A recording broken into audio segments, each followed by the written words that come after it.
Men Without Women by Ernest Hemingway. Read by James Hutchison. Section 1. The Undefeated. Manuel Garcia climbed the stairs to Don Miguel Retana's office. He set down his suitcase and knocked on the door. There was no answer. Manuel, standing in the hallway, felt there was someone in the room. He felt it through the door. "Retana," he said, listening. There was no answer. "He's there all right," Manuel thought. "Retana," he said, and banged the door.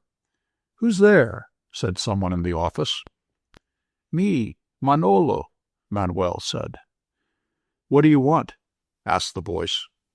"I want to work," Manuel said.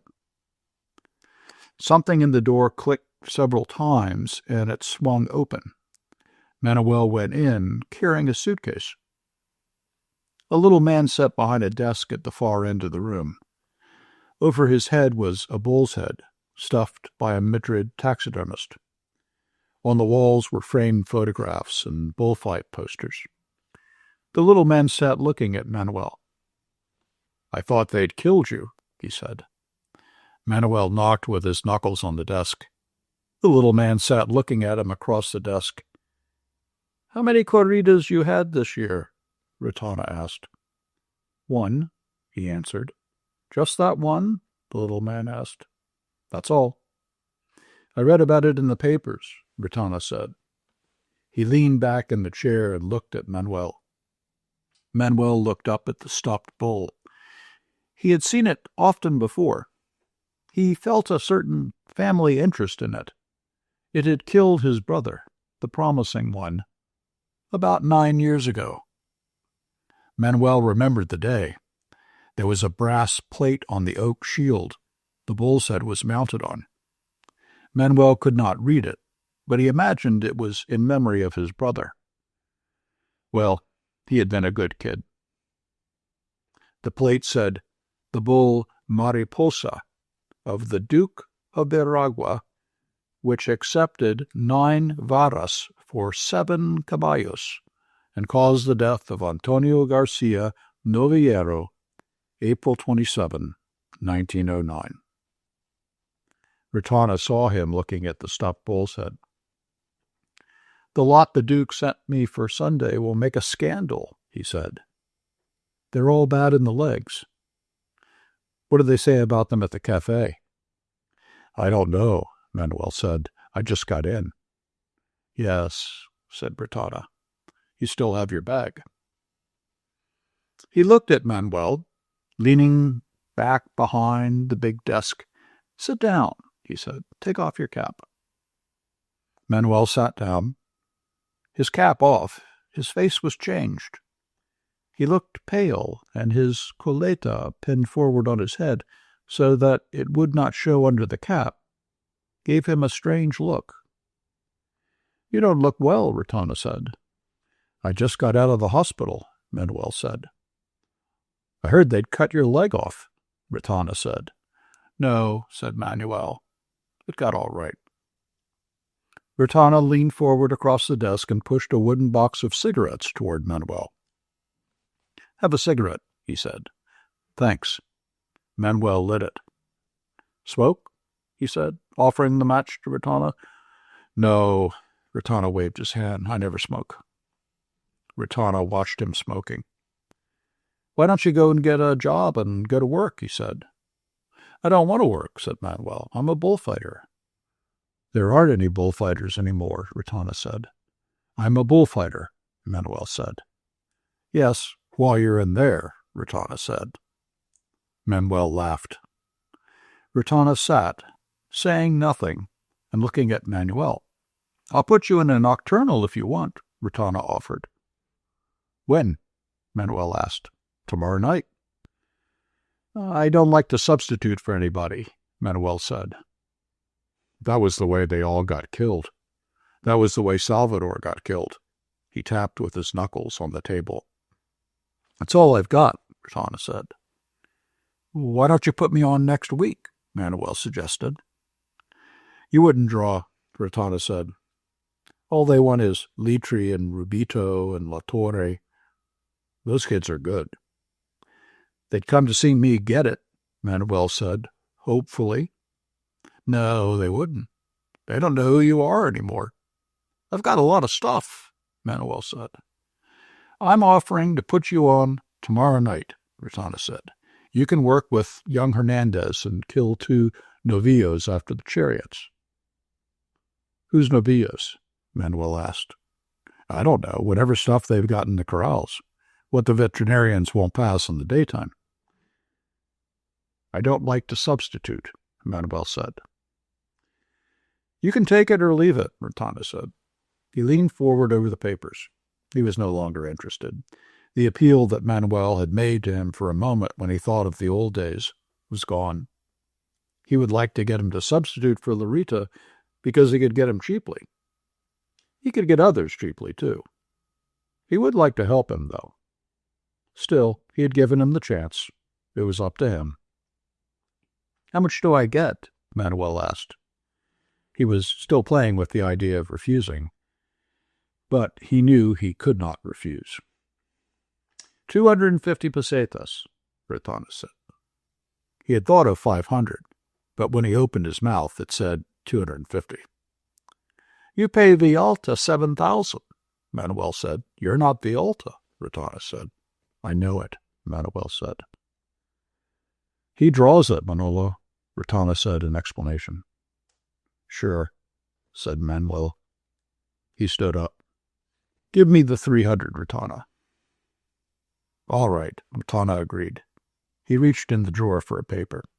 Can I have 50 now? Manuel asked. Sure, said Rotana. He took a 50 peseta note out of his pocketbook and laid it, spread out flat, on the table. Manuel picked it up and put it in his pocket.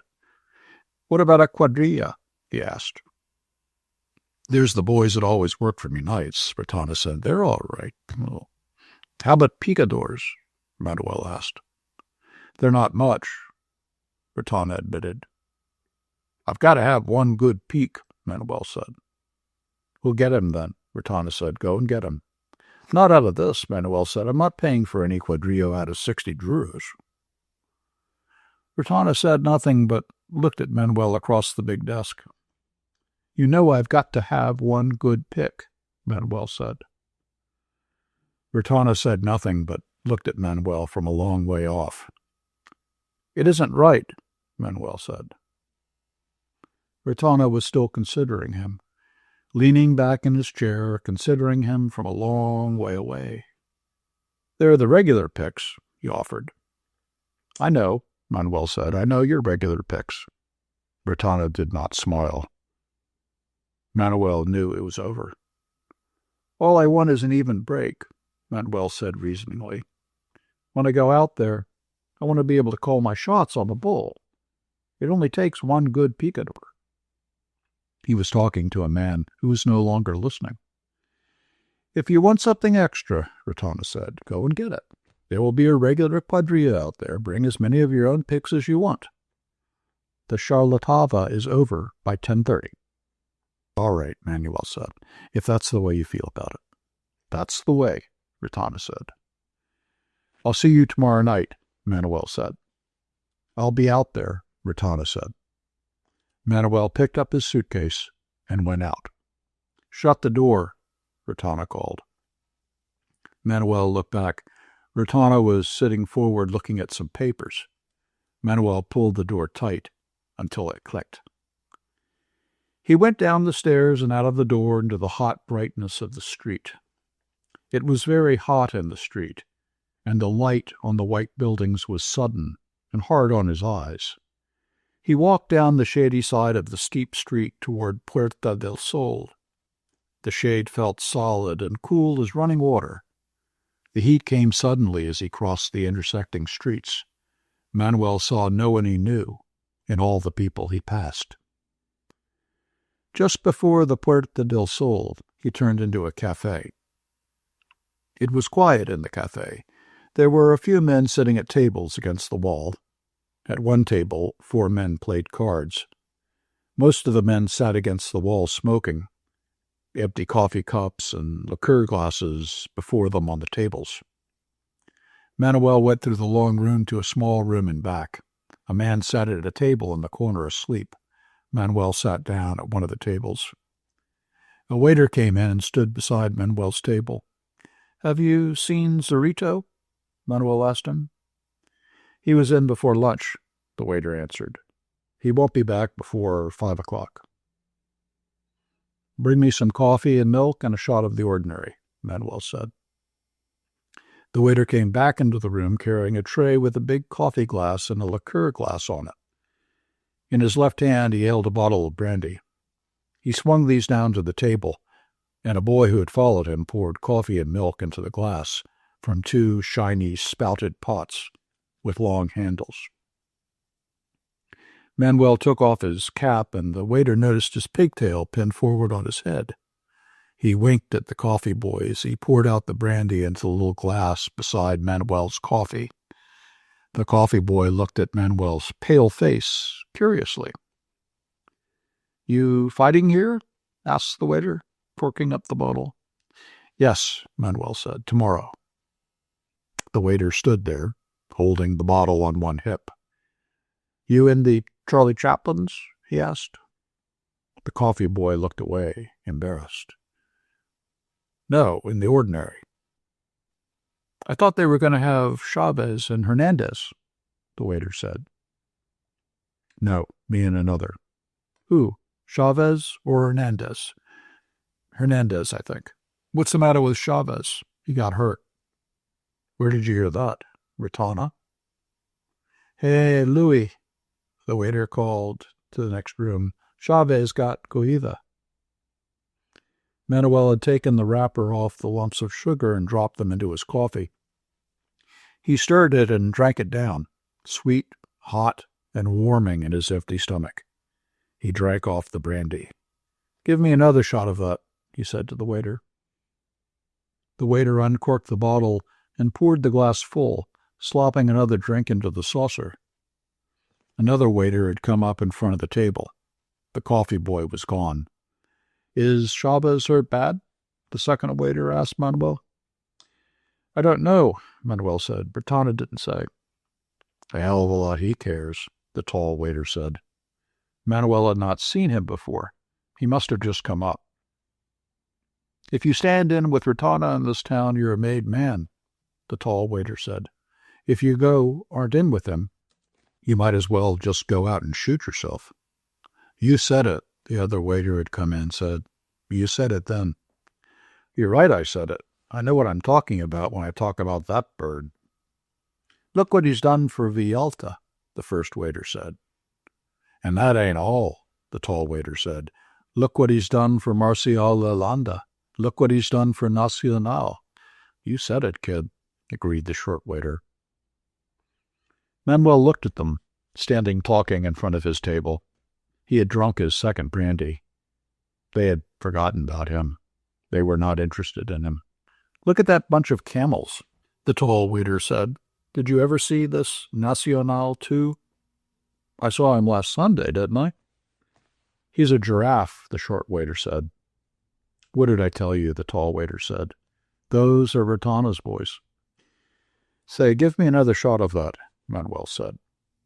He had poured the brandy the waiter had slopped over in the saucer into his glass and drank it while they were talking. The original waiter poured his glass full mechanically, and the three of them went out of the room talking. In the far corner, the man was still asleep, snoring slightly on the intaking breath, his head back against the wall. Manuel drank his brandy. He felt sleepy himself. It was too hot to go out into the town. Besides, there was nothing to do. He wanted to see Zorito.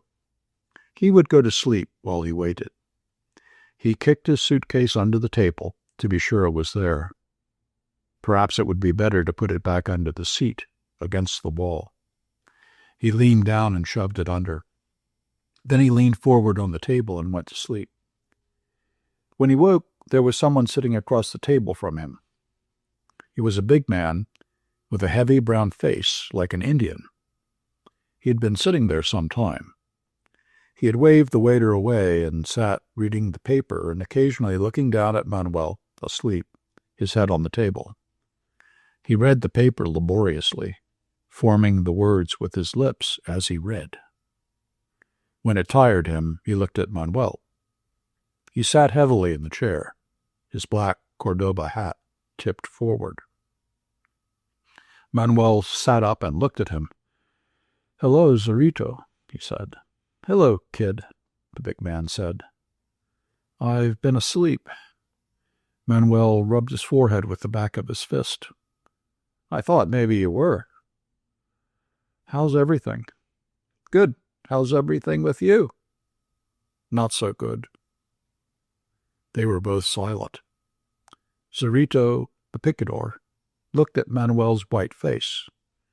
Manuel looked down at the picador's enormous hands folding the paper to put away in his pocket. "I got a favor to ask you, Manos," Manuel said. Manos Duros was Zorito's nickname. He never heard it without thinking of his huge hands. He put them forward on the table self-consciously. "Let's have a drink," he said. "Sure," said Manuel. The waiter came and went and came again. He went out of the room looking back at the two men at the table. "What's the matter, Manolo?" Zorito set down his glass. "Would you peak 2 bowls for me tomorrow night?" Manuel asked, looking up at Zorito across the table. "No," said Zorito, "I'm not peaking." Manuel looked down at his glass. He had expected that answer. Now he had it. Well, he had it. "I'm sorry, Manolo, but I'm not peaking." Zorito looked at his hands.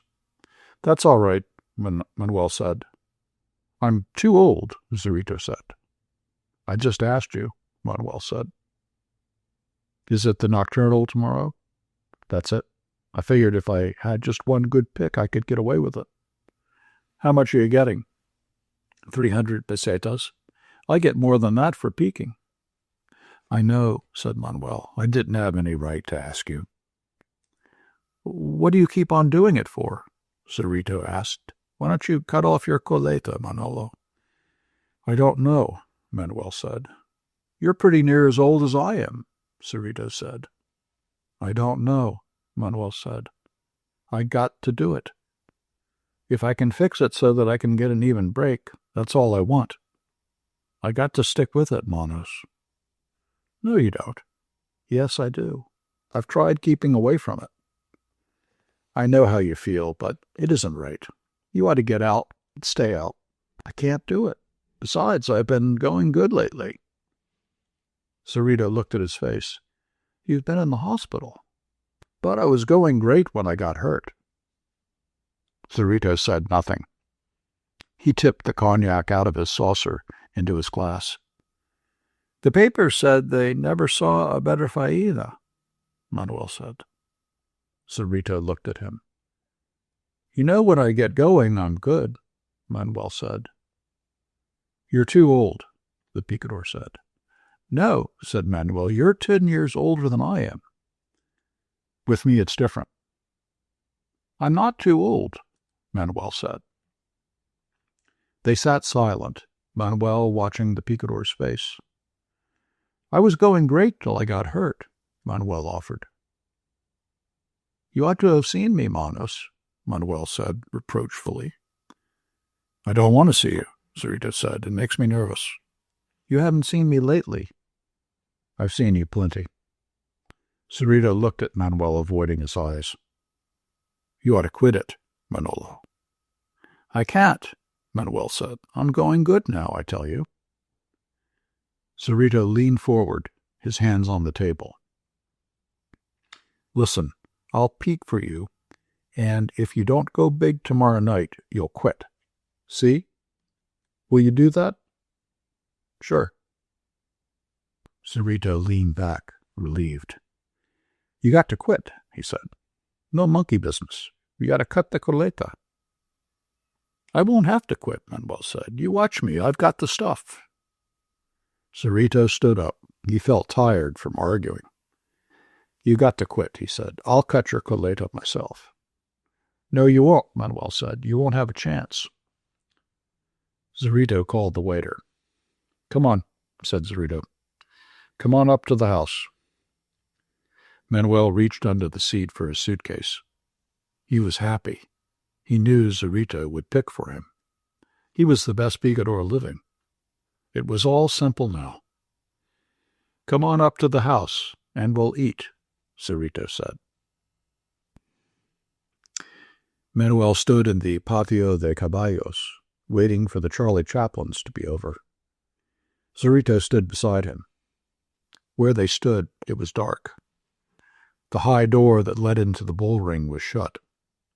Above them, they heard a shout, then another shout of laughter. Then there was silence. Manuel liked the smell of the stables about the Patio de Caballos. It smelt good in the dark. There was another roar from the arena, and then applause, prolonged applause, going on and on. You ever seen these fellows? Zorito asked, big and looming beside Manuel in the dark. No, Manuel said.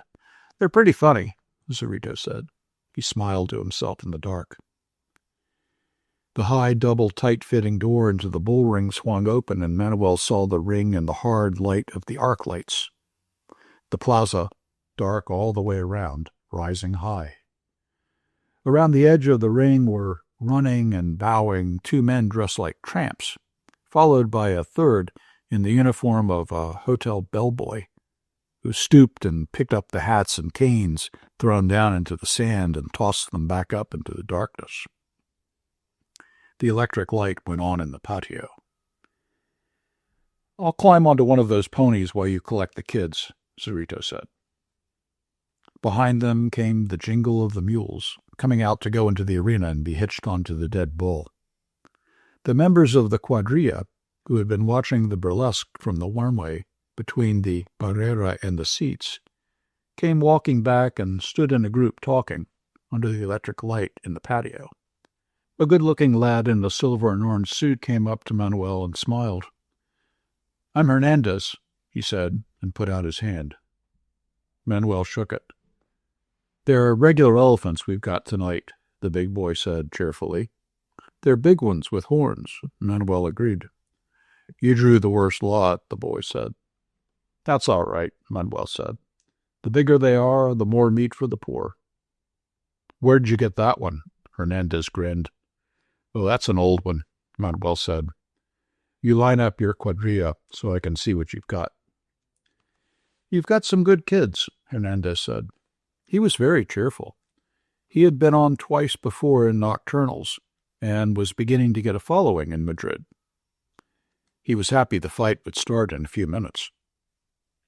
Where are the peaks? Manuel asked. They're back in the corrals fighting about who gets the beautiful horses, Hernandez grinned. The mules came through the gate in a rush, the whips snapping, bells jangling, and the young bull plowing a furrow of sand. They formed up for the paseo as soon as the bull had gone through. Manuel and Hernandez stood in front. The youths of the quadrillas were behind, their heavy capes furled over their arms. In back, the four picadors, mounted, holding their steel-tipped push-poles erect in the half-dark of the corral. It's a wonder Rotana wouldn't give us enough light to see the horses by, one picador said.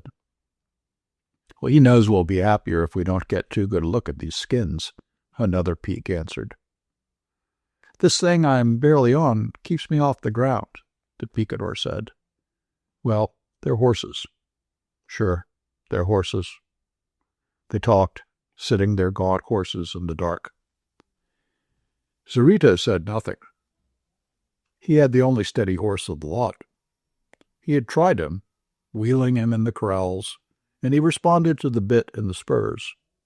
He had taken the bandage off his right eye and cut the strings where they had tied his ears tight shut at the base. He was a good, solid horse, solid on his legs. That was all he needed. He intended to ride him all through the corrida. He had already, since he had mounted, sitting in the half-dark in the big quilted saddle, waiting for the paseo, peeked through the whole corrida in his mind. The other picadors went on talking on both sides of him. He did not hear them. The two matadors stood together in front of their left peons, their capes furled over their left arms in the same fashion. Manuel was thinking about the three lads in back of him. They were all three Madrileños, like Hernandez, boys about 19. One of them, a gypsy, serious, aloof, and dark-faced, he liked the look of. He turned. "What's your name, kid?" he asked the gypsy. "Fuentes," the gypsy said. "That's a good name," Manuel said. The gypsy smiled, showing his teeth. "You take the bull and give him a little run when he comes out," Manuel said. "All right," the gypsy said. His face was serious. He began to think about just what he would do. "There she goes," Manuel said to Hernandez. "All right, we'll go." Heads up, swinging with the music, their right arms swinging free, they stepped out, crossing the sanded arena under the arc lights, the quadrillas opening out behind, the picadors riding after. Behind came the bull-ring servants and the jingling mules. The crowd applauded Hernandez as they marched across the arena. Arrogant, swinging, they looked straight ahead as they marched. They bowed before the president, and the procession broke up into its component parts. The bullfighters went over to the barrera and changed their heavy mantles for the light fighting capes. The mules went out. The picadors galloped jerkily around the ring, and two rode out the gate they had come in by. The servants swept the sand smooth. Manuel drank a glass of water, poured for him by one of Ratana's deputies, who was acting as his manager and sword handler. Hernandez came over from speaking with his own manager. "You got a good hand, kid," Manuel complimented him. "They like me," Hernandez said happily. "How did the paseo go?" Manuel asked Ratana's man. "Like a wedding," said the handler. "Fine. You came out like Joselito and Belmonte." Cerrito rode by, a bulky equestrian statue. He wheeled his horse and faced in toward the toril on the far side of the ring where the bull would come out. It was strange under the arc light. He peeked in the hot afternoon sun for big money. He did not like this arc light business. He wished they would get started. Manuel went up to him. "Peek him, Manos. Cut him down to size for me." "I'll peek him, kid," Cerrito spat on the sand. "I'll make him jump out of the ring." "Lean on him, Manos," Manuel said. "I'll lean on him," Cerrito said. "What's holding it up?" "He's coming now," Manuel said. Cerrito sat there, his feet in the box stirrups, his great legs in the buckskin-covered armor gripping the horse, the reins in his left hand, the long peak held in his right hand, his broad hat well down over his eyes to shade them from the lights, watching the distant door of the toril. His horse's ears quivered. Cerrito patted him with his left hand. The red door of the toril swung back, and for a moment Cerrito looked into the empty passageway far across the arena. Then the bull came out in a rush, skidding on his four legs as he came out under the lights, then charging in a gallop, moving softly in a fast gallop, silent, except as he woofed through wide nostrils as he charged, glad to be free after the dark pen. In the first row of seats, slightly bored, leaning forward to write on the cement wall in front of his knees, the substitute bullfight critic of El Heraldo scribbled, "Compañero Negro 42 came out at 90 miles an hour with plenty of gas." Manuel, leaning against the barrera, watching the bull, waved his hand and the gypsy ran out, trailing his cape. The bull, in full gallop, pivoted and charged the cape, his head down, his tail rising. The gypsy moved in a zigzag, and as he passed, the bull caught sight of him and abandoned the cape to charge the man. The gyp sprinted and vaulted the red fence of the barrera as the bull struck it with his horns. He tossed into it twice with his horns, banging into the wood blindly. The critic of El Heraldo lit a cigarette and tossed the match at the bull, then wrote in his notebook, "Large, and with enough horns to satisfy the cash customers, Caballero showed a tendency to cut into the terrain of the bullfighters." Manuel stepped out onto the hard sand as the bull banged into the fence. Out of the corner of his eye, he saw Zorito sitting the white horse close to the barrera, about a quarter of the way around the ring to the left. Manuel held the cape close in front of him, a fold in each hand, and shouted at the bull. "Huh! Huh!" The bull turned, seemed to brace against the fence, as he charged in a scramble, driving into the cape as Manuel sidestepped, pivoted on his heels with the charge of the bull, and swung the cape just ahead of the horns. At the end of the swing, he was facing the bull again, and held the cape in the same position, close in front of his body, and pivot again as the bull recharged. Each time as he swung, the crowd shouted. 4 times he swung with the bull, lifting the cape so that it billowed full, and each time bringing the bull around to charge again. Then at the end of the 5th swing, he held the cape against his hip and pivoted, so the cape swung out like a ballet dancer's skirt, and wound the bull around himself like a belt, to step clear, leaving the bull facing Zorito on the white horse. Come up and planted firm, the horse facing the bull, its ears forward, its lips nervous, Zorito, his hat over his eyes, leaning forward, the long pole sticking out before and behind in a sharp angle under his right arm, held halfway down, the triangular iron point, facing the bull. El Heraldo's second-string critic, drawing on his cigarette his eyes on the bull, wrote, "The veteran Manolo designed a series of acceptable Veronicas, ending in a very Belmontistic recorte that earned applause from the regulars, and we entered the tercio of the cavalry." Zorito sat his horse, measuring the distance between the bull and the end of the peak. As he looked, the bull gathered himself together and charged, his eyes on the horse's chest. As he lowered his head to hook, Zorito sunk the point of the peak in the swelling hump of muscle above the bull's shoulder, leaned all his weight on the shaft, and with his left hand pulled the horse into the air, front hooves pawing, and swung him to the right as he pushed the bull under and through, so the horns passed safely under the horse's belly, and the horse came down, quivering, the bull's tail brushing his chest as he charged the cape Hernandez offered him.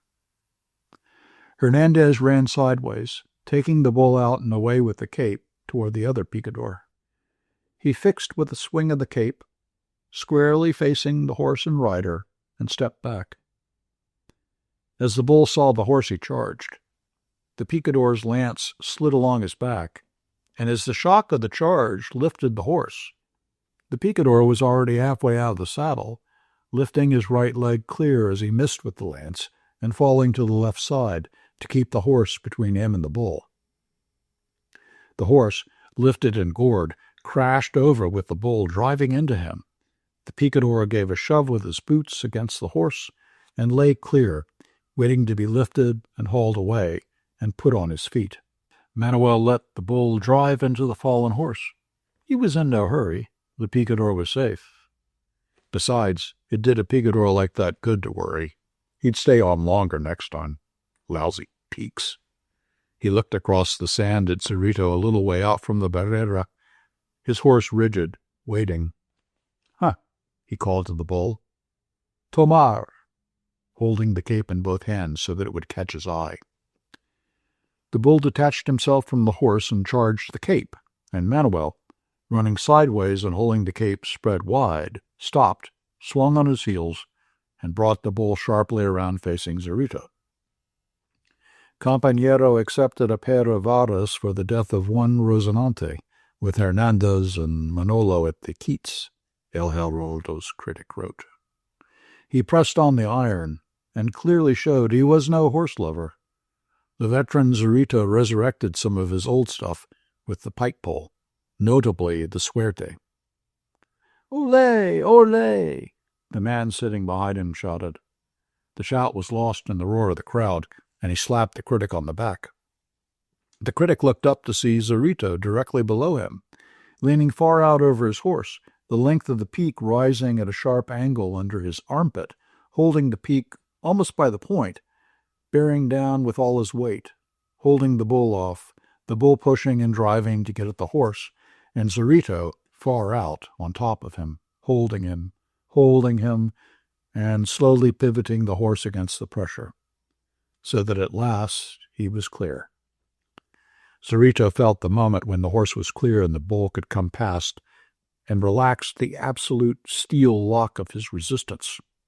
The triangular steel point of the peak ripped in the bull's hump of shoulder muscle as he tore loose to find Hernandez's cape before his muzzle. He charged blindly into the cape, and the boy took him out into the open arena. Zorito sat patting his horse and looking at the bull charging on the cape that Hernandez swung for him, out under the bright light, while the crowd shouted. "You see that one?" he said to Manuel. "It was a wonder," Manuel said. "I got him that time," Zorito said. "Look at him now." At the conclusion of a closely turned pass of the cape, the bull slid to his knees. He was up at once, but far out from across the sand, Manuel and Zorito saw the shine of the pumping flow of blood, smooth against the black of the bull's shoulder. "I got him that time," Zorito said. "He's a good bull," Manuel said. "If they gave me another shot at him, I'd kill him," Zorito said. "They'll change the thirds on us," Manuel said. "Look at him now," Zorito said. "I got to go over there," Manuel said, and started on a run for the other side of the ring, where the Monos were leading a horse out by the bridle toward the bull, whacking him on the legs with rods and all in a procession, trying to get him toward the bull, who stood, dropping his head, pawing, unable to make up his mind to charge. Zorito, sitting his horse, walked toward the scene, not missing any detail, and scowled. Finally the bull charged. The horse leaders ran for the barrera, the picador hit too far back, and the bull got under the horse, lifted him, and threw him onto his back. Zorito watched. The Monos in their red shirts running out to drag the picador clean, the picador now on his feet, swearing and flopping his arms, Manuel and Hernandez standing ready with their capes, and the bull, the great black bull with a horse on his back, hooves dangling, the bridle caught in the horns. Black bull with a horse on his back, staggering, short-legged, then arching his neck and lifting, thrusting, charging to slide the horse off, horse sliding down. Then the bull into a lunging charge at the cape Manuel spread for him. The bull was slower now, Manuel felt. He was bleeding badly. There was a sheen of blood all down his flank. Manuel offered him the cape again. There he came, eyes open, ugly, watching the cape. Manuel stepped to the side and raised his arms, tightening the cape ahead for the bull for the Veronica. Now he was facing the bull. Yes, his head was going down a little. He was carrying it lower. That was Zorito. Manuel flopped the cape. There he comes. He sidestepped and swung in another Veronica. He's shooting awfully accurately, he thought. He's had enough fights, so he's watching now. He's hunting now. Got his eye on me. But I always give him the cape. He shook the cape at the bull. There he comes. He sidestepped. Awful close that time. I don't want to work that close to him. The edge of the cape was wet with blood where it swept along the bull's back as he went by. All right. Here's the last one. Manuel, facing the bull, having turned him with each charge, offered the cape with his two hands. The bull looked at him, eyes watching, horns straight forward. The bull looked at him, watching. "Huh," Manuel said. "Toro," and, leaning back, swung the cape forward. Here he comes. He sidestepped. swung the cape in back of him, and pivoted so the bull followed a swirl of cape and then was left with nothing, fixed by the pass, dominated by the cape. Manuel swung the cape under his muzzle with one hand to show the bull was fixed and walked away. There was no applause. Manuel walked across the sand toward the barrera, while Zorito rode out of the ring. The trumpet had blown to change the act to the planting of the banderillos, while Manuel had been working with the bull. He had not consciously noticed it. The monos were spreading canvas over the two dead horses and sprinkling sawdust around them. Manuel came up to the barrera for a drink of water. Bretana's man handed him the heavy, porous jug. Fuentes, the tall gypsy, was standing holding a pair of banderillas, holding them together. Slim red sticks, fishhooks, points out. He looked at Manuel. "Go on out there," Manuel said. The gypsy trotted out. Manuel set down the jug and watched. He wiped his face with the handkerchief. The critic of El Heraldo reached for the bottle of warm champagne that stood between his feet, took a drink, and finished his paragraph. The aged Manolo rated no applause for a vulgar series of lances with the cape, and we entered the third of the palings. Alone in the center of the ring, the bull stood, still fixed. Fuentes, tall, flat-backed, walking toward him arrogantly, his arms spread out, the two slim red sticks, one in each hand, held by the fingers, pointed straight forward. Fuentes walked there forward. Back of him and to one side was a peon with a cape. The bull looked at him and was no longer fixed. His eyes watched Fuentes, now standing still. Now he leaned back, calling to him. Fuentes twitched the two banderillos, and the light on the steel points caught the bull's eye. His tail went up, and he charged. He came straight, his eyes on the man. Fuentes stood still, leaning back, the banderillos pointing forward. As the bull lowered his head to hook, Fuentes leaned backward. His arms came together and rose, his two hands touching, the banderillos descending two red lines, and leaning forward, drove the points into the bull's shoulder. Leaning far in over the bull's horns and pivoting on the two upright sticks, his legs tight together, his body curving to one side to let the bull pass. "Olé!" from the crowd. The bull was hooking wildly, jumping like a trout, all 4 feet off the ground. The red shaft of the banderillas tossed as he jumped. Manuel, standing at the barrera, noticed that he hooked always to the right. "Tell him to drop the next pair on the right," he said to the kid who started to run out to Fuentes with the new banderillas. A heavy hand fell on his shoulder. It was Zorito. "How do you feel, kid?" he asked. Manuel was watching the bull. Zorito leaned forward on the barrera, leaning the weight of his body on his arms. Manuel turned to him. "You're looking good," Zorito said. Manuel shook his head. He had nothing to do now until the next third. The gypsy was very good with the banderillos. The bull would come to him in the next third in good shape. He was a good bull. It had all been easy up to now. The final stuff with the sword was all he worried over. He did not really worry. He did not even think about it. But standing there, he had a heavy sense of apprehension. He looked out at the bull, planning his faena, his work with the red cloth that was to reduce the bull, to make him manageable. The gypsy was walking out toward the bull again, walking heel and toe, insultingly, like a ballroom dancer, the red shafts of the banderillos twitching with his walk. The bull watched him, not fixed now, hunting him, but waiting to get close enough so that he could be sure of getting the horns into him. As Fuentes walked forward, the bull charged. Fuentes ran across the quarter of a circle as the bull charged, and as he passed running backward, stopped, swung forward, rose on his toes, arms straight out, and sunk the banderillos straight down into the tight of the big shoulder muscles as the bulls missed him. The crowd were wild about it. That kid won't stay in this night stuff long, Ratana's man said to Zurito. He's good, Zurito said. Watch him now. They watched. Fuentes was standing with his back against the barrera. Two of the cuadrilla were back of him, with their capes ready to flop over the fence to distract the bull. The bull, with his tongue cut out, his barrel heaving, was watching the gypsy. He thought he had him now, back against the red planks, only a short charge away. The bull watched him. The gypsy bent back, drew back his arms, the banderillas pointing toward the bull. He called to the bull, stamped one foot. The bull was suspicious.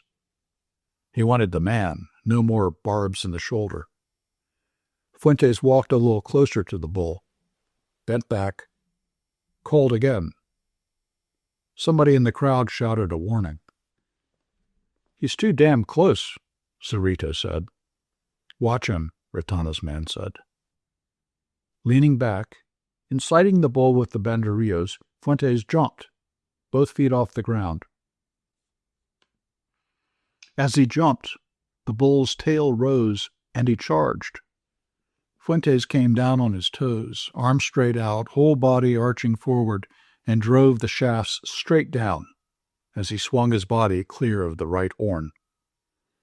The bull crashed into the barrera, where the flopping capes had attracted his eye as he lost the man. The gypsy came running along the barrera toward Manuel, taking the applause of the crowd. His vest was ripped, where he had not quite cleared the point of the horn. He was happy about it, showing it to the spectators. He made the tour of the ring. Zurito saw him go by, smiling, pointing at his vest. He smiled.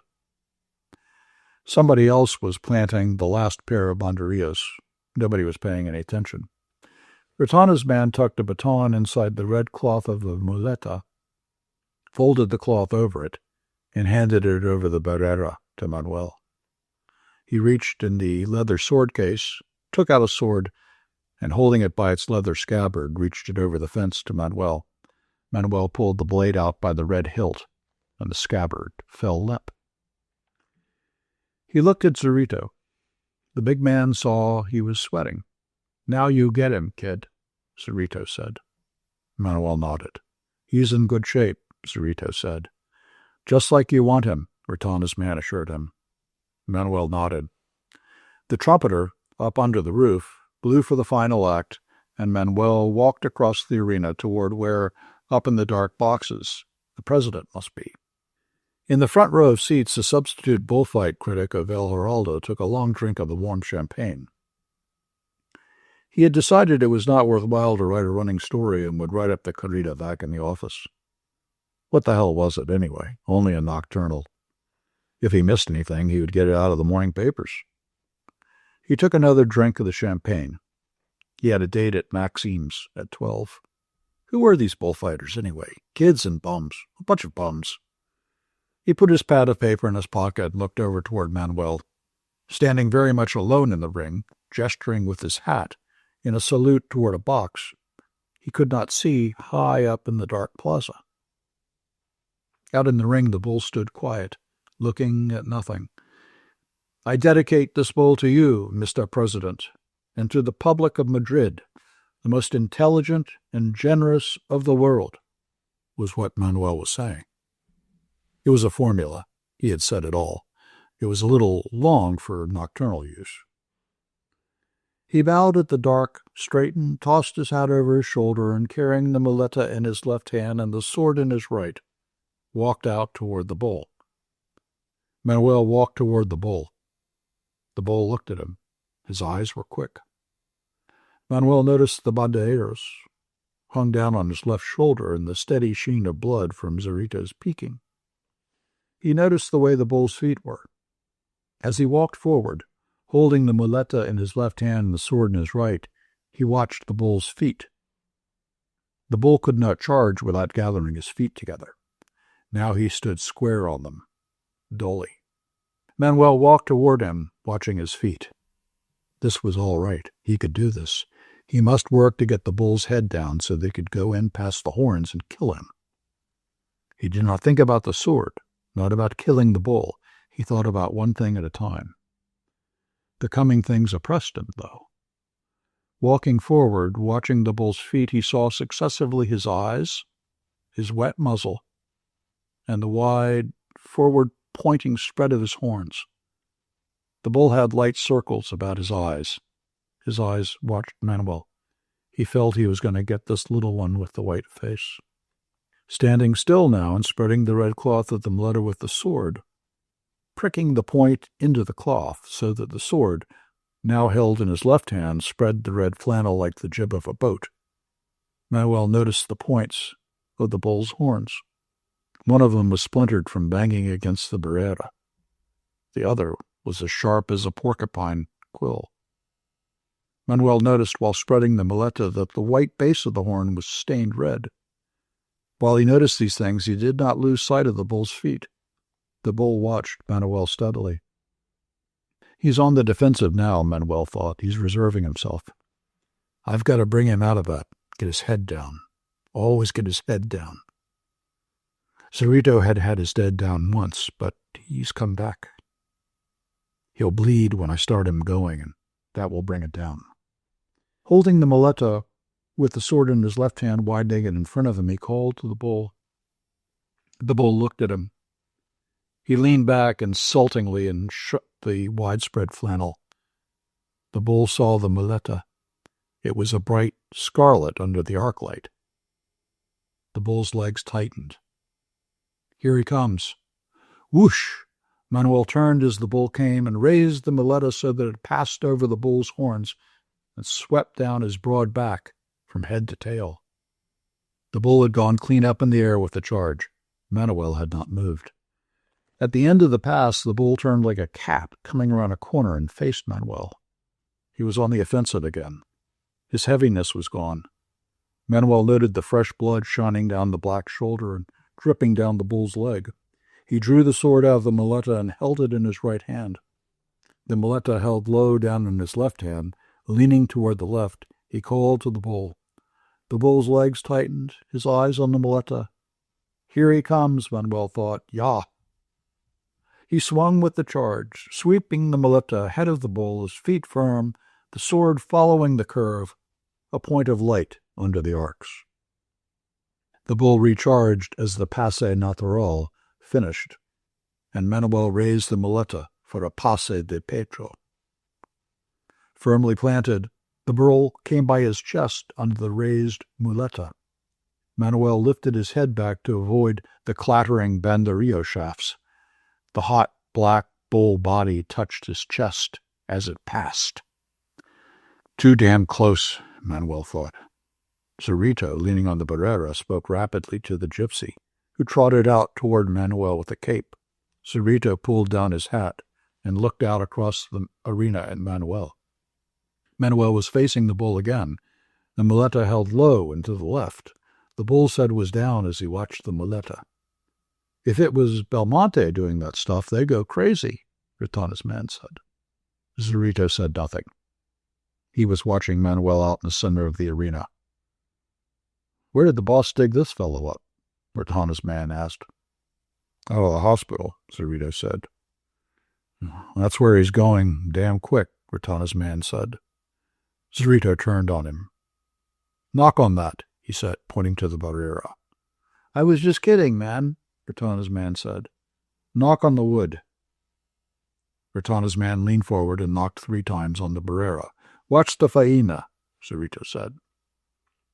Out in the center of the ring, under the lights, Manuel was kneeling, facing the bull, and as he raised the muleta in both hands, the bull charged, tail up. Manuel swung his body clear, and as the bull recharged, brought around the muleta in a half circle that pulled the bull to his knees. Why, that's one great bullfighter, Ritana's man said. No, he's not, said Cerrito. Manuel stood up, and the muleta in his left hand, the sword in his right, acknowledged the applause from the dark plaza. The bull had humped himself up from his knees and stood waiting, his head low. Cerrito spoke to 2 of the other lads of the quadrilla, and they ran out to stand back of Manuel with their capes. There were 4 men back of him now. Hernandez had followed him since he first came out with the muleta. Fuentes stood watching, his cape held against his body, tall, in repose, watching lazy-eyed. Now the two came up. Hernandez motioned them to stand, one at each side. Manuel stood alone, facing the bull. Manuel waved back the men with the capes. Stepping back cautiously, they saw his face was white and sweating. Didn't they know enough to keep back? Did they want to catch the bull's eye with the capes after he was fixed and ready? He had had enough to worry about without that kind of thing. The bull was standing, his 4 feet square, looking at the muleta. Manuel furled the muleta in his left hand. The bull's eyes watched it. His body was heavy on his feet. He carried his head low, but not too low. Manuel lifted the muleta at him. The bull did not move, only his eyes watched. He's all lead, Manuel thought. He's all square. He's framed right. He'll take it. He thought in bullfight terms. Sometimes he had a thought and the particular piece of slang would not come into his mind, and he could not realize the thought. His instincts and his knowledge worked automatically, and his brain worked slowly in words. He knew all about bulls. He did not have to think about them. He just did the right thing. His eyes noted things, and his body performed the necessary measures without thought. If he thought about it, he would be gone. Now, facing the bull, he was conscious of many things at the same time. There were the horns, the one splintered, the other one smoothly sharp, the need to profile himself toward the left horn, lance himself short and straight, lower the muleta so the bull would follow it, and, going in over the horns, put the sword all the way into a little spot about as big as a 5 peseta piece, straight into the back of the neck, between the sharp pitch of the bull's shoulders. He must do all this and must then come out from between the horns. He was conscious he must do all this, but his only thought was in words. Corto y derecho. Corto y derecho, he thought, furling the muleta. Short and straight. Corto y derecho.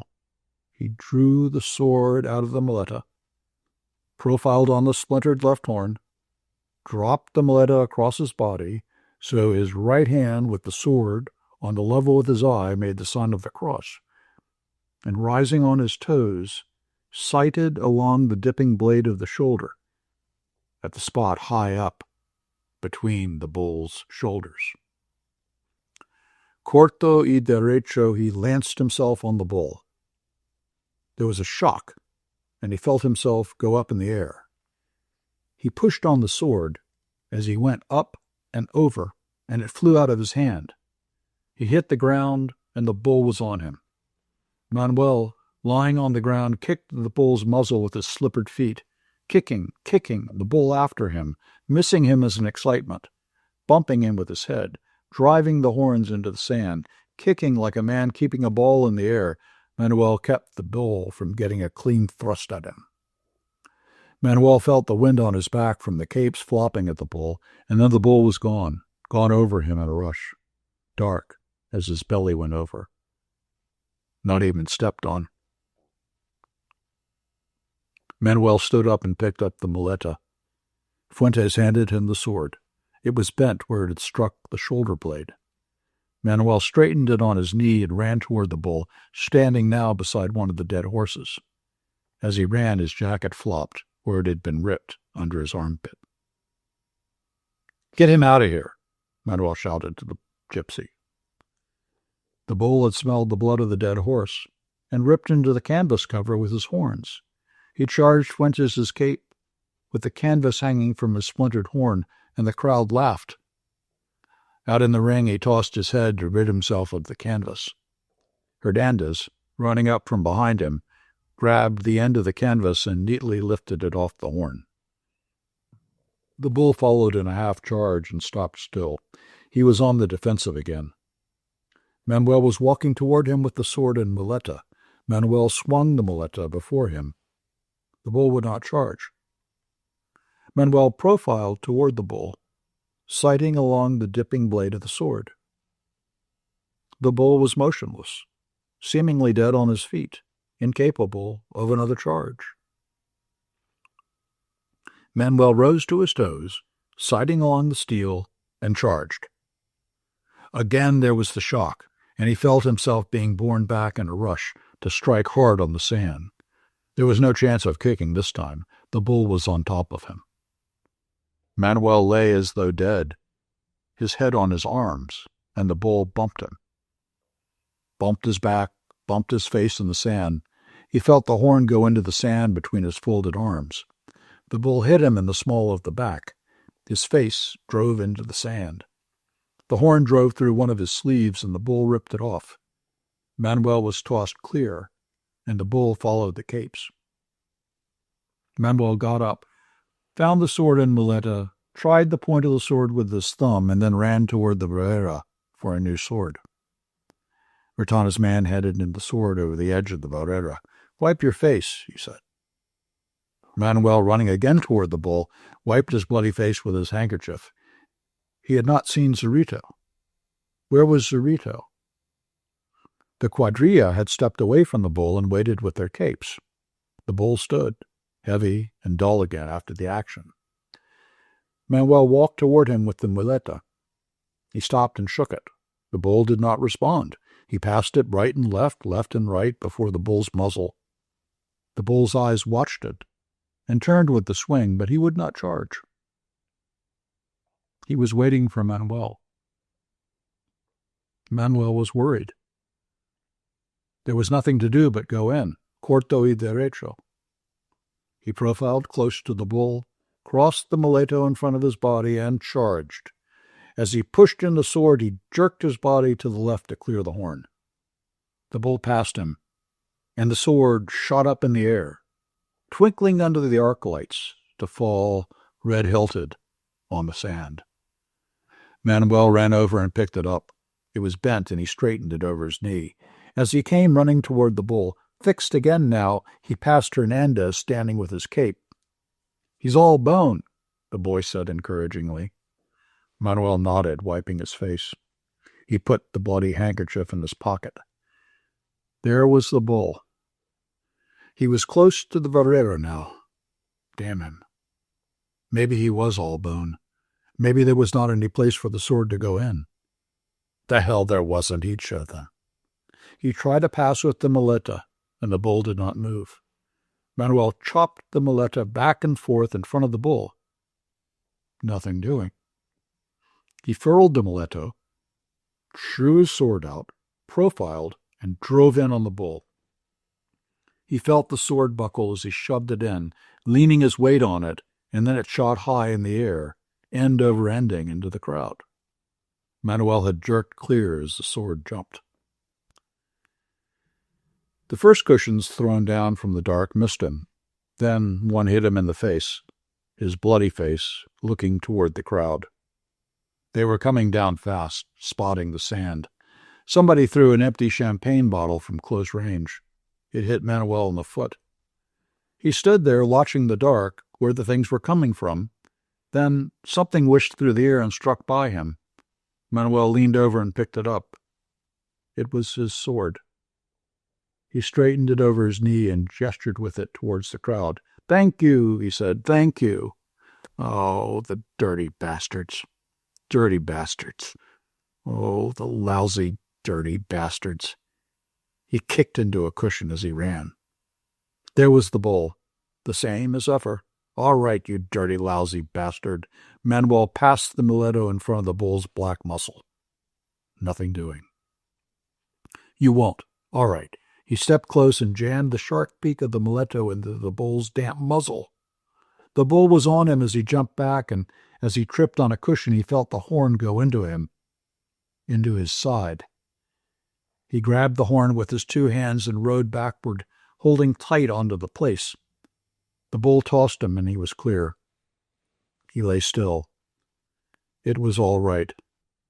The bull was gone. He got up, coughing and feeling broken and gone. The dirty bastards. "Give me the sword," he shouted. "Give me the stuff." Fuentes came up with the muleta and the sword. Hernandez put his arm around him. "Go on to the infirmary, man," he said. "Don't be a damn fool." "Get away from me," Manuel said. "Get the hell away from me." He twisted free. Hernandez shrugged his shoulders. Manuel ran toward the bull. There was the bull standing, heavy, firmly planted. "All right, you bastard." Manuel drew the sword out of the muleta, sighted with the same movement, and flung himself onto the bull.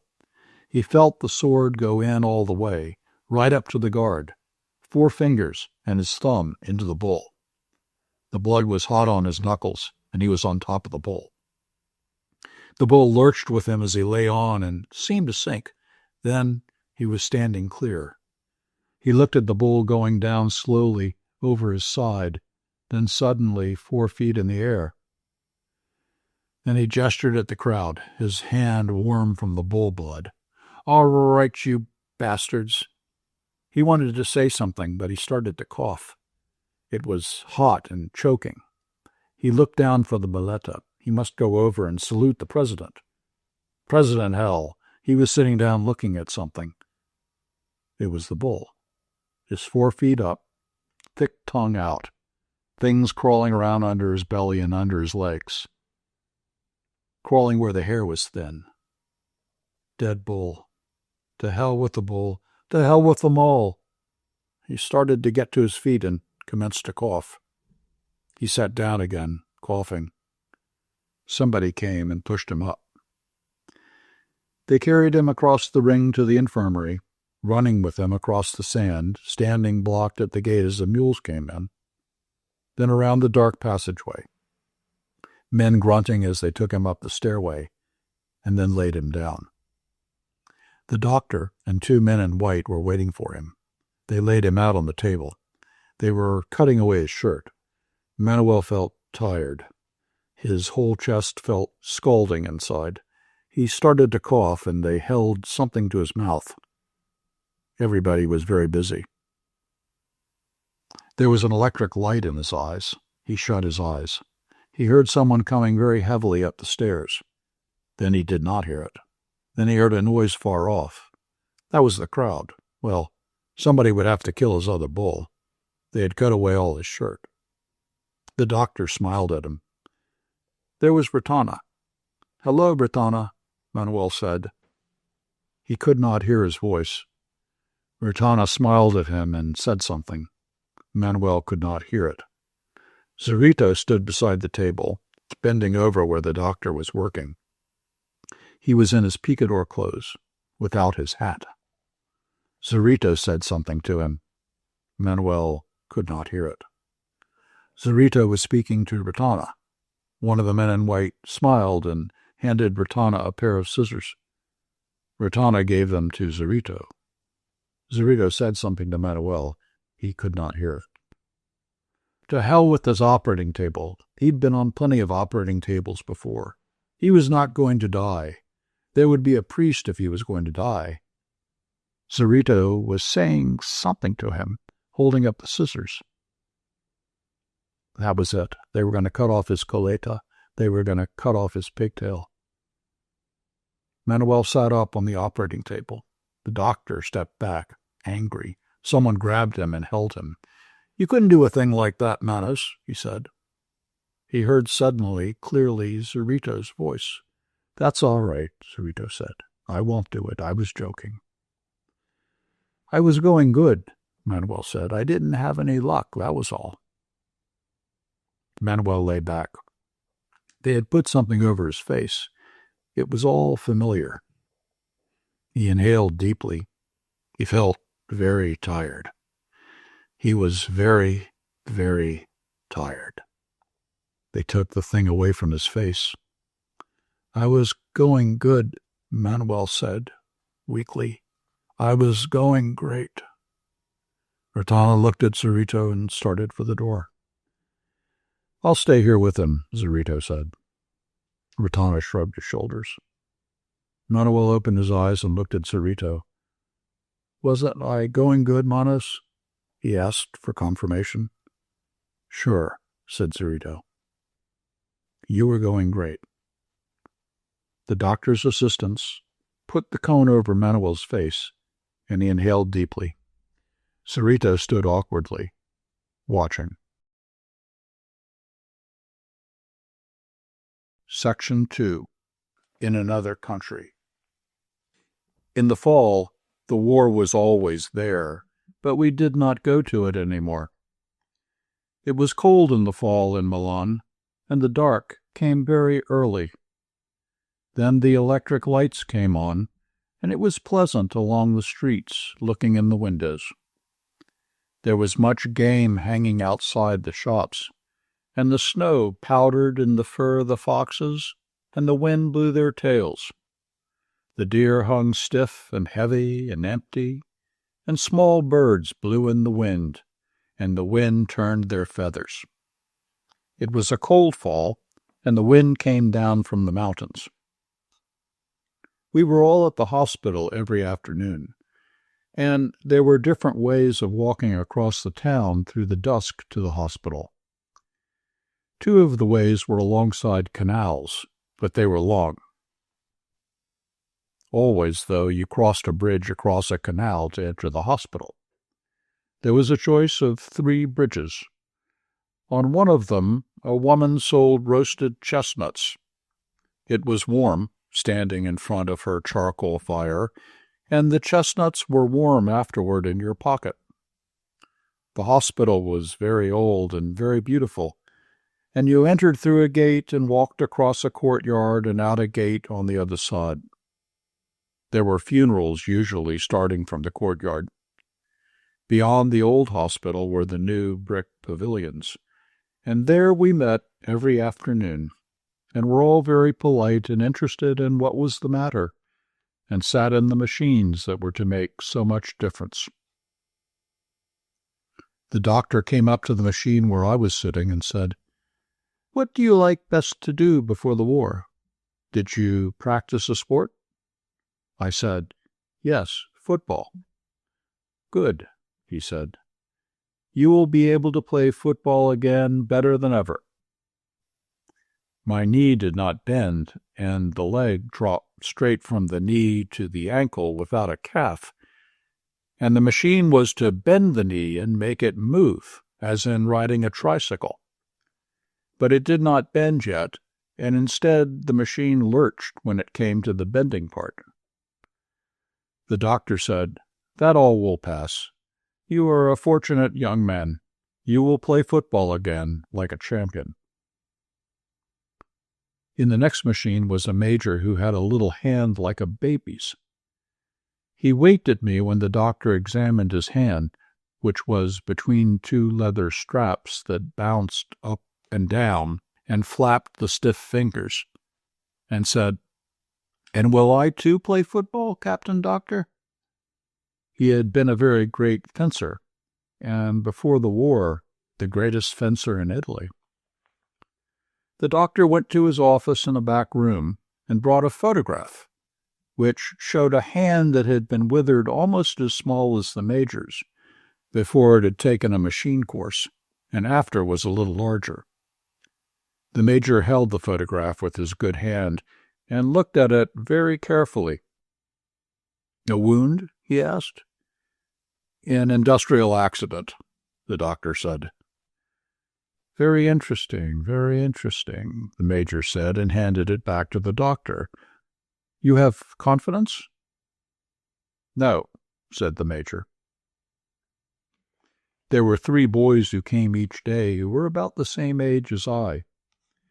They were all 3 from Milan, and one of them was to be a lawyer, and one was to be a painter, and one had intended to be a soldier, and after we were finished with the machines, sometimes we walked back together to the Cafe Cova, which was next door to the Scala.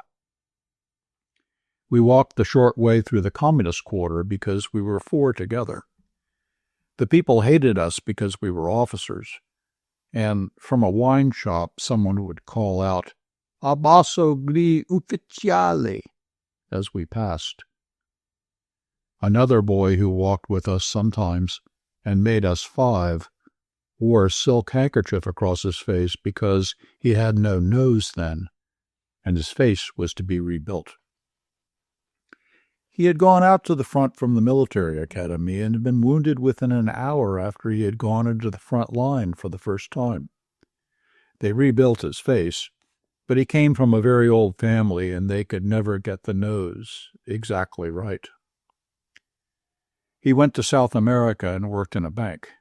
But this was a long time ago, and then we did not any of us know how it was going to be afterward.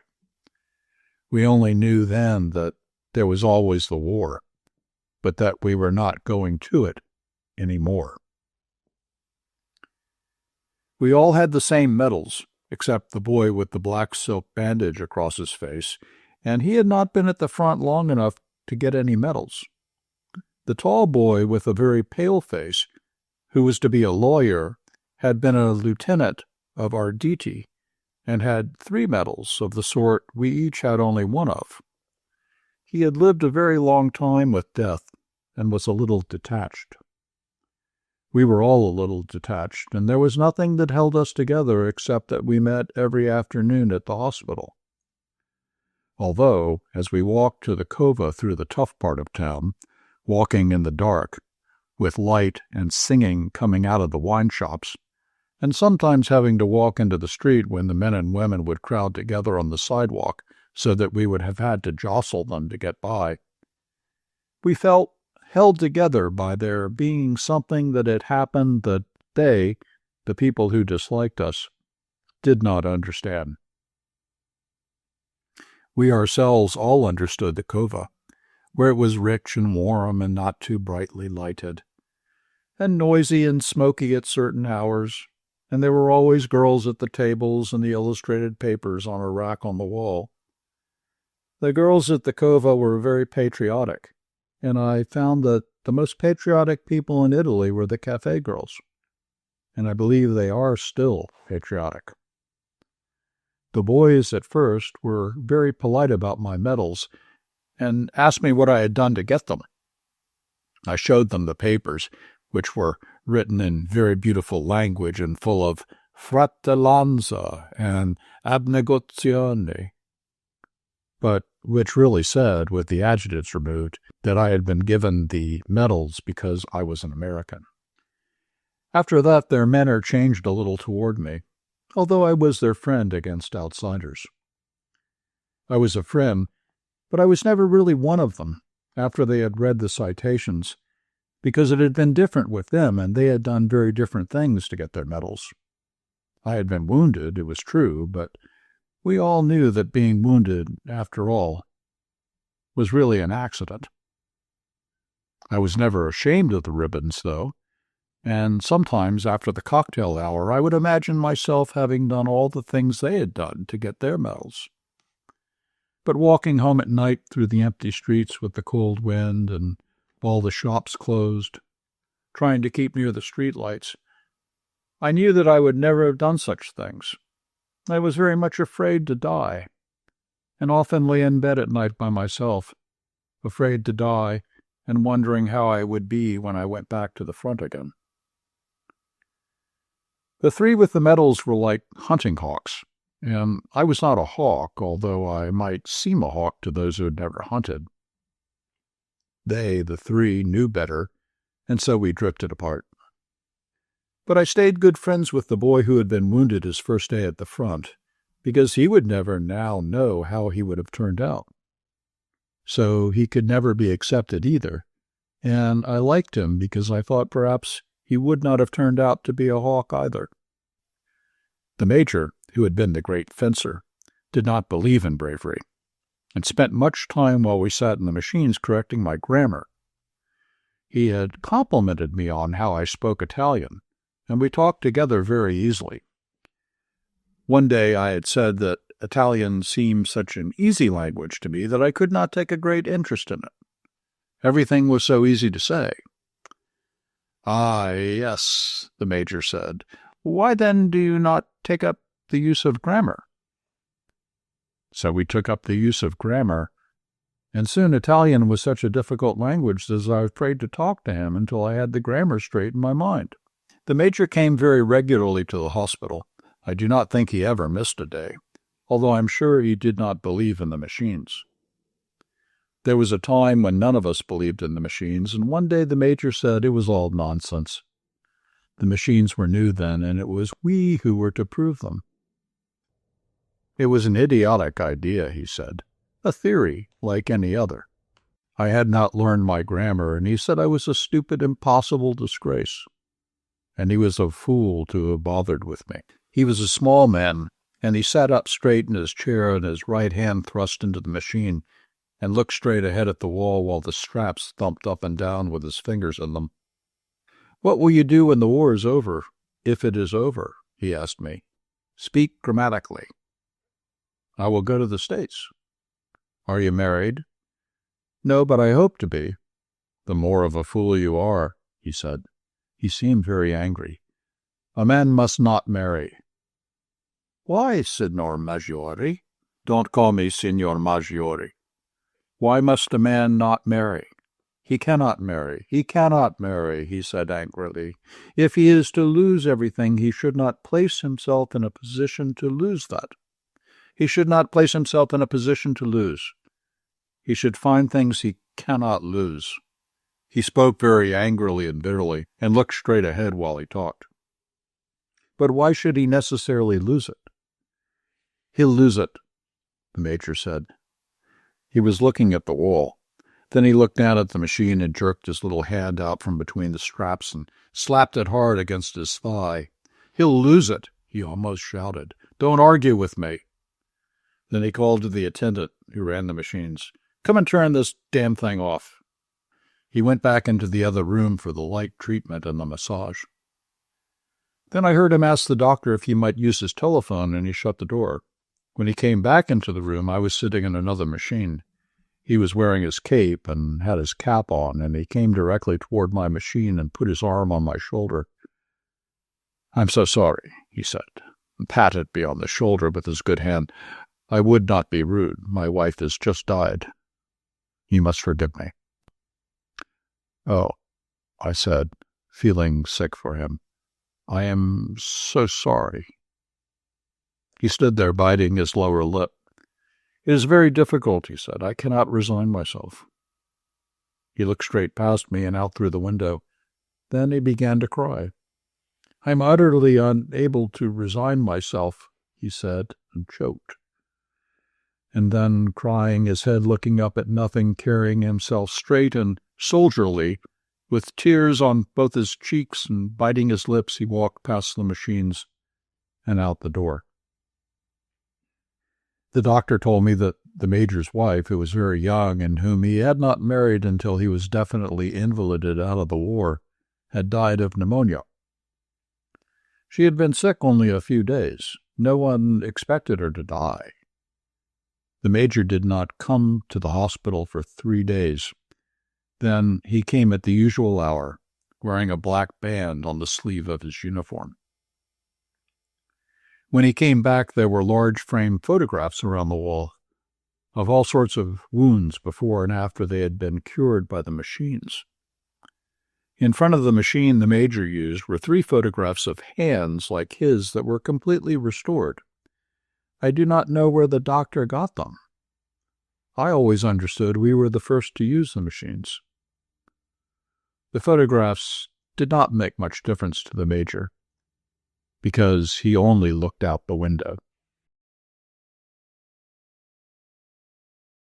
Section 3. Hills like white elephants.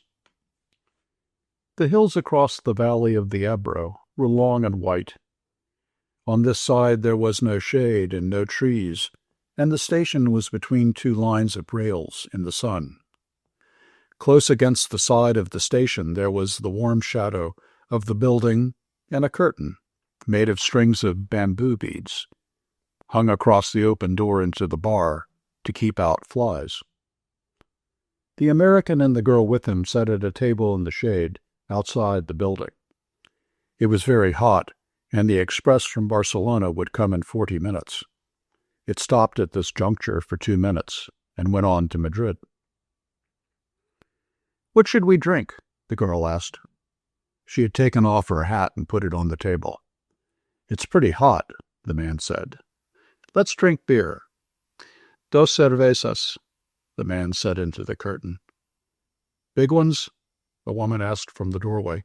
"Yes, 2 big ones." The woman brought 2 glasses of beer and 2 felt pads. She put the felt pads and the beer glasses on the table and looked at the man and the girl. The girl was looking off at the line of hills. They were white in the sun, and the country was brown and dry. "They look like white elephants," she said. "I've never seen one." The man drank his beer. "No, you wouldn't have." "I might have," the man said. "Just because you say I wouldn't have doesn't prove anything." The girl looked at the bead curtain.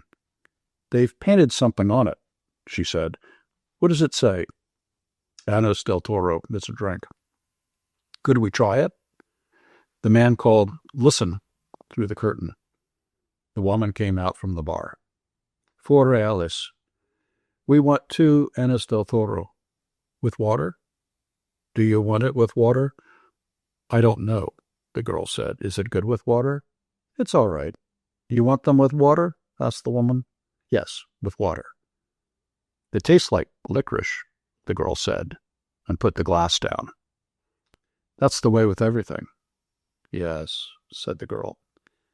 "Everything tastes of licorice, especially all the things you've waited so long for, like absinthe." "Oh, cut it out. You started it," the girl said. "I was being amused. I was having a fine time." "Well, let's try and have a fine time." "All right, I was trying. I said the mountains looked like white elephants. Wasn't that bright?" "That was bright." "I wanted to try this new drink. That's all we do, isn't it? Look at things and try new drinks?" "I guess so." The girl looked at the hills. "They're lovely hills," she said. "They don't really look like white elephants. I just meant the coloring of their skin through the trees." "Should we have another drink?" "All right." The warm wind blew the bead curtain against the table. "The beer's nice and cool," the man said. "It's lovely," the girl said. "It's really an awfully simple operation, Jig," the man said. "It's not really an operation at all." The girl looked at the ground the table legs rested on. "I knew you wouldn't mind it, Jig. It's really not anything. It's just to let the air in." The girl did not say anything. "I'll go with you, and I'll stay with you all the time. They just let the air in, and it's all perfectly natural." "Then what will we do afterward?" "We'll be fine afterward, just like we were before." "What makes you think so?" "That's the only thing that bothers us. It's the only thing that's made us unhappy." The girl looked at the bead curtain, put her head out, and took hold of 2 of the strings of beads. "And then you think we'll be all right and be happy?" "I know we will. You don't have to be afraid. I've known lots of people that have done it." "So have I," said the girl. "And afterward they were all so happy." "Well," the man said, "if you don't want to, you don't have to. I wouldn't have you do it if you didn't want to. But I know it's perfectly simple." "And you really want to?" "I think it's the best thing to do, but I don't want you to do it if you don't really want to." "And if I do it, you'll be happy and things will be like they were and you'll love me?" "I love you now." "You know I love you." "I know. But if I do it, then it will be nice again, and if I say things are like white elephants, you'll like it?" "I'll love it. I love it now, but I just can't think about it. You know how I get when I worry." "If I do it, you won't ever worry?" "I won't worry about it, because it's perfectly simple." "Then I'll do it, because I don't care about me." "What do you mean?" "I don't care about me." "Well, I care about you." "Oh, yes, but I don't care about me. I'll do it, and then everything will be fine." "I don't want you to do it if you feel that way." The girl stood up and walked to the end of the station. Across, on the other side, were fields of grain and trees along the banks of the Ebro. Far away, beyond the river, were mountains. The shadow of a cloud moved across the field of grain, and she saw the river through the trees. "And we could have all this," she said, And we could have everything, and every day we make it more impossible. What did you say? I said we could have everything. We can have everything. No, we can't. We can have the whole world. No, we can't. We can go everywhere. No, we can't. It isn't ours anymore. It's ours. No, it isn't. And once they take it away, you never get it back. But they haven't taken it away.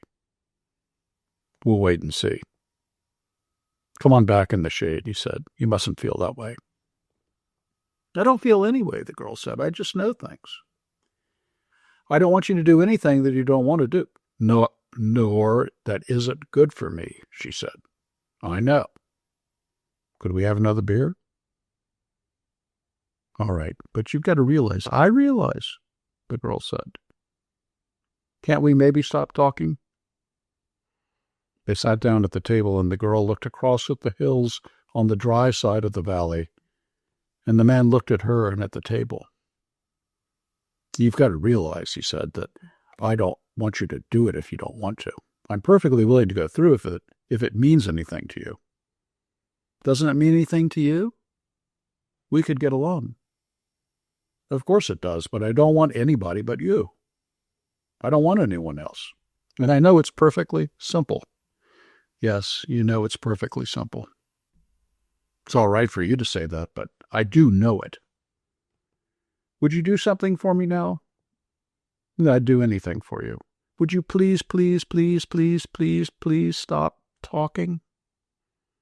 He did not say anything, but looked at the bags against the wall of the station. There were labels on them from all the hotels where they had spent nights. But I don't want you to, he said. I don't care anything about it.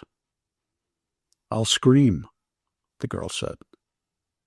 The woman came out through the curtains with 2 glasses of beer and put them down on the damp felt pads.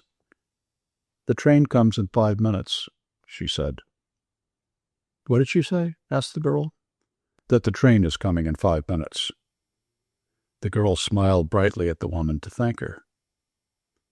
I'd better take the bags over to the other side of the station, the man said. She smiled at him. All right, then come back and we'll finish the beer. He picked up the 2 heavy bags and carried them around the station to the other tracks. He looked up the tracks but could not see the train. Coming back, he walked through the barroom, where people waiting for the train were drinking. He drank an anise at the bar and looked at the people. They were all waiting reasonably for the train. He went out through the bead curtain. She was sitting at the table and smiled at him. Do you feel better? He asked. I feel fine, she said. There's nothing wrong with me. I feel fine. Section 4. The Killers. The door of Henry's lunchroom opened and 2 men came in. They sat down at the counter. What's yours? George asked them. I don't know, one of the men said. What do you want to eat, Al? I don't know, said Al. I don't know what I want to eat. Outside it was getting dark. The street light came on outside the window. The 2 men at the counter read the menu. From the other end of the counter, Nick Adams watched them. He had been talking to George when they came in. I'll have a roast pork tenderloin with applesauce and mashed potatoes, the first man said. It isn't ready yet. What the hell do you put it on the card for? That's the dinner, George explained. You can get that at 6 o'clock. George looked at the clock on the wall behind the counter. It's 5 o'clock. The clock says 20 minutes past 5, the second man said. It's 20 minutes fast. Oh, now at the clock, the first man said. What have you got to eat? I can give you any kind of sandwiches, George said. You can have ham and eggs, bacon and eggs, liver and bacon, or steak. Give me chicken croquettes with green peas and cream sauce and mashed potatoes. That's the dinner. Everything we want's the dinner, eh? That's the way you work it. I can give you ham and eggs, bacon and eggs, liver. I'll take ham and eggs, the man called Al said. He wore a derby hat and a black overcoat buttoned across the chest. His face was small and white, and he had tight lips. He wore a silk muffler and gloves. "Give me bacon and eggs," said the other man. He was about the same size as Al. Their faces were different, but they were dressed like twins. Both wore overcoats, too tight for them. They sat leaning forward, their elbows on the counter. "Got anything to drink?" Al asked. "Silver beer, bevo, ginger ale," George said. "I mean, you got anything to drink?" "Just those I said." "This is a hot town," said the other. "What do they call it?" "Summit." "Ever hear of it?" Al asked his friend. "No," said the friend. "What do you do here nights?" Al asked. "They eat the dinner," his friend said. "They all come here and eat the big dinner." "That's right," George said. "So you think that's all right?" Al asked George. "Sure." "You're a pretty bright boy, aren't you?" "Sure," said George. "Well, you're not," said the other little man. "Is he, Al?" "He's dumb," said Al. He turned to Nick. "What's your name?" "Adams." "Another bright boy," Al said. "Ain't he a bright boy, Max?" "The town's full of bright boys," Max said. George put the two platters, one of ham and eggs, the other of bacon and eggs, on the counter. He set down two side dishes of fried potatoes and closed the wicket into the kitchen. "Which is yours?" he asked Al. "Don't you remember?" "Ham and eggs." "Just a bright boy," Max said. He leaned forward and took the ham and eggs. Both men ate with their gloves on. George watched them eat. "What are you looking at?" Max looked at George. "Nothing." "The hell you were. You were looking at me." "Maybe the boy meant it for a joke, Max," Al said. George laughed. "You don't have to laugh," Max said to him. "You don't have to laugh at all. See?" "All right," said George. "So he thinks it's all right." Max turned to Al. "He thinks it's all right. That's a good one." "Oh, he's a thinker," Al said. They went on eating. "What's the bright boy's name down the counter?" Al asked Max. "Hey, bright boy," Max said to Nick. "You go around the other side of the counter with your friend." "What's the idea?" Nick asked. "There isn't any idea." "You better go around, bright boy," Al said. Nick went around behind the counter. "What's the idea?" George asked. "None of your damn business," Al said. "Who's out in the kitchen?" "The nigger." "What do you mean, the nigger?" "The nigger that cooks." "Tell him to come in." "What's the idea?" "Tell him to come in." "Where do you think you are?" "We know damn well where we are," the man called Max said. "Do we look silly?" "You talk silly," Al said to him. "What the hell you argue with this kid for?" "Listen," he said to George. "Tell the nigger to come out here." "What are you going to do to him?" "Nothing." "Use your head, bright boy. What will you do to a nigger?" George opened the slit that opened back into the kitchen. "Sam," he called. "Come in here a minute." The door of the kitchen opened and the nigger came in. "What was it?" he asked. The two men at the counter took a look at him. "All right, nigger. You stand right there," Al said. Sam, the nigger, standing in his apron, looked at the two men sitting at the counter. "Yes, sir," he said. Al got down from his stool. "I'm going back to the kitchen with the nigger and the bright boy," he said. "Going back to the kitchen, nigger. You go with him, bright boy." The little man walked after Nick and Sam, the cook, back into the kitchen. The door shut after them. The man called Max sat at the counter opposite George. He didn't look at George, but looked in the mirror that ran along the back of the counter. Henry's had been made over from a saloon into a lunchroom.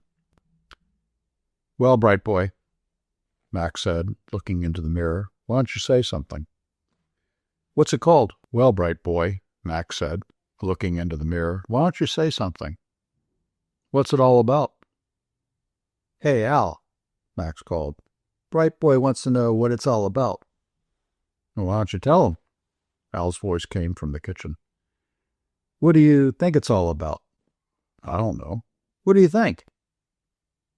Max looked into the mirror all the time he was talking. "I wouldn't say." "Hey, Al, bright boy says he wouldn't say what he thinks it's all about." I can hear you all right, Al said from the kitchen.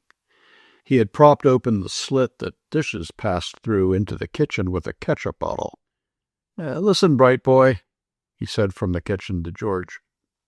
Stand a little further along the bar. You move a little to the left, Max. He was like a photographer arranging for a group picture. Talk to me, bright boy, Max said. What do you think's going to happen? George did not say anything. I'll tell you, Max said. We're going to kill a Swede. Do you know a big Swede named Ole Anderson? Yes.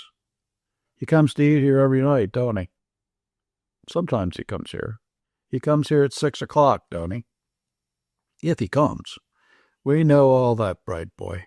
Talk about something else. Ever go to the movies? Once in a while. You gotta go to the movies more. Movies are fine for a bright boy like you.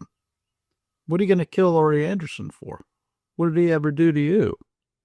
He never had a chance to do anything to us. He's never even seen us. And he's only gonna see us once, Al said from the kitchen. What are you gonna kill him for, then? George asked. We're killing him for a friend. Just to oblige a friend, bright boy. Shut up, said Al from the kitchen. You talk too goddamn much. Well, I gotta keep bright boy amused, don't I, bright boy? You talk too damn much, Al said. The nigger and my bright boy are amused by themselves. I got 'em tied up like a couple of girlfriends in a convent. I suppose you were in a convent?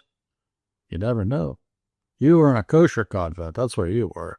George looked up at the clock. If anybody comes in, you tell them the cook is off. If they keep after it, you tell them you'll go back and cook yourself. Do you get that, bright boy? All right, George said. What are you going to do with us afterward? That'll depend, Max said. That's one of those things you never know at the time. George looked up at the clock. It was 6:15. The door from the street opened. A streetcar motorman came in. Hello, George, he said. Can I get supper? Sam's gone out, George said. He'll be back in about half an hour. Well, I better go up the street, the motorman said. George looked at the clock. It was 20 minutes past 6. That was nice, bright boy. You're a regular little gentleman. He knew I'd blow his head off, Al said from the kitchen. No, said Max. It ain't that. Bright boy is nice. He's a nice boy. I like him. At 6:55, George said. He's not coming. 2 other people had been in the lunchroom. Once George had gone out to the kitchen and made a ham and egg sandwich to go that a man might take with him. Inside the kitchen he saw Al, his derby hat ticked back, sitting on a stool beside the wicket with the muzzle of a sawed-off shotgun resting on the edge. Nick and the cook were back to back in the corner, a towel tied in each of their mouths. George had cooked the sandwich, wrapped it up in oiled paper, put it in a bag, brought it in, and the man had paid for it and gone out. A bright boy can do anything, Max said. He can cook and everything. He'd make some girl a nice wife, bright boy. Yes, George said. Your friend, Ole Anderson, isn't going to come. We'll give him 10 minutes, Max said. Max watched the mirror and the clock. The hands of the clock marked 7 o'clock and then 5 minutes past 7. Come on, Al, said Max. We better go. He's not coming. Better give him 5 minutes, Al said from the kitchen. In 5 minutes, a man came in, and George explained that the cook was sick. Why the hell don't you get another cook? The man asked. Aren't you running a lunch counter? He went out. Come on, Al, Max said. What about the 2 bright boys and the nigger? They're all right. You think so? Sure. We're through with it. I don't like it, said Al. It's sloppy. You talk too much. Oh, what the hell, said Max. We got to keep amused, don't we? You talk too much all the same, Al said. He came out from the kitchen. The cut-off barrels of the shotgun made a slight bulge under the waist of his too tight-fitting overcoat. He straightened his coat with gloved hands. So long, bright boy, he said to George. You got a lot of luck. That's the truth, Max said. You ought to play the races, bright boy. The 2 of them went out the door. George watched them through the window, pass under the arc light and cross the street. In their tight overcoats and derby hats, they looked like a vaudeville team. George went back through the swinging door into the kitchen and untied Nick and the cook. "I don't want any more of that," said Sam, the cook. "I don't want any more of that." Nick stood up. He had never had a towel in his mouth before. "Say," he said, "what the hell?" He was trying to swagger it off. "They were going to kill Ole Anderson," George said. "They were going to shoot him when he came in to eat." "Ole Anderson?" "Sure." The cook felt the corners of his mouth with his thumbs. "They all gone?" he asked. "Yeah," said George. "They're gone now." "I don't like it," said the cook. "I don't like any of it at all." "Listen," George said to Nick, "you better go see Ole Anderson."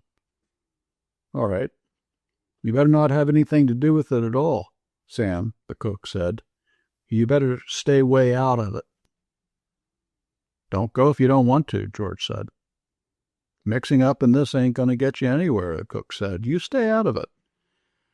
"I'll go see him," Nick said to George. "Where does he live?" The cook turned away. "Little boys always know what they want to do," he said. "He lives up at Hirsch's rooming house," George said to Nick. "I'll go there." Outside, the arc light shone through the bare branches of a tree. Nick walked up the street beside the car tracks and turned at the next arc light down a side street. 3 houses up the street was Hirsch's rooming house. Nick walked up the steps and pushed the bell. A woman came to the door. "Is Ole Anderson here?" "Do you want to see him?" "Yes, if he's in."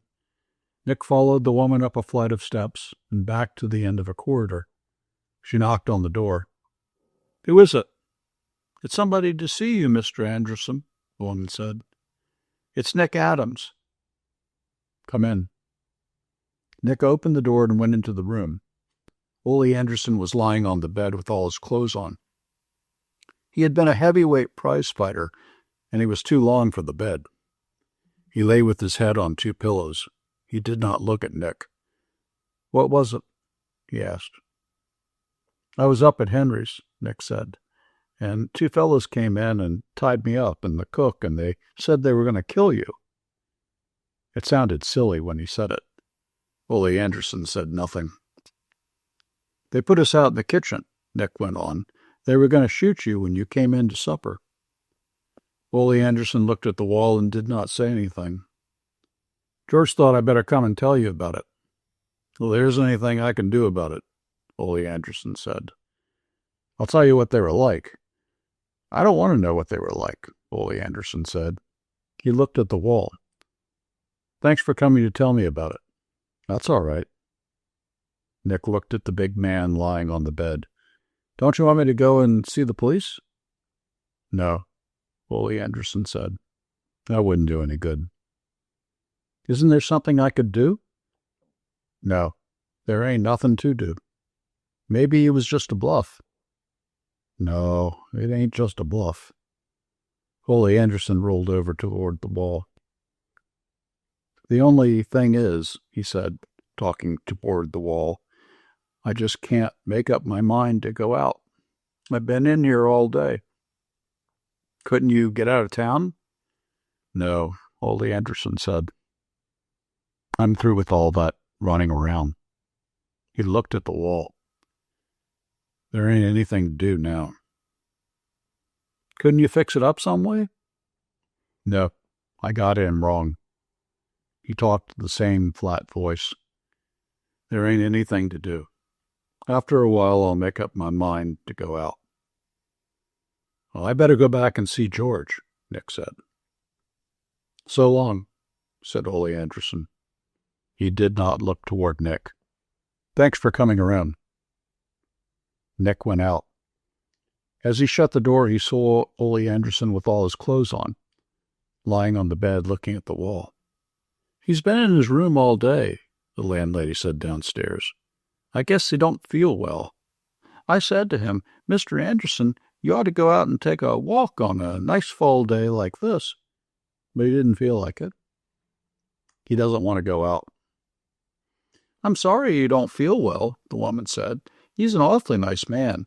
He was in the ring, you know. I know it. You'd never know it except from the way his face is, the woman said. They stood talking just inside the street door. He's just as gentle. Well, good night, Mrs. Hirsch, Nick said. Well, I'm not Mrs. Hirsch, the woman said. She owns the place, so I just look after it for her. I'm Mrs. Bell. Well, good night, Mrs. Bell, Nick said. Good night, the woman said. Nick walked up the dark street to the corner under the arc light, and then along the car tracks to Henry's eating house. George was inside, back of the counter. Did you see Ole? Yes, said Nick. He's in his room and he won't go out. The cook opened the door from the kitchen when he heard Dick's voice. I don't even listen to it, he said, and shut the door. Did you tell him about it? George asked. Sure, I told him, but he knows what it's all about. What's he going to do? Nothing. They'll kill him. I guess they will. He must have got mixed up in something in Chicago. I guess so, said Nick. It's a hell of a thing. It's an awful thing, Nick said. They did not say anything. George reached down for a towel and wiped the counter. I wonder what he did, Nick said. Double-cross somebody. That's what they kill him for. I'm going to get out of this town, Nick said. Yes, said George. That's a good thing to do. I can't stand to think about him waiting in the room and knowing he's going to get it. It's too damn awful. Well, said George, you better not think about it. Section 5. Che ti dice la Patria. The road of the pass was hard and smooth, and not yet dusty in the early morning. Below were the hills with oak and chestnut trees, and far below was the sea. On the other side were snowy mountains. We came down from the pass through wooded country. There were bags of charcoal piled beside the road, and through the trees we saw charcoal burners' huts. It was Sunday, and the road, rising and falling, but always dropping away from the altitude of the pass, went through the scrub woods and through villages. Outside the villages there were fields with vines. The fields were brown, and the vines coarse and thick. Their houses were white, and in the streets the men in their Sunday clothes were playing bowls. Against the walls of some of the houses there were pear trees, their branches candelabraed against the white walls. The pear trees had been sprayed, and the walls of the houses were stained a metallic blue-gray by the spray vapor. There were small clearings around the villages where the vines grew, and then the woods. In a village 20 kilometers above Spezia, there was a crowd in the square, and a young man carrying a suitcase came up to the car and asked us to take him into Spezia. There are only 2 places, and they are occupied, I said. We had an old Ford coupe. I will ride on the outside. You will be uncomfortable. That makes nothing. I must go to Spezia. Should we take him? I asked Guy. He seems to be going anyway, Guy said. The young man handed in a parcel through the window. Look after this. 2 men tied his suitcase on the back of the car above our suitcases. He shook hands with everyone, explained that to a fascist and a man as used to traveling as himself, there was no discomfort, and climbed up on the running board on the left-hand side of the car, holding on inside, his right arm through the open window. You can start, he said. The crowd waved. He waved with his free hand. What did he say? Guy asked me. That we could start. Isn't he nice? Guy said. The road followed a river. Across the river were mountains. The sun was taking the frost out of the grass. It was bright and cold, and the air came cold through the open windshield. How do you think he likes it out there? Guy was looking up the road. His view out of his side of the car was blocked by our guest. The young man projected from the side of the car like the figurehead of a ship. He had his coat collar up and pulled his hat down, and his nose looked cold in the wind. "Maybe you'll get enough of it," Guy said. "That's the side our bum tire's on." "Oh, he'd leave us if we blew out," I said. "He wouldn't get his traveling clothes dirty." "Well, I don't mind him," Guy said, "except the way he leans out on the turns." The woods were gone. The road had left the river to climb. The radiator was boiling. The young man looked annoyedly and suspiciously at the steam and rusty water. The engine was grinding, with both Guy's feet on the first speed pedal, up and up, back and forth and up, and finally out level. The grinding had stopped, and in the new quiet there was a great churning, bubbling in the radiator. We were at the top of the last range above Spezia and the sea. The road descended with short, barely rounded turns. Our guest hung out on the turns and nearly pulled the top-heavy car over. "You can't tell him not to," I said to Guy. "It's his sense of self-preservation." The great Italian sense. The greatest Italian sense. We came down around curves, through deep dust, the dust powdering the olive trees. Spezia spread below along the sea. The road flattened outside the town. Our guest put his head in the window. "I want to stop." "Stop it," I said to Guy. We slowed up at the side of the road. The young man got down, went to the back of the car, and untied the suitcase. "I stop here so you won't get into trouble carrying passengers," he said. "My package." I handed him the package. He reached in his pocket. "How much do I owe you?" "Nothing." "Why not?" "I don't know," I said. "Then thanks," the young man said. Not "thank you," or "thank you very much," or "thank you 1,000 times," all of which you formally said in Italy to a man when he handed you a timetable or explained about a direction. The young man uttered the lowest form of the word thanks, and looked after us suspiciously as Guy started the car. I waved my hand at him.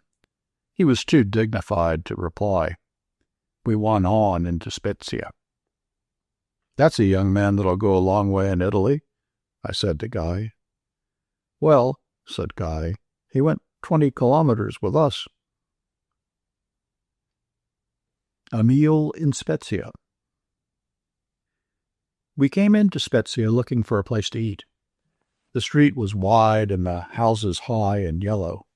We followed the tram track into the center of town. On the walls of the houses were stenciled eye-bugging portraits of Mussolini, with hand-painted vivas, the double V in black paint, with drippings of paint down the wall. Side streets went down to the harbor.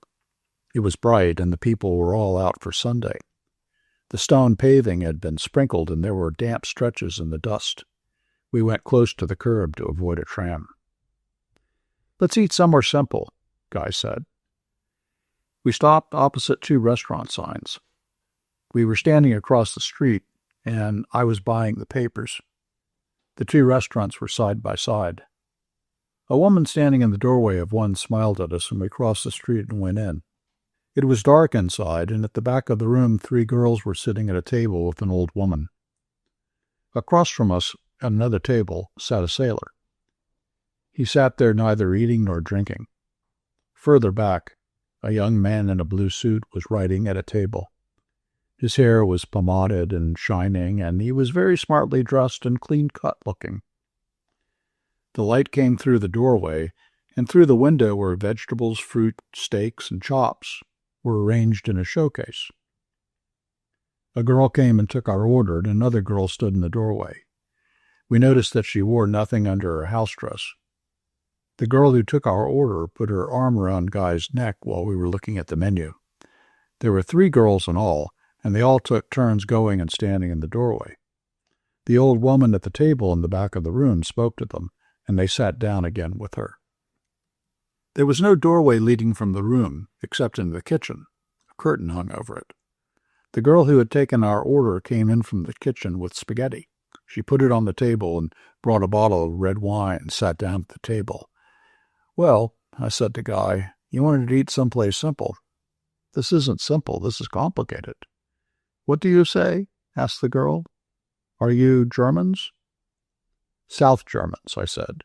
"The South Germans are a gentle, lovable people." "Don't understand," she said. "What's the mechanics of this place?" Guy asked. "Do I have to let her put her arm around my neck?" "Certainly," I said. "Mussolini has abolished the brothels. This is a restaurant." The girl wore a one-piece dress. She leaned forward against the table and put her hands on her breasts and smiled. She smiled better on one side than on the other and turned the good side toward us.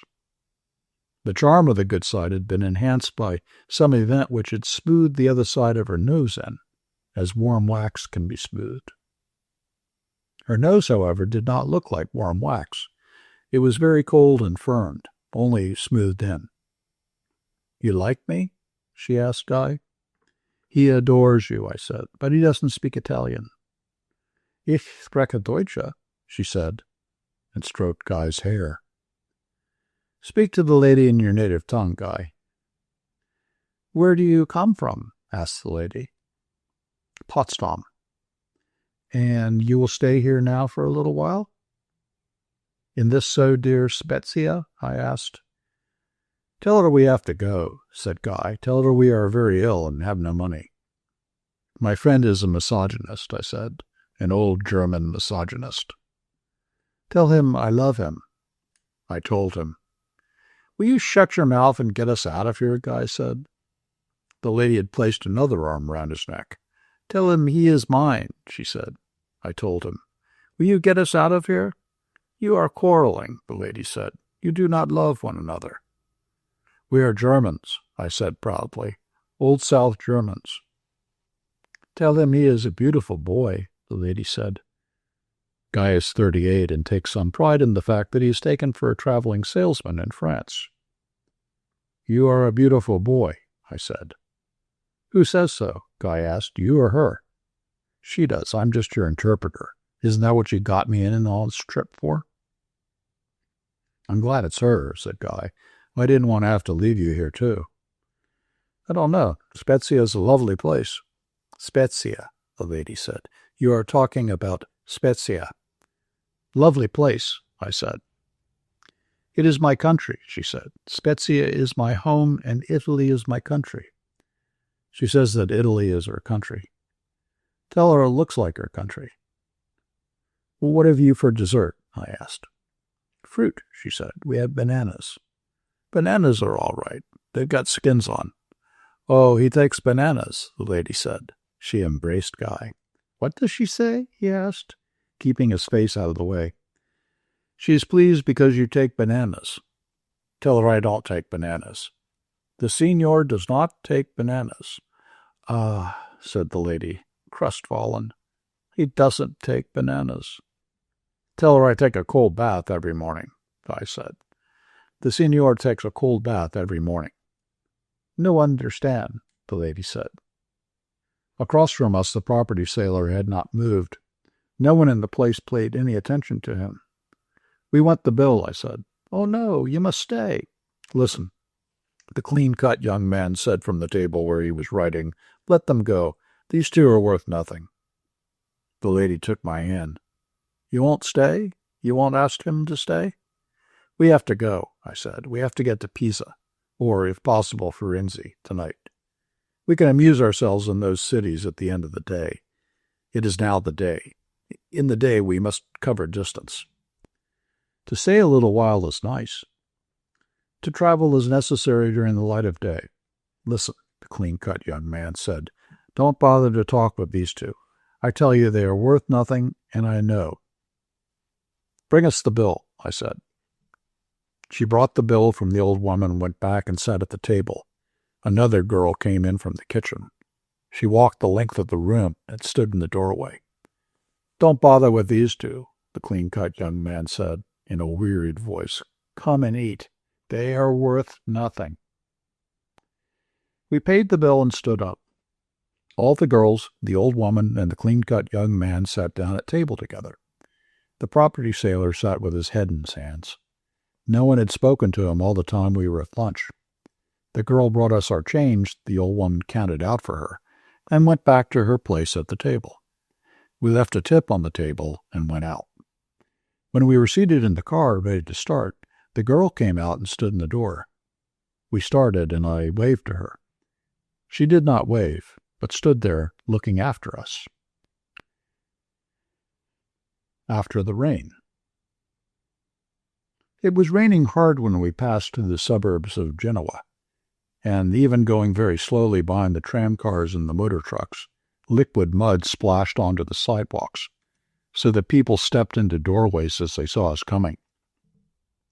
In San Pier d'Arena, the industrial suburb outside of Genoa, there is a wide street with 2 car tracks, and we drove down the center to avoid sending the mud onto the men going home from work. On our left was the Mediterranean. There was a big sea running, and waves broke, and the wind blew the spray against the car. A riverbed that, when we had passed, going into Italy, had been wide, stony, and dry, was running brown, and up to the banks. The brown water discolored the sea, and as the waves thinned and cleared in breaking, the light came through the yellow water, and the crests, detached by the wind, blew across the road. A big car passed us going fast, and a sheet of muddy water rose up and covered our windshield and radiator. The automatic windshield cleaner moved back and forth, spreading the film over the glass. We stopped and ate lunch at Sestri. There was no heat in the restaurant, and we kept our hats and coats on. We could see the car outside through the window. It was covered with mud and was stopped beside some boats that had pulled up beyond the waves. In the restaurant, you could see her breath. The pasta asciutto was good. The wine tasted of alum, and we poured water in it. Afterward, the waiter brought beefsteak and fried potatoes. A man and a woman sat at the far end of the restaurant. He was middle-aged, and she was young and wore black. All during the meal she would blow out her breath in the cold, damp air. The man would look at it and shake his head. They ate without talking, and the man held her hand under the table. She was good-looking, and they seemed very sad. They had a traveling bag with them. We had the papers, and I read the account of the Shanghai fighting aloud to Guy. After the meal, he left with the waiter in search of a place which did not exist in the restaurant, and I cleaned off the windshield, the lights, and the license plates with a rag. Guy came back, and we backed the car out and started. The waiter had taken him across the road and into an old house. The people in the house were suspicious, and the waiter had remained with Guy to see that nothing was stolen. Although I don't know how, me not being a plumber, they expected me to steal anything, Guy said. As we came up on a headland beyond the town, the wind struck the car and nearly tipped it over. It's good it blows us away from the sea, Guy said. Well, I said, they drowned Shelley somewhere along here. That was down by Viareggio, Guy said. Do you remember what we came to this country for? Yes, I said, but we didn't get it. We'll be out of it tonight, if we can get past it into Bigli. We'll see. I don't like to drive this coast at night. It was early afternoon and the sun was out. Below, the sea was blue with whitecaps running toward Savona. Back, beyond the cape, the brown and blue waters joined. Out ahead of us, a tramp steamer was going up the coast. Can you still see Genoa? Guy asked. Oh, yes. That next big cape ought to put it out of sight. We'll see it a long time yet. I can still see Portofino Cape behind it. Finally, we could not see Genoa. I looked back as we came out, and there was only the sea, and below in the bay, a line of beach with fishing boats, and above, on the side of a hill, a town, and then capes far down the coast. It's gone now, I said to Guy. Oh, it's been gone a long time now. But we couldn't be sure till we got a way out. There was a sign with a picture of an S-turn and Svolta Pericolosa. The road curved round the headland, and the wind blew through the crack in the windshield. Below the cape was a flat stretch beside the sea. The wind had dried the mud, and the wheels were beginning to lift dust. On the flat road we passed a fascist riding a bicycle, a heavy revolver in a holster on his back. He held the middle of the road on his bicycle, and we turned out for him. He looked up at us as we passed. Ahead there was a railway crossing, and as we came toward it, the gates went down. As we waited, the fascist came up on his bicycle. The train went by, and Guy started the engine. "Wait," the bicycle man shouted from behind the car. "Your number's dirty." I got out with a rag. The number had been cleaned at lunch. "You can read it," I said. "You think so?" "Read it." "I cannot read it. It is dirty." I wiped it off with the rag. "How's that?" 25 lira. "What?" I said. "You could have read it. It's only dirty from the state of the roads." "You don't like Italian roads?" "They're dirty." 50 lira. He spat in the road. "Your car is dirty, and you're dirty too." "Good. And give me a receipt with your name." He took out a receipt book, made in duplicate and perforated, so one side could be given to the customer and the other side filled in and kept as a stub. There was no carbon to record what the customer's ticket said. "Give me 50 lira." He wrote in indelible pencil, tore out the slip and handed it to me. I read it. "This is for 25 lira. A mistake," he said, and changed the 25 to 50. "And now the other side. Make it 50 and the part you keep." He smiled a beautiful Italian smile and wrote something on the receipt stub, holding it so I could not see. "Go on," he said, "before your number gets dirty again." We drove for 2 hours after it was dark and slept in Mentone that night. It seemed very cheerful and clean and sane and lovely. We had driven from Ventimiglia to Pisa and Florence, across the Romana to Rimini, back through Forli, Imola, Bologna, Parma, Piacenza, and Genoa, to Ventimiglia again. The whole trip had only taken 10 days. Naturally, in such a short trip, we had no opportunity to see how things were with the country or the people.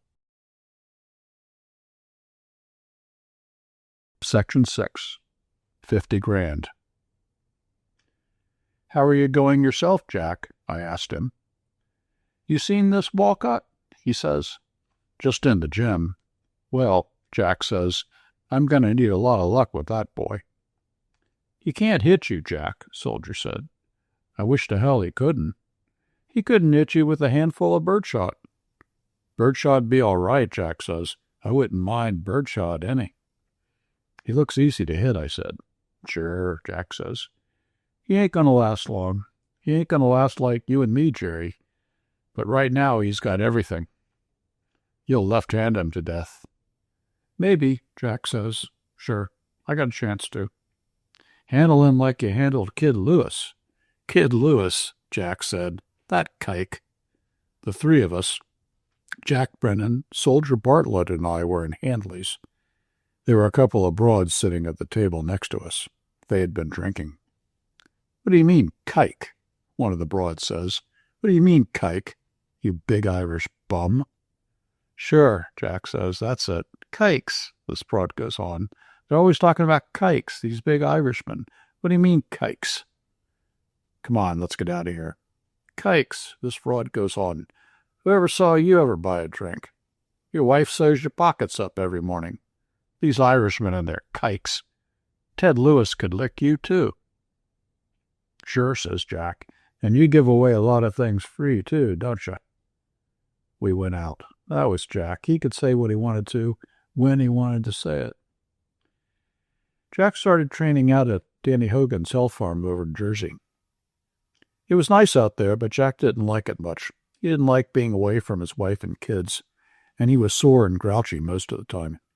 He liked me, and we got along fine together, and he liked Hogan, but after a while Soldier Bartlett commenced to get on his nerves. A kidder gets to be an awful thing around a camp if his stuff goes sort of sour. Soldier was always kidding Jack, just sort of kidding him all the time. It wasn't very funny and it wasn't very good, and it began to get to Jack. It was sort of stuff like this. Jack would finish up with the weights and the bag and pull on his gloves. "You want to work?" he'd say to Soldier. "Sure. How do you want me to work?" Soldier would ask. "Want me to treat you rough like Walcott? Want me to knock you down a few times?" "That's it," Jack would say. He didn't like it any, though. One morning we were all out on the road. We'd been out quite a way, and now we were coming back. We'd go along fast for 3 minutes and then walk a minute, and then go fast for 3 minutes again. Jack wasn't ever what you'd call a sprinter. He'd move around fast enough in the ring if he had to, but he wasn't any too fast on the road. All the time we were walking, Soldier was kidding him. We came up the hill to the farmhouse. "Well," says Jack, "you better go back to town, Soldier." "What do you mean?" "You better go back to town and stay there." "What's the matter?" "I'm sick of hearing you talk." "Yes," says Soldier. "Yes," says Jack. "You'll be a damn sight sicker when Walcott gets through with you." "Sure," says Jack. "Maybe I will, but I know I'm sick of you." So Soldier went off on the train to town that same morning. I went down with him to the train. He was good and sore. "I was just kidding him," he said. We were waiting on the platform. "He can't pull that stuff with me, Jerry." "He's nervous and crabby," I said. "He's a good fellow, Soldier." "The hell he is. The hell he's ever been a good fellow." "Well," I said, "so long, Soldier." The train had come in. He climbed up with his bag. "So long, Jerry." "You be in town before the fight?" "I don't think so." "See you then." He went in and the conductor swung up and the train went out. I rode back to the farm in the cart. Jack was on the porch writing a letter to his wife. The mail had come, and I got the papers and went over on the other side of the porch and sat down to read. Hogan came out the door and walked over to me. "Did he have a jam with Soldier?" "Not a jam," I said. "He just told him to go back to town." "I could see it coming," Hogan said. "He never liked Soldier much." "No, he don't like many people." "He's a pretty cold one," Hogan said. "Well, he's always been fine to me." "Me too," Hogan said. "I got no kick on him. He's a cold one, though." Hogan went in through the screen door, and I sat there on the porch and read the papers. It was just starting to get fall weather, and it's nice country there in Jersey, up in the hills. And after I read the paper, I sat there and looked out at the country and the road down below against the woods, with cars going along it, lifting the dust up. It was fine weather and pretty nice-looking country. Hogan came to the door, and I said, "Say, Hogan, haven't you anything to shoot out there?" "No," Hogan said, "only sparrows." "Seen the paper?" I said to Hogan. "What's in it?" "Sandy booted 3 of them in yesterday." "I got that on the telephone last night." "You follow him pretty close, Hogan?" I asked. "Oh, I keep in touch with him," Hogan said. "What about Jack? Does he still play with him?" "Him?" Hogan said. "Can you see him doing it?" Just then Jack came round the corner with a letter in his hand. He's wearing a sweater and an old pair of pants and boxing shoes. "Got a stamp, Hogan?" he asks. "Give me the letter," Hogan said. "I'll mail it for you."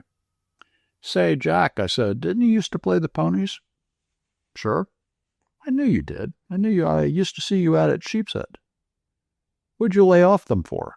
Hogan asked. "Lost money." Jack sat down on the porch by me.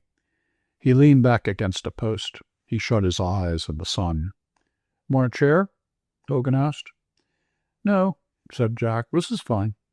"It's a nice day," I said. "It's pretty nice out in the country. I'd a damn sight rather be in town with the wife." "Well, you only got another week." "Yes," Jack says. "That's so."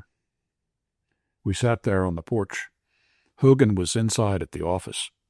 "What do you think about the shape I'm in?" Jack asked me. "Well, you can't tell," I said. "You got a week to get around into form."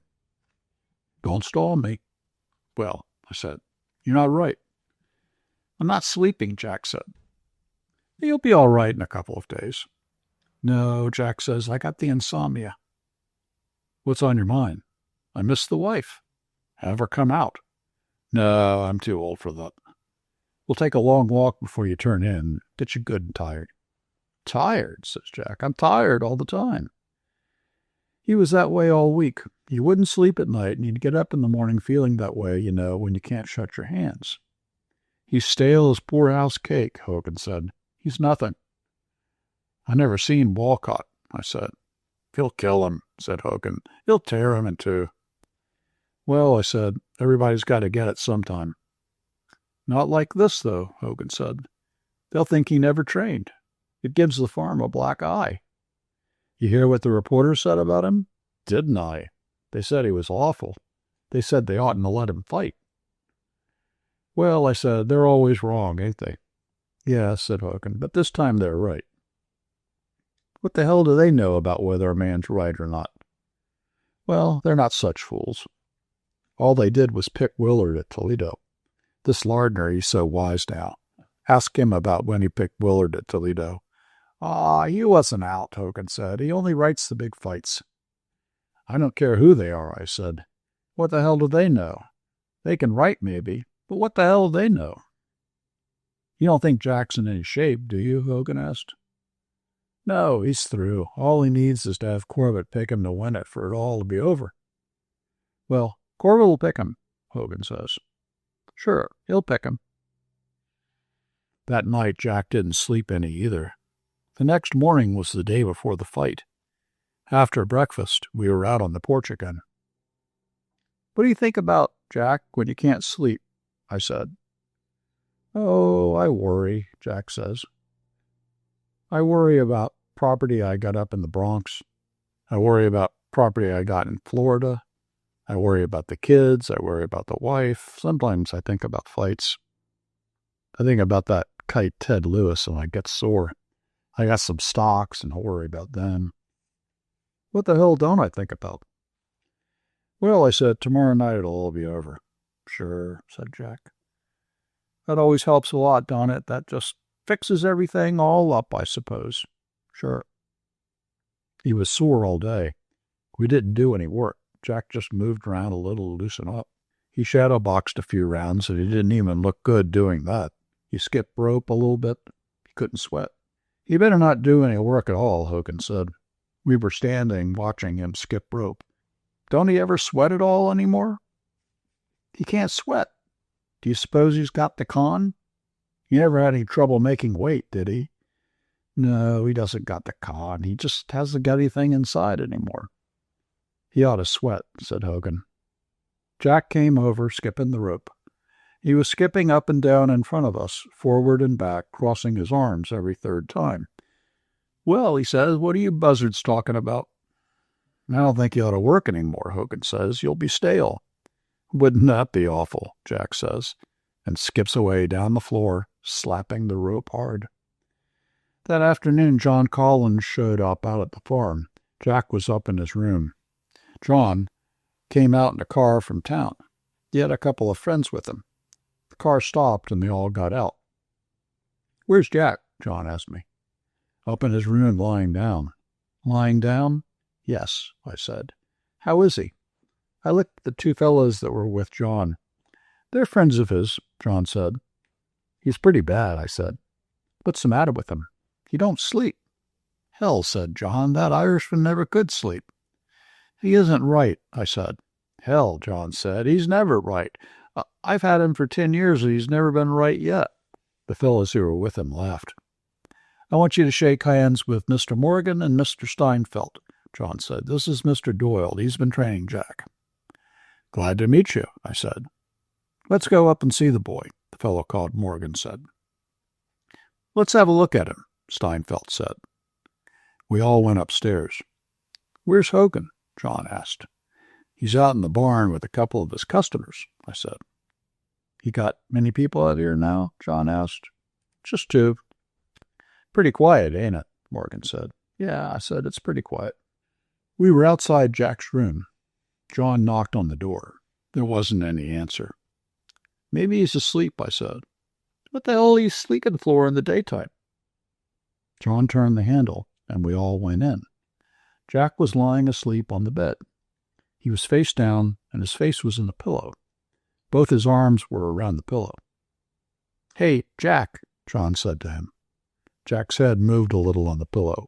Jack, John says, leaning over him. Jack just dug a little deeper in the pillow. John touched him on the shoulder. Jack sat up and looked at us. He hadn't shaved, and he was wearing an old sweater. Christ, why can't you let me sleep? He says to John. Don't be sore, John says. I didn't mean to wake you up. Oh, no, Jack says. Of course not. You know Morgan and Steinfeld, John said. Glad to see you, Jack says. How do you feel, Jack?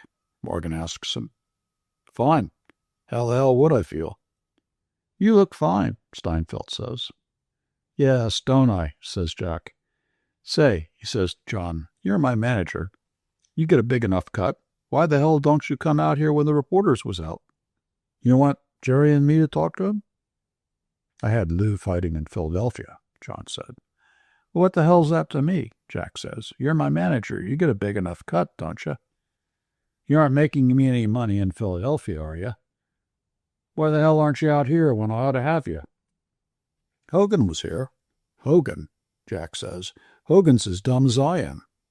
Soldier Bathlet was out here walking with you for a while, wasn't he? Steinfeld said to change the subject. Yeah, he was out here, Jack says. He was out here all right.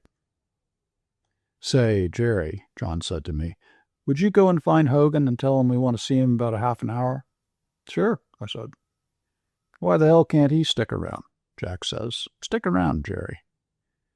Morgan and Steinfeld looked at each other. Quiet down, Jack, John said to him. I better go find Hogan, I said. All right, if you want to go, Jack says. None of these guys are going to send you away, though. I'll go find Hogan, I said.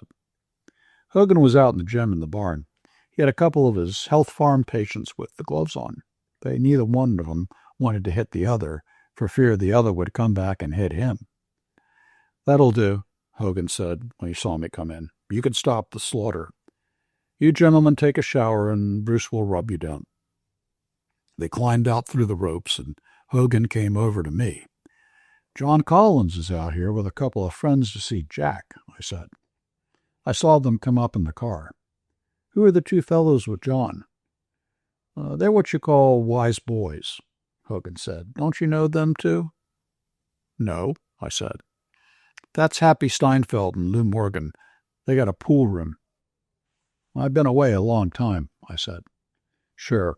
That Happy Steinfeld's a big operator. I've heard his name, I said. He's a pretty smooth boy, Hogan said. They're a couple of sharpshooters. Well, I said, they want to see us in half an hour. You mean they don't want to see us until half an hour? That's it. Come on in the office, Hogan said. To hell with those sharpshooters. After about 30 minutes or so, Hogan and I went upstairs. We knocked on Jack's door. They were talking inside the room. Wait a minute, somebody said. To hell with that stuff, Hogan said. When you want to see me on down to the office? We heard the door unlock. Steinfeld opened it. Come on in, Hogan, he says. We're all going to have a drink. Well, says Hogan, that's something. We went in. Jack was sitting on the bed. John and Morgan were sitting on a couple of chairs. Steinfeld was standing up. You're a pretty mysterious lot of boys, Hogan said. Hello, Danny, John says. Hello, Danny, Morgan says and shakes hands. Jack doesn't say anything. He just sits there on the bed. He ain't with the others. He's all by himself. He was wearing an old blue jersey and pants and had on boxing shoes. He needed a shave. Steinfeld and Morgan were dressers. John was quite a dresser, too. Jack sat there looking Irish and tough. Steinfeld brought out a bottle, and Hogan brought in some glasses, and everybody had a drink. Jack and I took one, and the rest of them went on and had 2 or 3 each. Better save some for your ride back, Hogan said. Don't you worry, we got plenty, Morgan said. Jack hadn't drunk anything since the one drink. He was standing up and looking at them. Morgan was sitting on the bed where Jack had sat. Have a drink, Jack, John said, and handed him the glass of the bottle. No, I never like to go to these wakes, Jack said. They all laughed. Jack didn't laugh. They were all feeling pretty good when they left. Jack stood on the porch when he got into the car. They waved to him. "So long," Jack said. We had supper. Jack didn't say anything all during the meal except, "Will you pass me this?" or "Will you pass me that?" The 2 health farm patients ate at the same table with us. They were pretty nice fellows. After we finished eating, we went out on the porch. It was dark early. "I'd like to take a walk, Jerry?" Jack asked. "Sure," I said. We put on our coats and started out. It was quite a way down to the main road, and then we walked along the main road about 1.5 miles. Cars kept going by, and we would pull out to the side until they were passed. Jack didn't say anything. After we had stepped out into the bushes to let a big car go by, Jack said, "To hell with this walking. Come on back to Hogan's." We went along a side road that cut up over the hill and cut across the field back to Hogan's. We could see the lights of the house up on the hill. We came around to the front of the house, and there standing in the doorway was Hogan. "Have a good walk?" Hogan asked. "Oh, fine," Jack said. "Listen, Hogan, have you got any liquor?" "Sure," says Hogan. "What's the idea?" "Send it up to the room," Jack says. "I'm going to sleep tonight." "You're the doctor," Hogan says. "Come on up to the room, Jerry," Jack says. Upstairs, Jack sat on the bed with his head in his hands. "Ain't it a life?" Jack says. Hogan brought in a quart of liquor and 2 glasses. "Want some ginger ale?" "What do you think I want to do, get sick?" "I just asked you," Hogan said. "Have a drink?" said Jack. "No, thanks," said Hogan. He went out. "How about you, Jerry?" "I'll have one with you," I said. Jack poured out a couple of drinks. "Now," he said, "I want to take it slow and easy." "We'll put some water in it," I said. "Yes," Jack said, "I guess that's better." We had a couple of drinks without saying anything. Jack started to pour me another.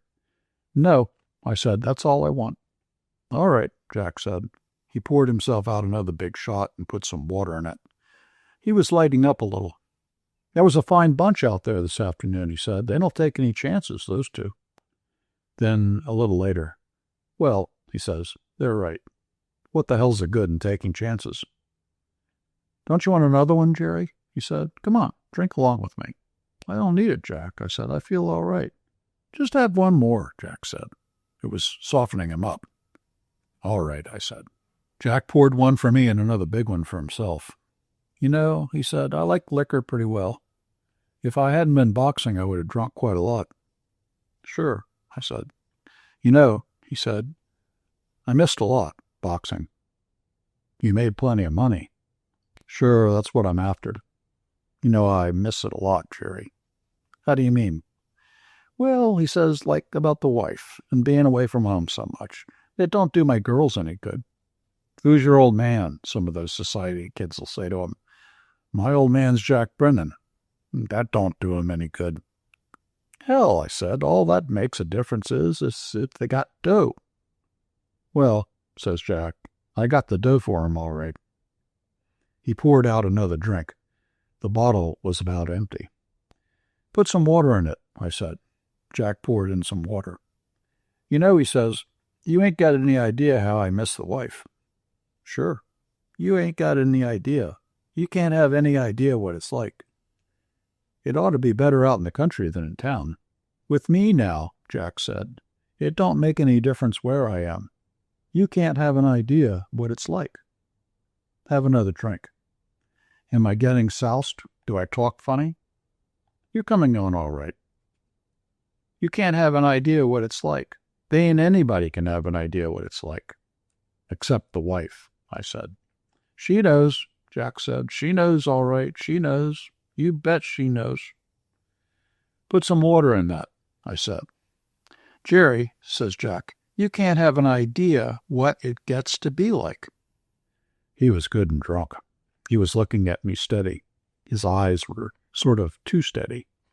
"You'll sleep all right," I said. "Listen, Jerry," Jack says, "you want to make some money? Get some money down on Walcott." "Yes?" "Listen, Jerry," Jack put down the glass. "I'm not drunk now, see? You know what I'm betting on him? 50 grand. That's a lot of dough." 50 grand, Jack says, At 2-1, I'll get $25,000. Get some money on him, Jerry. Sounds good, I said. How can I beat him? Jack says. It ain't crooked. How can I beat it? Why not make some money on it? Put some water in that, I said. I'm through after this fight, Jack says. I'm through with it. I got to take a beating. Why shouldn't I make money on it? Sure. I ain't slept for a week, Jack says. All night I lay awake and worry my can off. Can't sleep, Jerry. You ain't got an idea what it's like when you can't sleep. Sure. I can't sleep. That's all. I just can't sleep. What's the use of taking care of yourself all these years when you can't sleep? It's bad. You ain't got an idea what it's like, Jerry, when you can't sleep. Put some water in that, I said. Well, about 11 o'clock, Jack passes out, and I put him to bed. Finally, he can't keep from sleeping. I helped him get his clothes off and got him into bed. You'll sleep all right, Jack, I said. Sure, Jack says. I'll sleep now. Good night, Jack, I said. Good night, Jerry, Jack says. You're the only friend I got. Oh, hell, I said. You're the only friend I got, Jack says. The only friend I got. Go to sleep, I said. I'll sleep, Jack says. Downstairs, Hogan was sitting at the desk in the office reading the papers. He looked up. Well, you get your boyfriend to sleep? He asks. He's off. It's better for him than not sleeping, Hogan said. Sure. You'd have a hell of a time explaining that to these sports writers, though. Well, I'm going to bed myself, I said. Good night, said Hogan. In the morning, I came downstairs about 8 o'clock and got some breakfast. Hogan had his 2 customers out in the barn doing exercises. I went out and watched them. 1, 2, 3, 4. Hogan was counting for them. Hello, Jerry, he said. Is Jack up yet? No, he's still sleeping. I went back to my room and packed up to go into town. About 9:30, I heard Jack getting up in the next room. When I heard him go downstairs, I went down after him. Jack was sitting at the breakfast table. Hogan had come in and was standing beside the table. How do you feel, Jack? I asked him. Not so bad. Sleep well? Hogan asked. I slept all right, Jack said. I got a thick tongue, but I ain't got a head. Good, said Hogan. That was good liquor. Put it on the bill, Jack says. What time do you want to go into town? Hogan asked. Before lunch, Jack says. The 11 o'clock train. Sit down, Jerry, Jack said. Hogan went out. I sat down at the table. Jack was eating a grapefruit. When he'd find a seed, he'd spit it out in the spoon and dump it on the plate. I guess I was pretty stewed last night, started. You drank some liquor. I guess I said a lot of fool things. You weren't bad. Where's Hogan? He asked. He was through with the grapefruit. He's out in the front office. What did I say about betting on the fight? Jack asked. He was holding the spoon and sort of poking at the grapefruit with it. The girl came in with some ham and eggs and took away the grapefruit. Bring me another glass of milk, Jack said to her. She went out. You said you had 50 grand on walkout, I said. That's right, Jack said. That's a lot of money. I don't feel too good about it. Something might happen. No, Jack said. He wants the title bad. They'll be shooting with him all night. You can't ever tell. No, he wants the title. It's worth a lot of money to him. 50 grand is a lot of money, I said. It's business, said Jack. I can't win. You know I can't win anyway. As long as you're in there, you got a chance. No, Jack says. I'm all through. It's just business. How do you feel? Pretty good, Jack said. The sleep was what I needed. You might go good now. I'll give him a good show, Jack said. After breakfast, Jack called up his wife on the long distance. He was inside the booth telephoning. That's the first time he's called her up since he's out here, Hogan said. He writes her every day. Sure, Hogan says. A letter only costs 2 cents. Hogan said goodbye to us, and Bruce, the nigger rubber, drove us down to the train in the cart. Goodbye, Mr. Brennan, Bruce said at the train. I sure hope you can knock his can off. So long, said Jack. He gave Bruce $2. Bruce had worked on him a lot. He looked kind of disappointed. Jack saw me looking at Bruce holding the $2. "It's all in the bill," he said. "Hogan charged me for the rubbing." On the train going into town, Jack didn't talk. He sat in the corner of the seat with his ticket and his hatband and looked out the window. Once he turned and spoke to me. "I told the wife I'd take a room at the Shelby tonight. It's just around the corner from the garden. I can go up to the house tomorrow morning." "That's a good idea," I said. "Your wife ever see you fight, Jack?" "No," Jack says. "She's never seen me fight." I thought he must be figuring on taking an awful beating if he doesn't want to go home afterwards. In town, we took a taxi up to the Shelby. A boy came out and took our bags, and we went into the desk. "How much are these rooms?" Jack asked. "We only have double rooms," the clerk says. "I can give you a nice double room for $10. "That's too steep." "I can give you a double room for $7. "With a bath?" "Certainly." "You might as well bunk with me, Jerry," Jack says. "Oh," I said, "I'll sleep down at my brother-in-law's." "I don't mean for you to pay it," Jack says. "I just want to get my money's worth." "Will you register, please?" the clerk says. He looked at the names. "Number 238, Mr. Brennan." We went up in the elevator. It was a nice big room with 2 beds and a door opening into a bathroom. "This is pretty good," Jack says. The boy who brought us up pulled up the curtains and brought in our bags. Jack didn't make any move, so I gave the boy a quarter. We washed up, and Jack said we better go out and get something to eat. We ate a lunch at Jimmy Handley's place. Quite a lot of the boys were there. When we were about halfway through eating, John came in and sat down with us. Jack didn't talk much. "How are you on the weight, Jack?" John asked him. Jack was putting away a pretty good lunch. "I could make it with my clothes on," Jack said. He never had to worry about taking off weight. He was a natural welterweight, and he'd never gotten fat. He'd lost weight out at Hogan's. "Well, that's the one thing you never had to worry about," John said. "That's one thing," Jack says. We went around to the garden to weigh in after lunch. The match was made at 147 pounds at 3 o'clock. Jack stepped on the scales with a towel around him. The bar didn't move. Walcott had just weighed and was standing with a lot of people around him. "Let's see what you weigh, Jack," Friedman, Walcott's manager, said. "All right, weigh him then." Jack jerked his head toward Walcott. "Drop the towel," Friedman said. "What do you make it?" Jack asked the fellow who was weighing. 143 pounds, the fat man who was weighing said. "You're down fine, Jack," Friedman says. "Weigh him," Jack says. Walcott came over. He was a blonde with wide shoulders and arms like a heavyweight. He didn't have much legs. Jack stood about a half a head taller than he did. "Hello, Jack," he said. His face was plenty marked up. "Hello," said Jack. "How do you feel?" "Good," Walcott says. He dropped the towel from round his waist and stood on the scales. He had the whitest shoulders and back you ever saw. 146 pounds and 12 ounces. Walcott stepped off and grinned at Jack. "Well," John says to him, "Jack's spotting you about 4 pounds. "More than that when I come in, kid," Walcott says. "I might go and eat now." We went back and Jack got dressed. "He's a pretty tough-looking boy," Jack says to me. "He looks as though he'd been hit plenty of times." "Oh, yes," Jack said. "He ain't hard to hit." "Where are you going?" John asked when Jack was dressed. "Back to the hotel," Jack says. "You looked after everything?" "Yes," John says. "It's all looked after. I'm going to lie down a while," Jack says. "I'll come around for you about 6:45. We'll go and eat." "All right." Up at the hotel, Jack took off his shoes and his coat and lay down for a while.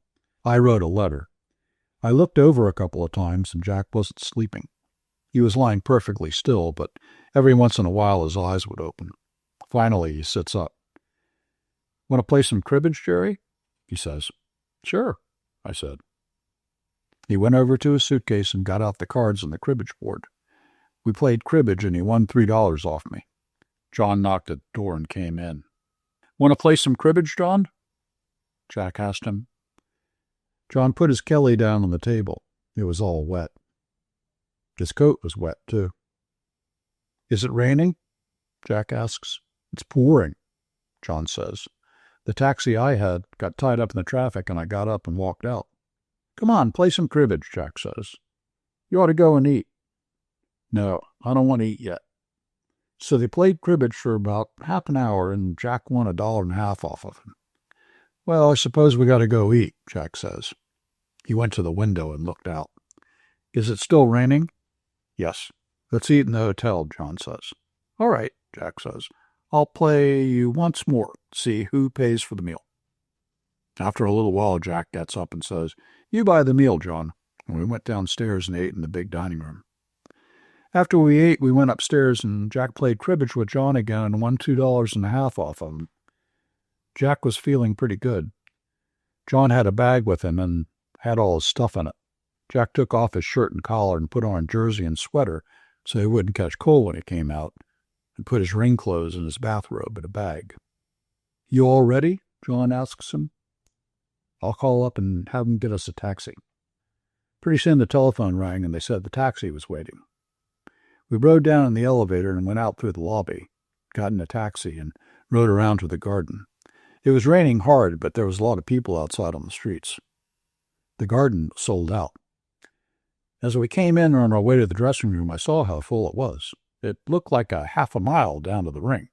It was all dark, just the lights over the ring. It's a good thing with this rain they didn't try and pull this fight in the ballpark, John said. They got a good crowd, Jack said. This is a fight that would draw a lot more than the garden could hold. You can't tell about the weather, Jack says. John came to the door of the dressing room and poked his head in. Jack was sitting there with his bathrobe on. He had his arms folded and he was looking at the floor. John had a couple of handlers with him. They looked over his shoulder. Jack looked up. Is he in? He asked. He's just gone down, John said. We started down. Walcott was just getting into the ring. The crowd gave him a big hand. He climbed through between the ropes and put his two fists together and smiled and shook them at the crowd, first at one side of the ring and then at the other, and then sat down. Jack got a good hand coming down through the crowd. Jack is Irish, and the Irish always get a good hand. An Irishman don't draw in New York like a Jew or an Italian, but they always get a good hand. Jack climbed up and bent down to go through the ropes, and Walcott came over from his corner and pushed the rope down for Jack to go through it. The crowd thought that was wonderful. Walcott put his hand on Jack's shoulder, and they stood there for just a second. So you're going to be one of these popular champions, Jack says to him. Take your goddamn hand off my shoulder. Be yourself, Walcott says. This is all great for the crowd. How gentlemanly the boys are before the fight. How they wish each other luck. Solly Friedman came over to our corner while Jack is bandaging his hands, and John is over in Walcott's corner. Jack puts his thumb through the slit in the bandage and then wrapped his hands nice and smooth. I taped it around the wrist and twice across the knuckles. Hey, Friedman says, where do you get all that tape? Feel of it, Jack says. It's soft, ain't it? Don't be a hick. Friedman stands there all the time while Jack bandages the other hand. One of the boys that's going to handle him brings the gloves, and I pull them on and work him around. Say, Friedman, Jack asks, what nationality is this Walcott? I don't know, Solly says. He's some sort of a Dane. He's a Bohemian, the lad who brought the gloves says. The referee called them out to the center of the ring, and Jack walks out. Walcott comes out smiling. They met, and the referee put his arm on each of their shoulders. Hello, popularity, Jack says to Walcott. Be yourself. What do you call yourself Walcott for? Jack says. Didn't you know he was a nigger? Listen, says the referee, and he gives him the same old line. Once Walcott interrupts him, he grabs Jack's arm and says, Can I hit when he's got me like this? Keep your hands off me, Jack says. There ain't no moving pictures of this. They went back to their corners. I lifted the bathrobe off Jack, and he leaned on the ropes and flexed his knees a couple of times and scuffed his shoes in the rosin. The gong rang, and Jack turned quick and went out. Walcott came toward him, and they touched gloves, and as soon as Walcott dropped his hands, Jack jumped his left into his face twice. There wasn't anybody ever boxed better than Jack. Walcott was after him, going forward all the time with his chin on his chest. He's a hooker, and he carries his hands pretty low. All he knows is to get in there and sock. But every time he gets in there close, Jack has the left hand in his face. It's just as though it's automatic. Jack just raises the left hand up, and it's in Walcott's face. 3 or 4 times Jack brings the right over, but Walcott gets it on the shoulder or high up on the head. He's just like all these hookers. The only thing he's afraid of is another one of the same kind. He's covered everywhere you can hurt him. You don't care about a left hand in his face. After about 4 rounds, Jack has him bleeding bad and his face all cut up, but every time Walcott's got in close, he socks so hard he's got 2 big red patches on both sides just below Jack's ribs. Every time he gets in close, Jack ties him up, then gets one hand loose and uppercuts him. But when Walcott gets his hands loose, he socks Jack in the body so they can hear it outside in the street. He's a socker. It goes along like that for 3 more rounds. They don't talk any. They're working all the time. We worked over Jack plenty, too, in between the rounds. He doesn't look good at all, but he never does much work in the ring. He doesn't move around much, and that left hand is just automatic. It's like it was connected with Walcott's face, and Jack just had to wish it in every time. Jack is always calm and close, and he doesn't waste any juice. He knows everything about working in close, too, and he's getting away with a lot of stuff. While they were in our corner, I watched him tie Walcott up, get his right hand loose, turn it, and come up with an uppercut that got Walcott's nose with the heel of the glove. Walcott was bleeding bad and leaned his nose on Jack's shoulder so as to give Jack some of it, too. And Jack sort of lifted his shoulder sharp and caught him against the nose and then brought down the right hand and did the same thing again. Walcott was sore as hell. By the time they had gone 5 rounds, he hated Jack's guts. Jack wasn't sore. That is, he wasn't any sorer than he always was. He certainly did used to make the fellows he fought hate boxing. That was why he hated Kid Lewis so.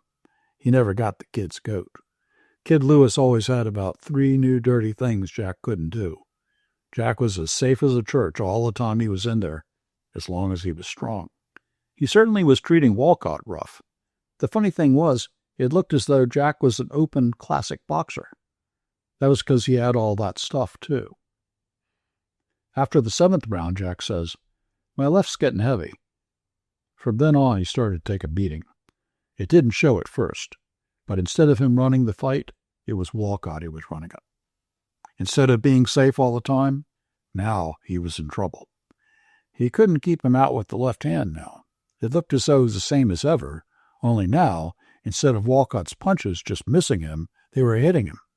He took an awful beating in the body. "What's the round?" Jack asked.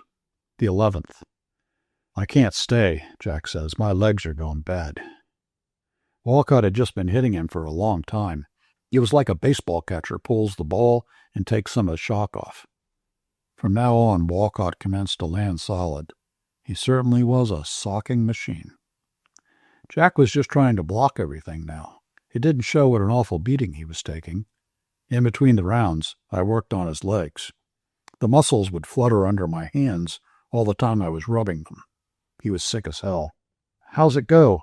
he asked John, turning around, his face all swollen. "It's his fight. I think I can last," Jack says. "I don't want this bohunk to stop me."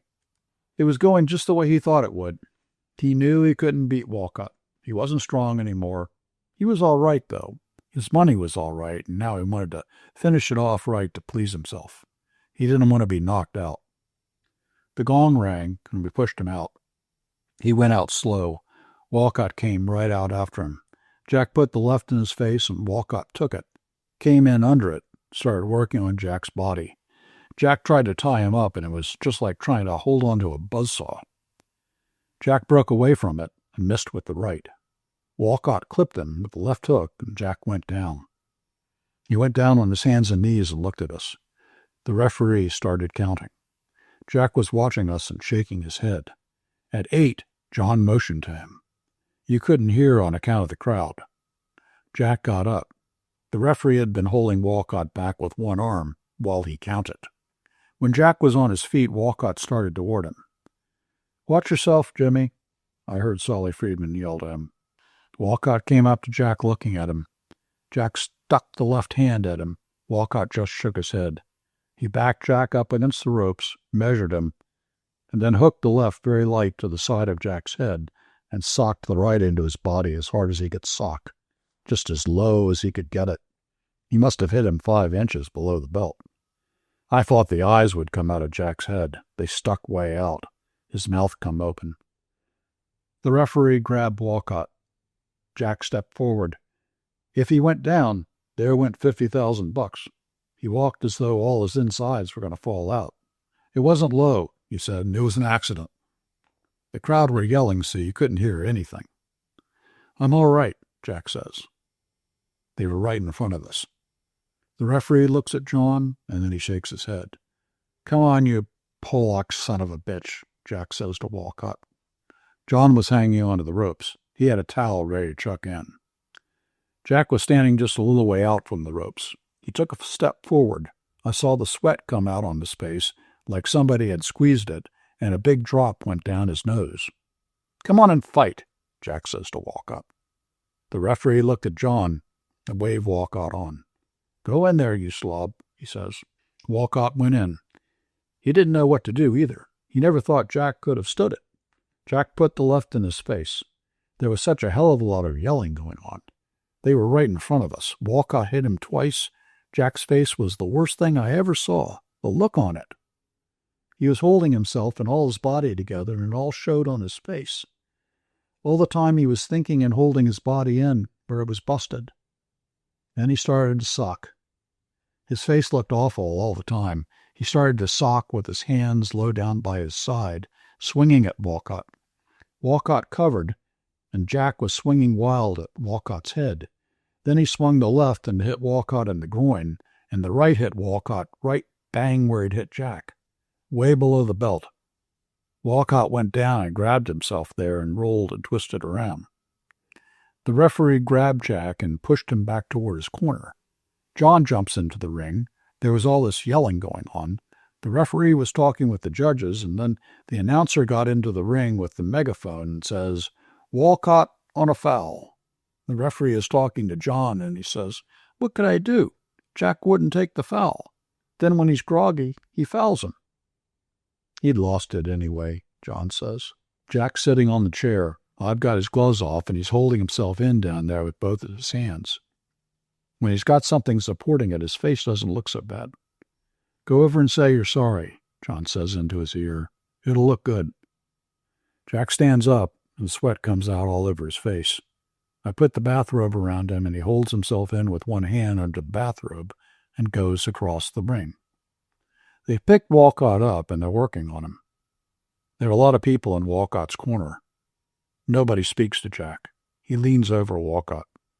I'm sorry, Jack says. I didn't mean to foul you. Walcott doesn't say anything. He looks too damn sick. Well, you're the champion now, Jack says to him. I hope you get a hell of a lot of fun out of it. Leave the kid alone, Solly Friedman says. Hello, Solly, Jack says. I'm sorry I fouled your boy. Friedman just looks at him. Jack went to his corner walking that funny, jerky way, and we got him down through the ropes and through the reporters' tables and out down the aisle. A lot of people want to slap Jack on the back. He goes out through all that mob in his bathrobe to the dressing room. It's a popular win for Walcott. That's the way the money was bet, in the garden. Once we got inside the dressing room, Jack lay down and shut his eyes. We want to get to the hotel and get a doctor, John says. I'm all busted inside, Jack says. I'm sorry as hell, Jack, John says. It's all right, Jack says. He lies there with his eyes shut. They certainly tried a nice double cross, John said. Your friends, Morgan Steinfeld, Jack said. You got nice friends. He lies there. His eyes are open now. His face has still got that awful, drawn look. It's funny how fast you can think when it means so much money, Jack says. You're some boy, Jack, John says. No, Jack says. It was nothing. Section 7. A Simple Inquiry. Outside, the snow was higher than the window. The sunlight came in through the window and shone on a map on the pine-board wall of the hut. The sun was high, and the light came in over the top of the snow. A trench had been cut along the open side of the hut, and each clear day the sun, shining on the wall, reflected heat against the snow and widened the trench. It was late March. The major sat at a table against the wall. His adjutant sat at another table. Around the major's eyes were two white circles where his snow glasses had protected his face from the sun on the snow. The rest of his face had been burned, and then tanned, and then burned through the tan.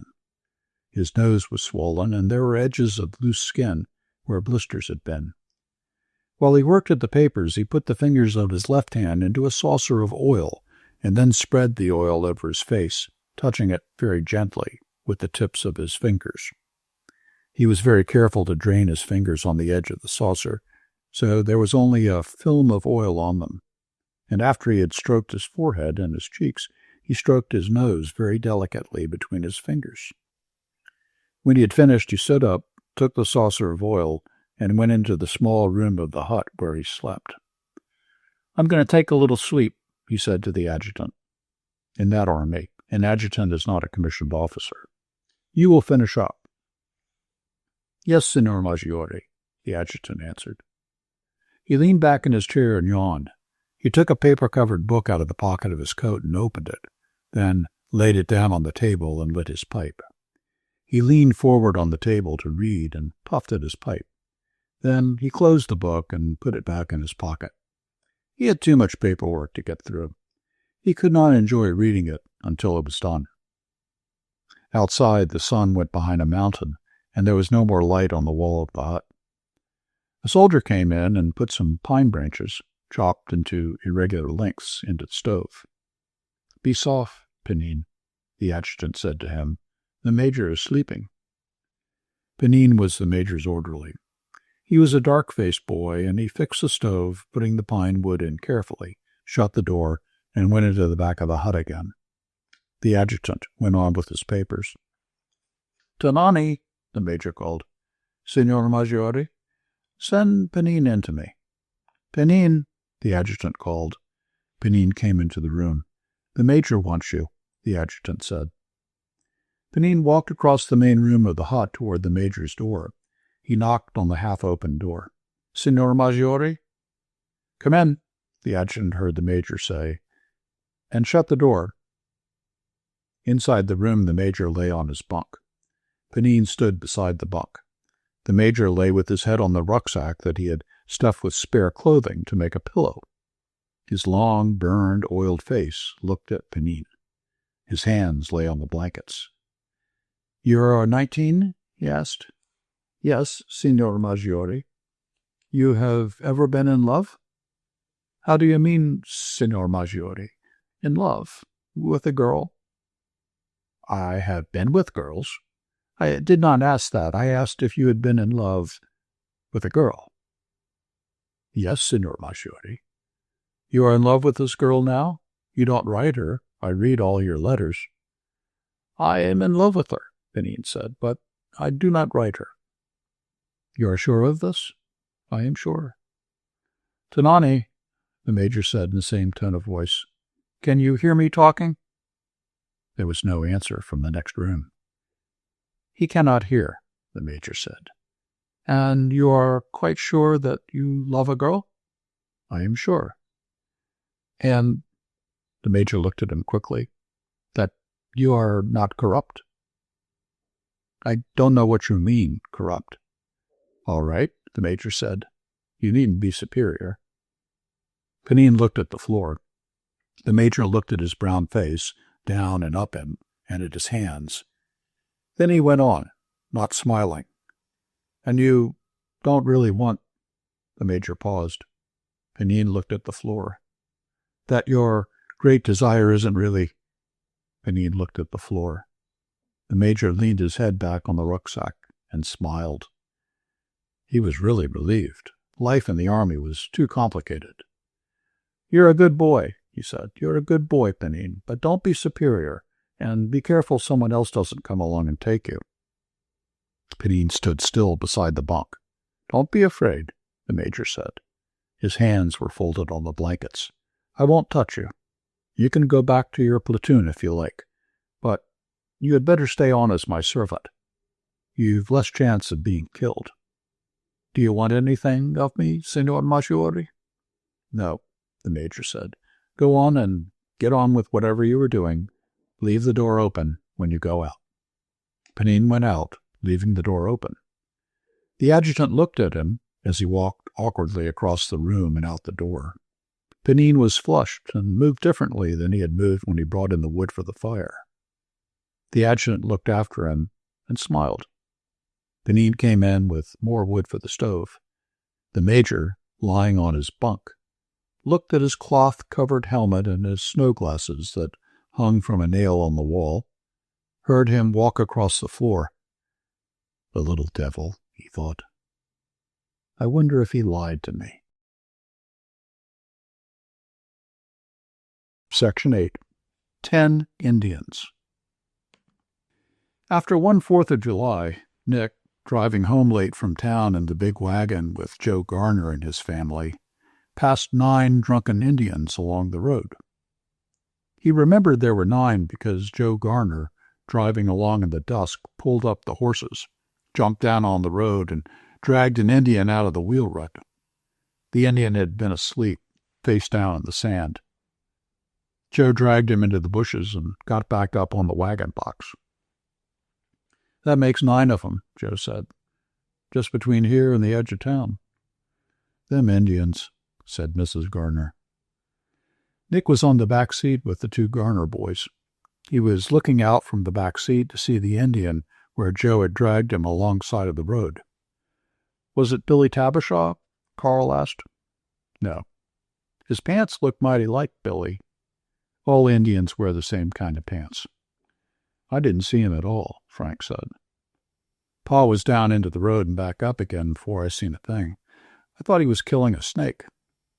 Plenty of Indians will kill snakes tonight, I guess, Joe Garner said. Them Indians, said Mrs. Garner. They drove along. The road turned off from the main highway and went up into the hills. It was hard pulling for the horses, and the boys got down and walked. The road was sandy. Nick looked back from the top of the hill by the schoolhouse. He saw the lights of Petoskey and off across Little Traverse Bay, the lights of Harbor Springs. They climbed back in the wagon again. They ought to put some gravel on that stretch, Joe Garner said. The wagon went along the road through the woods. Joe and Mrs. Garner sat close together on the front seat. Nick sat between the 2 boys. The road came out into a clearing. Right here was where Paul ran over the skunk. It was further on.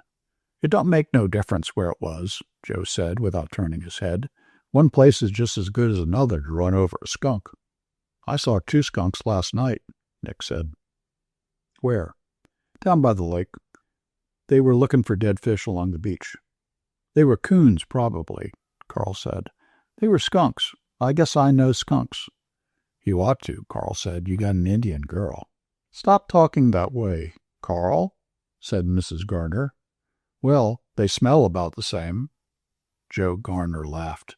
You stop laughing, Joe, Mrs. Garner said. I won't have Carl talk that way. Have you got an Indian girl, Nicky? Joe asked.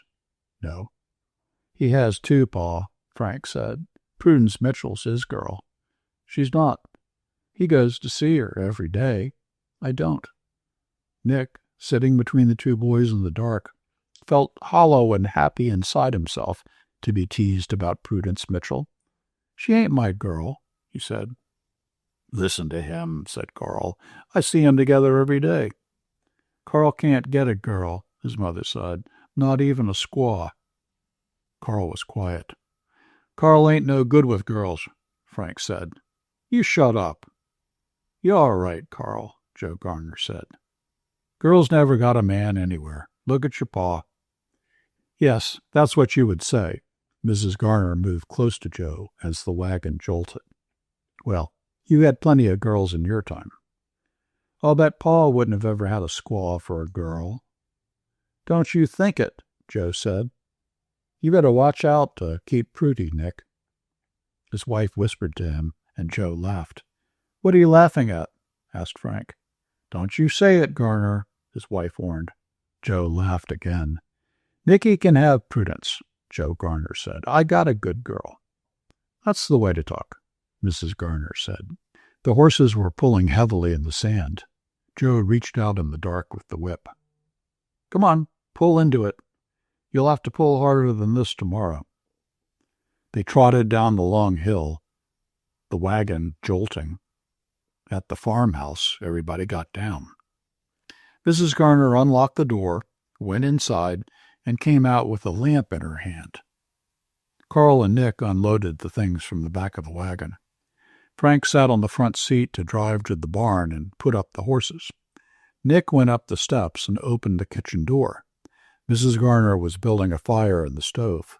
She turned from pouring kerosene on the wood. "Goodbye, Mrs. Garner," Nick said. "Thanks for taking me."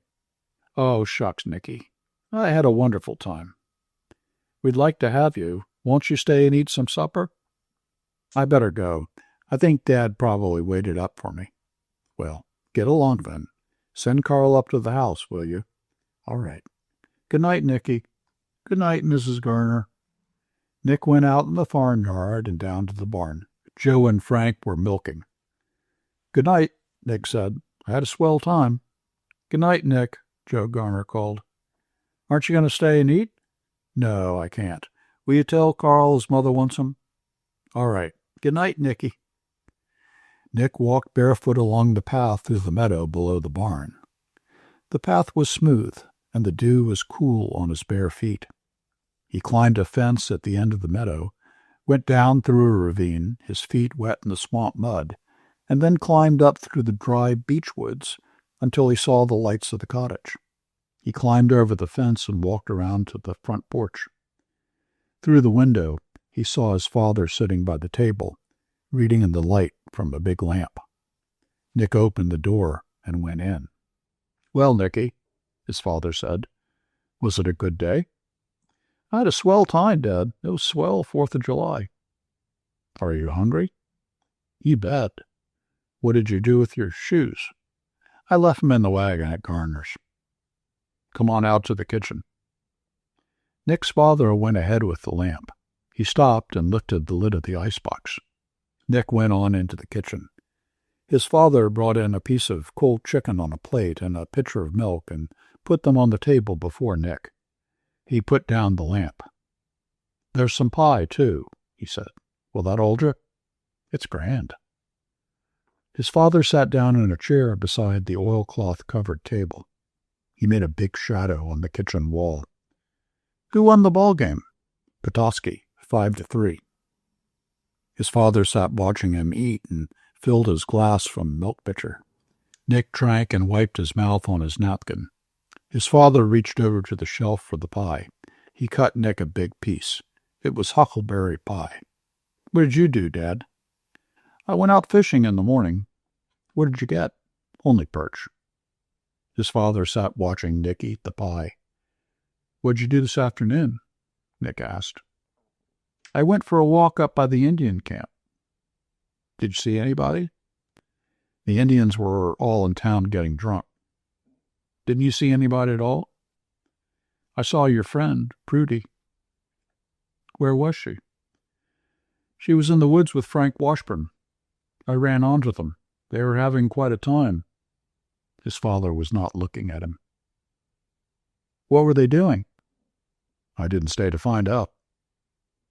"Tell me what they were doing." "I don't know," his father said. "I just heard them threshing around." "How'd you know it was them?" "I saw them." "I thought you said you didn't see them." "Oh, yes, I saw them." "Who was it with her?" Nick asked. "Frank Washburn." Were they what? Were they happy?" "I guess so." His father got up from the table and went out the kitchen screen door. When he came back, Nick was looking at his plate. He had been crying. "Have some more?" His father picked up the knife to cut the pie. "No," said Nick. You better have another piece." "No, I don't want any." His father cleared off the table. "Where were they in the woods?" Nick asked. "Up back of the camp." Nick looked at his plate. His father said, "You better go to bed, Nick." "All right." Nick went into his room, undressed, and got into bed. He heard his father moving around in the living room. Nick lay in the bed with his face in the pillow. "My heart's broken," he thought. "If I feel this way, my heart must be broken." After a while, he heard his father blow out the lamp and go into his own room. He heard a wind come up in the trees outside and felt it come in cool through the screen. He lay for a long time with his face in the pillow, and after a while he forgot to think about Prudence, and finally he went to sleep. When he awoke in the night, he heard the wind in the hemlock trees outside the cottage, and the waves of the lake coming in on the shore, and he went back to sleep. In the morning there was a big wind blowing, and the waves were running high up on the beach, and he was awake a long time before he remembered that his heart was broken. Section 9. A Canary for One. The train passed very quickly a long red stone house with a garden and 4 thick palm trees with tables under them in the shade. On the other side was the sea. Then there was a cutting through red stone and clay, and the sea was only occasionally and far below the rocks. "I bought him in Palermo," the American lady said. "We only had an hour ashore, and it was Sunday morning. The man wanted to be paid in dollars, and I gave him $1.50. He really sings very beautifully." It was very hot in the train, and it was very hot in the lit salon compartment. There was no breeze that came through the open window. The American lady pulled the window blind down, and there was no more sea, even occasionally. On the other side there was glass, then the corridor, then an open window, and outside the window were dusty trees and an oiled road and flat fields of grapes, with gray stone hills behind them. There was smoke from many tall chimneys coming into Marseille, and the train slowed down and followed one track through many others into the station. The train stayed 25 minutes in the station at Marseille, and the American lady bought a copy of the Daily Mail and a half bottle of Evian water. She walked a little way along the station platform, but she stayed near the steps of the car because at Cannes, where it stopped for 12 minutes, the train had left with no signal of departure, and she had only gotten on just in time. The American lady was a little deaf, and she was afraid that perhaps signals of departure were given, and she did not hear them. The train left the station in Marseille, and there was not only the switchyards and the factory smoke, but, looking back, the town of Marseille and the harbor with stone hills behind it, and the last of the sun on the water. As it was getting dark, the train passed a farmhouse burning in a field. Motor cars were stopped along the road, and bedding and things from inside the farmhouse were spread in the field. Many people were watching the house burn. After it was dark, the train was in Avignon. People got on and off. At the newsstand, Fridgman, returning to Paris, bought that day's French papers. On the station platform were Negro soldiers. They wore brown uniforms and were tall, and their faces shone close under the electric light. Their faces were very black, and they were too tall to stare. The train left Avignon station with the Negroes standing there. A short white sergeant was with them. Inside the lit salon compartment, the porter had pulled down the 3 beds from inside the wall and prepared them for sleeping. In the night, the American lady lay without sleeping because the train was a rapide and went very fast, and she was afraid of the speed in the night. The American lady's bed was the one next to the window. The Canary from Palermo, a cloth spread over his cage, was out of the draft in the corridor that went into the compartment washroom. There was a blue light outside the compartment, and all night the train went very fast, and the American lady lay awake and waited for a wreck. In the morning the train was near Paris, and after the American lady had come out from the washroom, looking very wholesome and middle-aged and American, in spite of not having slept, and had taken the cloth off the bird cage and hung the cage in the sun, she went back to the restaurant car for breakfast. When she came back to the lit salon compartment again, the beds had been pushed back into the wall and made into seats. The canary was shaking his feathers in the sunlight that came through the open window, and the train was much nearer Paris. "He loves the sun," the American lady said. "He'll sing now in a little while." The canary shook his feathers and pecked into them. "I've always loved birds," the American lady said.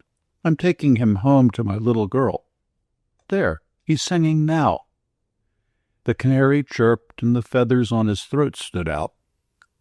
Then he dropped his bill and pecked into his feathers again. The train crossed a river and passed through a very carefully tended forest. The train passed through many outside of Paris towns. There were tram cars in the towns and big advertisements for the Belle Jardinier and Dubonnet and Pernod on the walls toward the train. All that the train passed through looked as though it were before breakfast. For several minutes I had not listened to the American lady, who was talking to my wife. "Is your husband American, too?" asked the lady. "Yes," said my wife. "We're both Americans." "I thought you were English." "Oh, no." "Perhaps that was because I wore braces," I said. I'd started to say suspenders, and changed it to braces in the mouth to keep my English character. The American lady did not hear. She was really quite deaf. She read lips, and I had not looked toward her. I had looked out of the window. She went on talking to my wife. "I'm so glad you're Americans. American men make the best husbands," the American lady was saying. "That was why we left the continent, you know.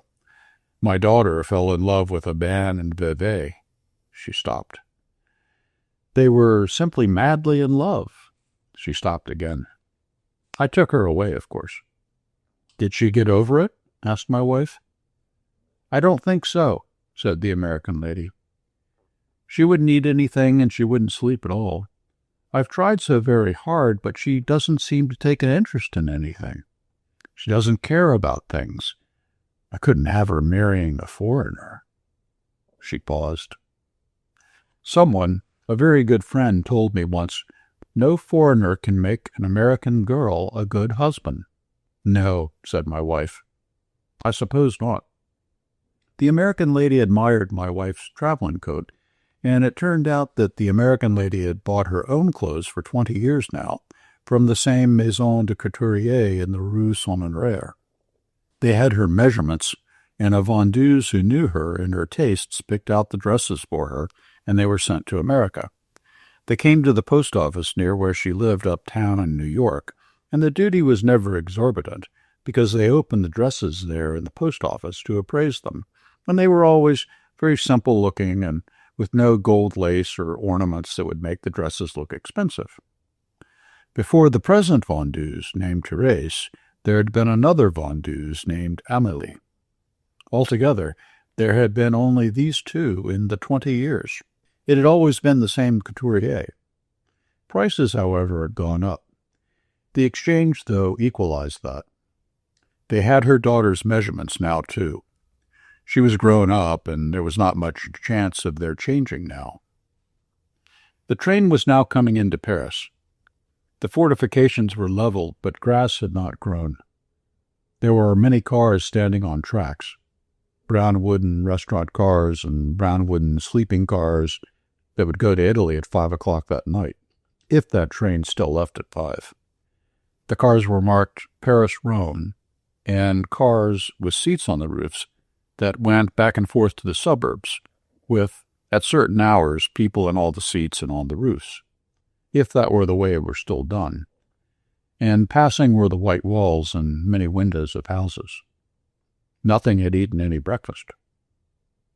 "Americans make the best husbands," the American lady said to my wife.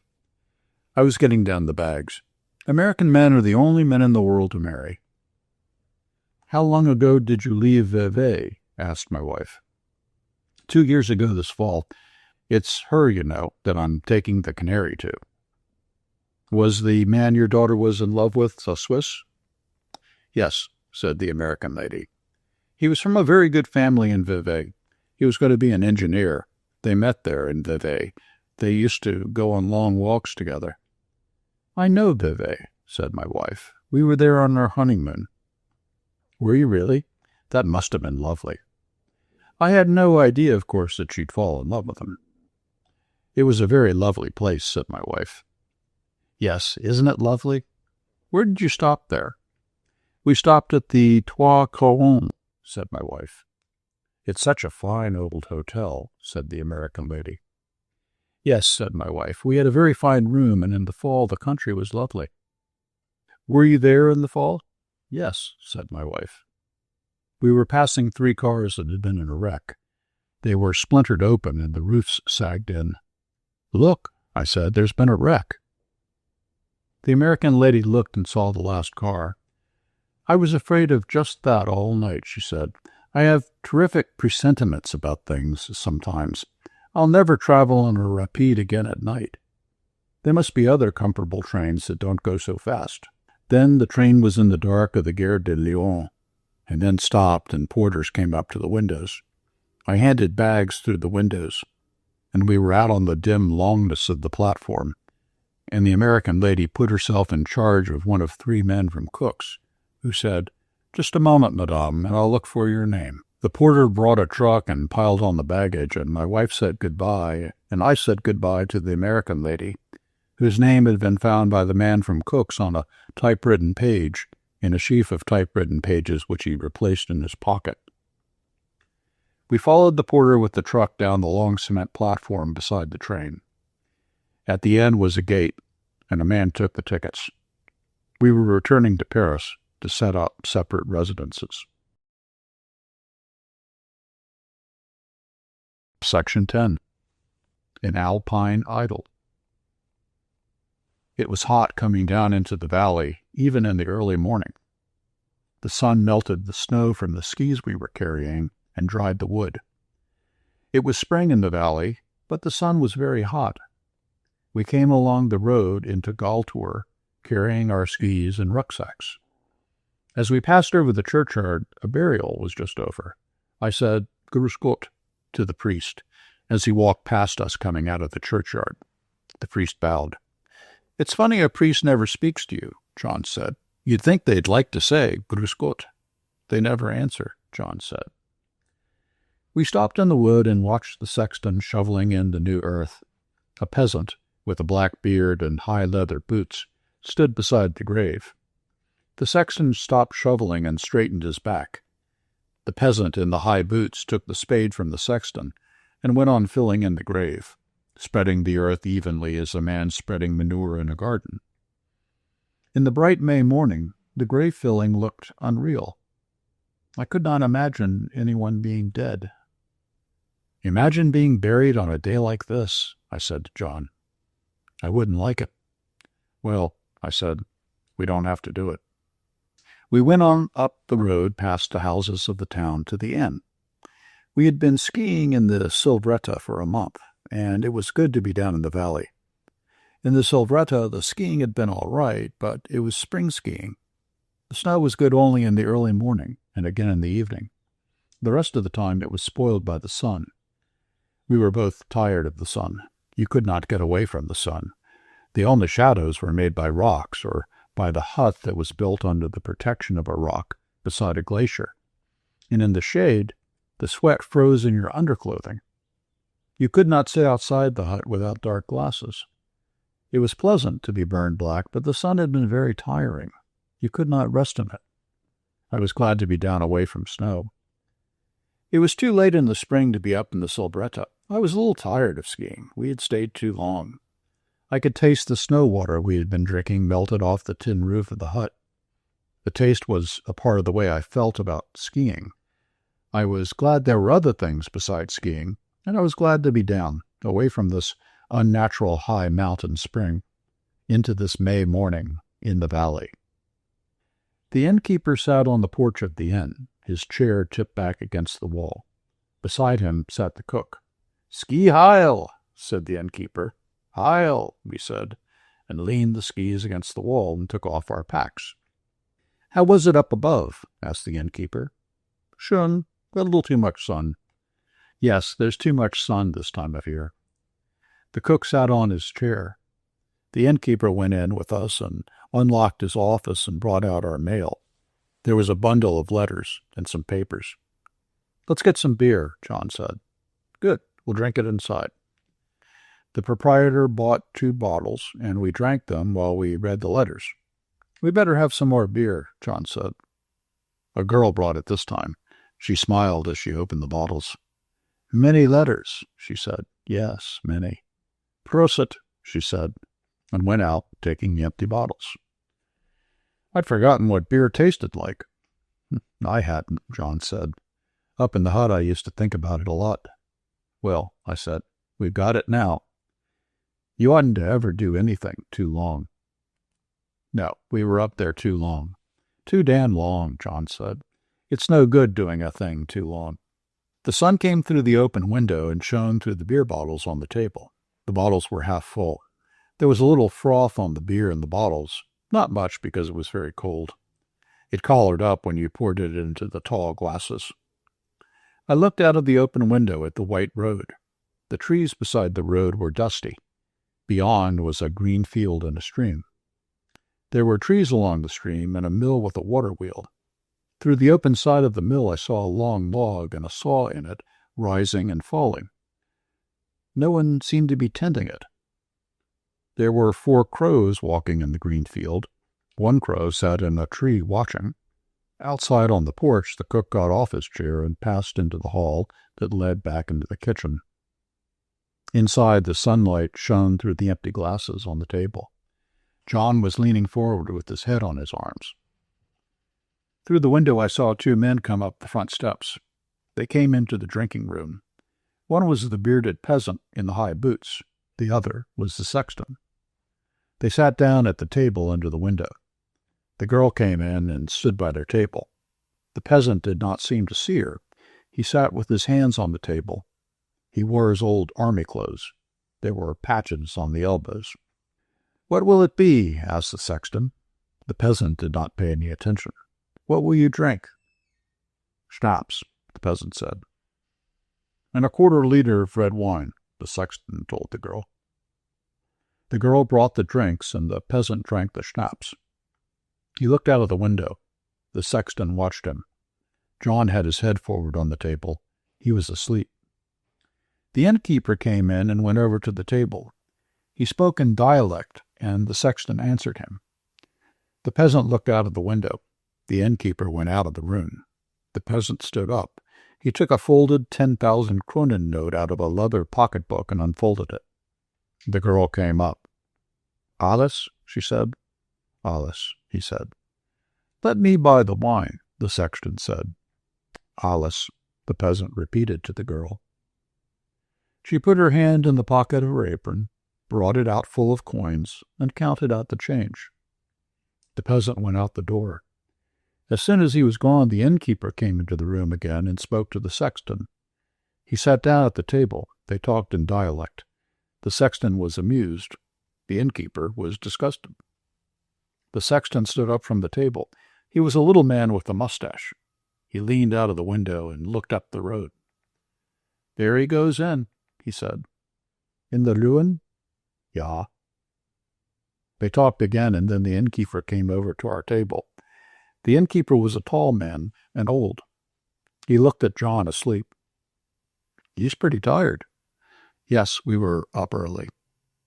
"Will you want to eat soon?" "Any time," I said. What is there to eat?" "Anything you want. The girl will bring the eating card." The girl brought the menu. John woke up. The menu was written in ink on a card, and the card slipped into a wooden paddle. "There's the speisekart," I said to John. He looked at it. He was still sleepy. "Won't you have a drink with us?" I asked the innkeeper. He sat down. "Those peasants are beasts," said the innkeeper. "We saw that one at a funeral coming into town." "That was his wife." "Oh? He's a beast. All these peasants are beasts." "How do you mean?" "You wouldn't believe it. You wouldn't believe what just happened about that one." "Tell me." "You wouldn't believe it." The innkeeper spoke to the sexton. "Franz, come over here." The sexton came, bringing his little bottle of wine in his glass. "The gentlemen are just come down from the Weissbaderhütte," the innkeeper said. We shook hands. "What will you drink?" I asked. "Nothing." Franz shook his finger. "Another quarter-liter?" "All right." "Do you understand dialect?" the innkeeper asked. "No." "What's it all about?" John asked. "He's going to tell us about the peasant we saw filling the grave coming into town." "I can't understand it anyway," John said. "It goes too fast for me." "That peasant," the innkeeper said, "today he brought his wife in to be buried. She died last November." "December," said the sexton. "That makes nothing. She died last December, then, and he notified the commune." "December 18th, said the sexton. "Anyway, he couldn't bring her over to be buried until the snow was gone." "He lives on the other side of the Postnahm," said the sexton, "but he belongs to this parish." "He couldn't bring her out at all?" I asked. "No. He can only come from where he lives on skis until snow melts. So today he brought her in to be buried, and the priest, when he looked at her face, didn't want to bury her." "You go on and tell it," he said to the sexton. "Speak German, not dialect." "It was very funny with the priest," said the sexton. "In the report to the commune, she died of heart trouble. We knew she had heart trouble here. She used to faint in church sometimes. She did not come for a long time. She wasn't strong enough to climb. When the priest uncovered her face, he asked Ols, 'Did your wife suffer much?' 'No,' said Ols. 'When I came in the house, she was dead across the bed.'" The priest looked at her again. He didn't like it. "How did her face get that way?" "I don't know," Ols said. "You'd better find out," the priest said, "and put the blanket back." Ols didn't say anything. The priest looked at him. Ols looked back at the priest. "You want to know?" "I must know," the priest said. "This is where it gets good," the innkeeper said. "Listen to this." "Go on, Franz." "Well," said Ols, "when she died, I made the report to the commune, and I put her in the shed across the top of the big wood. When I started to use the big wood, she was stiff, and I put her up against the wall. Her mouth was open, and when I came into the shed at night to cut up the big wood, I hung the lantern from it." "Well, why did you do that?" asked the priest. "I don't know," said Ols. "Did you do that many times?" "Every time I went to work in the shed at night." "It was very wrong," said the priest. "Did you love your wife?" "Ja, I loved her," Ols said. "I loved her fine." "Did you understand it at all?" asked the innkeeper. "You understand it all about his wife?" "I heard it." "How about eating?" John asked. "Your order," I said. "Do you think it's true?" I asked the innkeeper. "Sure, it's true," he said. "These peasants are beasts." "Where did he go now?" "He's gone to drink at my colleague's, Lune." "He didn't want to drink with me," said the sexton. "He didn't want to drink with me after he knew about his wife," said the innkeeper. "Say," said John, "how about eating?" "All right," I said. Section 11. A Pursuit Race. William Campbell had been in a pursuit race with a burlesque show ever since Pittsburgh. In a pursuit race, in bicycle racing, racers start at equal intervals to ride after one another. They ride very fast because the race is usually limited to a short distance, and if they slow their riding, another rider who maintains his pace will make up the space that separated them equally at the start. As soon as a rider is caught and passed, he is out of the race and must get down from his bicycle and leave the track. If none of the riders are caught, the winner of the race is the one who has gained the most distance. In most pursuit races, if there are only two riders, one of the riders is caught inside of 6 miles. The burlesque show caught William Campbell at Kansas City. William Campbell had hoped to hold a slight lead over the burlesque show until they reached the Pacific coast.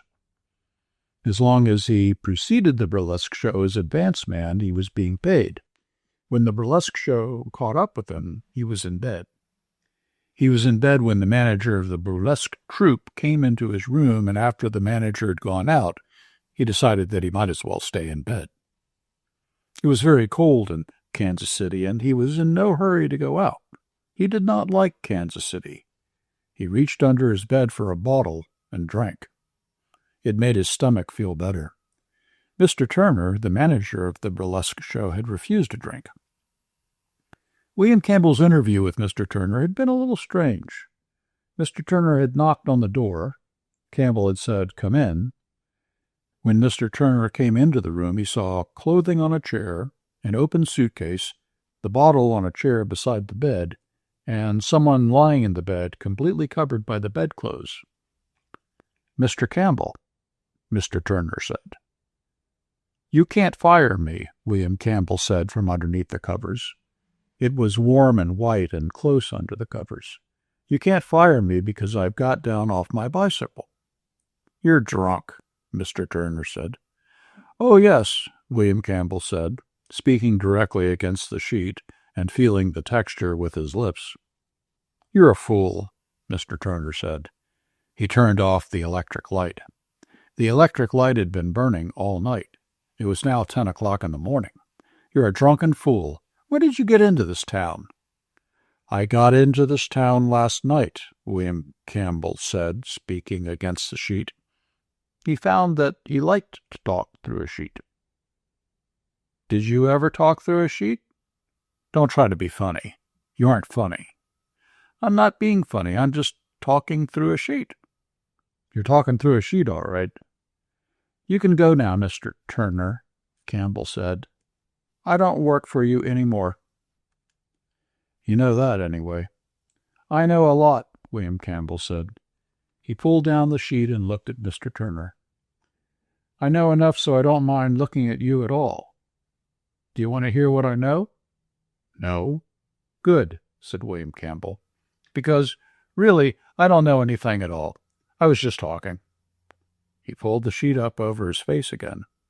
"I love it under a sheet," he said. Mr. Turner stood beside the bed. He was a middle-aged man with a large stomach and a bald head, and he had many things to do. "You ought to stop off here, Billy, and take a cure," he said. "I'll fix it up if you want to do it." "I don't want to take a cure," William Campbell said. "I don't want to take a cure at all. I'm perfectly happy. All my life I have been perfectly happy." "How long have you been this way?" "What a question!" William Campbell breathed in and out through the sheet. "How long have you been stewed, Billy?" "Haven't I done any work?" "Sure. I just asked you how long you've been stewed, Billy." "I don't know, but I've got my wolf back." He touched the sheet with his tongue. "I've had him for a week." "The hell you have." "Oh, yes, my dear wolf. Every time I take a drink, he goes outside the room. He can't stand alcohol, the poor little fellow." He moved his tongue around and around on the sheet. "He's a lovely wolf. He's just like he always was." William Campbell shut his eyes and took a deep breath. "You've got to take a cure, Billy," Mr. Turner said. "You won't mind the Keeley. It isn't bad." "The Keeley," William Campbell said. "It isn't far from London." He shut his eyes and opened them, moving the eyelashes against the sheet. "I just love sheets," he said. He looked at Mr. Turner. "Listen, you think I'm drunk." "You are drunk." "No, I'm not." "You're drunk and you've had the DTs." "No." William Campbell held the sheet against his head. "Dear sheet," he said. He breathed against it gently. "Pretty sheet. You love me, don't you, sheet?" "It's all in the price of the room, just like in Japan." "No," he said. "Listen, Billy, dear sliding Billy, I have a surprise for you. I'm not drunk. I'm hopped to the eyes." "No," said Mr. Turner. "Take a look." William Campbell pulled up the right sleeve of his pajama jacket under the sheet, then shoved the right forearm out. Look at that. On the forearm, from just above the wrist to the elbow, were small blue circles around tiny blue punctures. The circles almost touched one another. "That's a new development," William Campbell said. "I drink a little now, once in a while, just to drive the wolf out of the room." "They got a cure for that, sliding Billy," Turner said. "No," William Campbell said. "They haven't got a cure for anything." "You can't just quit like that, Billy," Turner said. He sat on the bed. "Be careful of my sheet," William Campbell said. "You can't just quit at your age and take to pumping yourself full of that stuff just because you got yourself in a jam." "There's a law against it, if that's what you mean." "No, I mean you got to fight it out." Billy Campbell caressed the sheet with his lips and his tongue. "Dear sheet," he said, "I can kiss this sheet and see right through it at the same time." "Cut it out about the sheet. You just can't take to that stuff, Billy." William Campbell shut his eyes. He was beginning to feel a slight nausea. He knew that this nausea would increase steadily, without there ever being the relief of sickness, until something were done against it. It was at this point that he suggested that Mr. Turner have a drink. Mr. Turner declined. William Campbell took a drink from the bottle. It was a temporary measure. Mr. Turner watched him. Mr. Turner had been in this room much longer than he should have been. He had many things to do.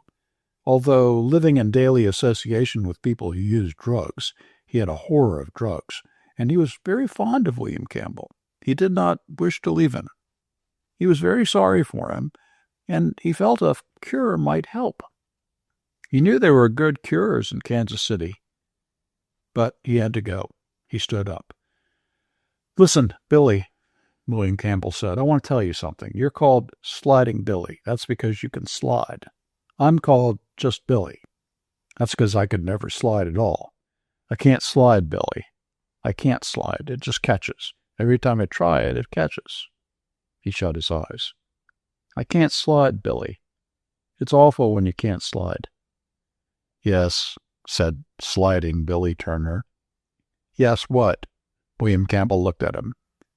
"You were saying—" "No," said William Campbell. "I wasn't saying anything. It must have been a mistake." "You were saying about sliding." "No, it couldn't have been about sliding. But listen, Billy, and I'll tell you a secret. Stick to the sheets, Billy. Keep away from women and horses. And he stopped. "Eagles, Billy. If you love horses, you'll get horses. And if you love eagles, you'll get eagles." He stopped and put his head under the sheet. "I've got to go," said Sliding Billy Turner. "If you love women, you'll get a dose," William Campbell said. "If you love horses—" "Yes, you said that." "Said what?" "About horses and eagles." "Oh, yes, and if you love sheets—" He breathed on the sheet and stroked his nose against it. "I don't know about sheets," he said. "I just started to love this sheet." "I have to go," Mr. Turner said. "I got a lot to do." "That's all right," William Campbell said. "Everybody's got to go." "I better go." "All right, you go." "Are you all right, Billy?" "I was never so happy in my life." "And you're all right?" "I'm fine. You go along. I'll just lie here for a little while.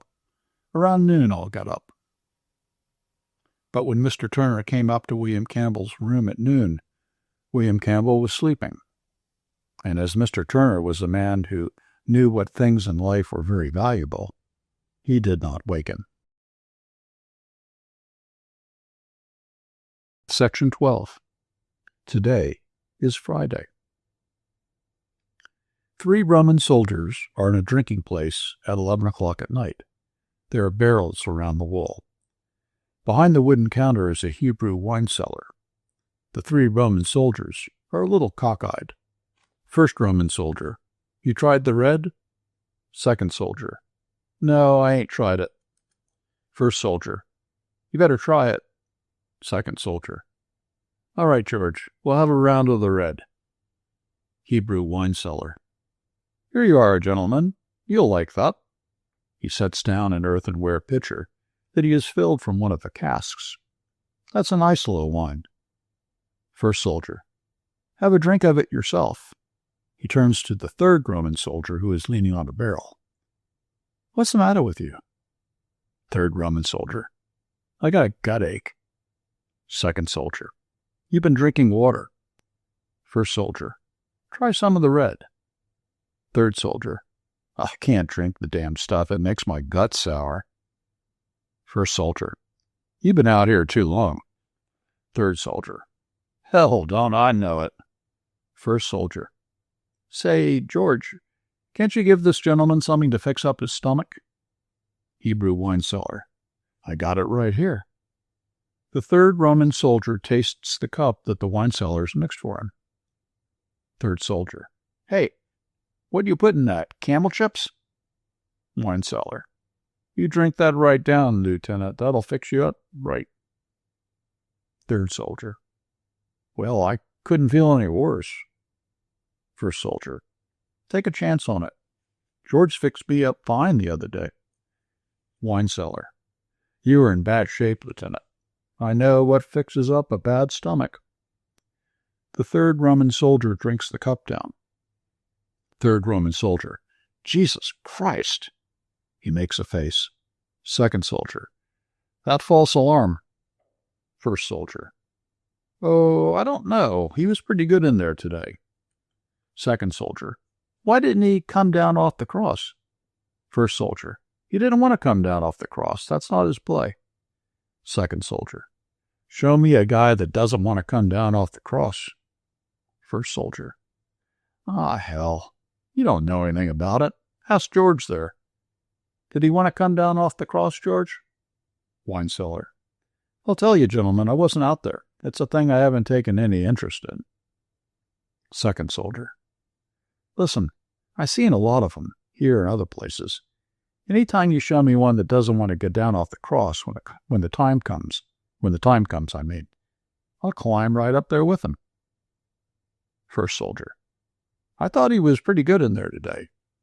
Third soldier. He was all right. Second soldier.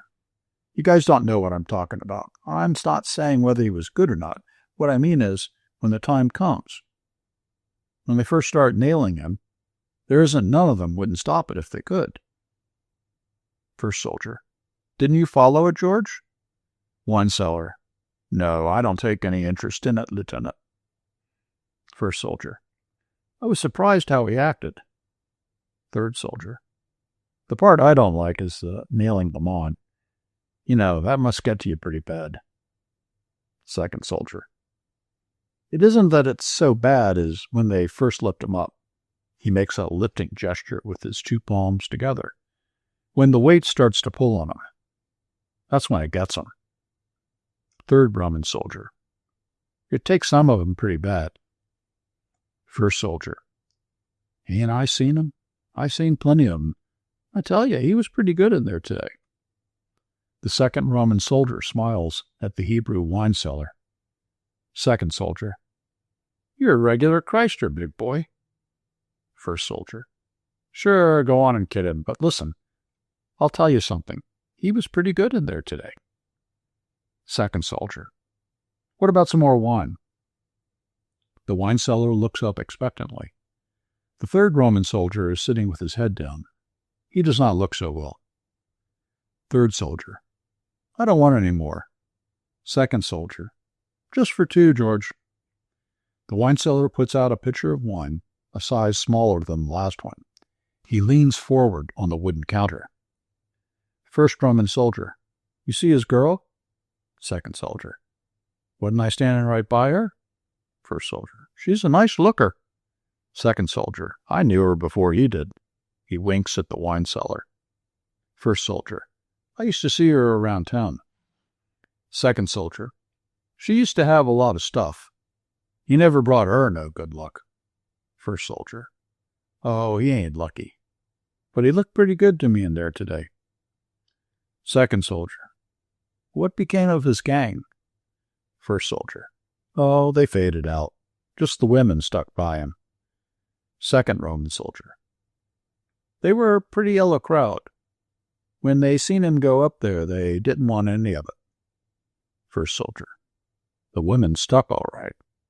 Second soldier. Sure, they stuck all right. First Roman soldier. You see me slip the old spear into him? Second Roman soldier. You'll get into trouble doing that someday. First soldier. It was the least I could do for him. I'll tell you, he looked pretty good to me in there today. Hebrew wine cellar. Gentlemen, I gotta close. First Roman soldier. We'll have one more round. Second Roman soldier. What's the use? This stuff doesn't get you anywhere. Come on, let's go. First soldier. Just another round. Third Roman soldier. Getting up from the barrel. No, come on, let's go. I feel like hell tonight. First soldier. Just one more. Second soldier. No, come on. We're going to go. Good night, George. Put it on the bill. Wine cellar. Good night, gentlemen. He looks a little worried. You couldn't let me have a little something on account, Lieutenant? Second Roman soldier. What the hell, George? Wednesday's payday. Wine cellar. It's all right, Lieutenant. Good night, gentlemen. The three Roman soldiers go out the door into the street. Outside in the street. Second Roman soldier. George is a kike, just like all of them. First Roman soldier. Oh, George is a nice fellow. Second soldier. Everybody's a nice fellow to you tonight. Third Roman soldier. Come on, let's go up to our barracks. I feel like hell tonight. Second soldier. You've been out here too long. Third Roman soldier. No, it ain't like that. I just feel like hell. Second soldier. You've been out here too long. That's all. Curtain. Section 13. Banal story. So he ate an orange, slowly spitting out the seeds. Outside, the snow was turning to rain. Inside, the electric stove seemed to give no heat, and rising from his writing table, he sat down upon the stove. How good it felt. Here at last was life. He reached for another orange. Far away in Paris, Mascart had knocked Danny Frush cuckoo in the second round. Far off in Mesopotamia, 21 feet of snow had fallen. Across the world in distant Australia, the English cricketers were sharpening up their wickets. There was romance. Patrons of the arts and letters have discovered the Forum, he read. It is the guide, philosopher and friend of the thinking minority. Prize short stories. Will their authors write our bestsellers of tomorrow?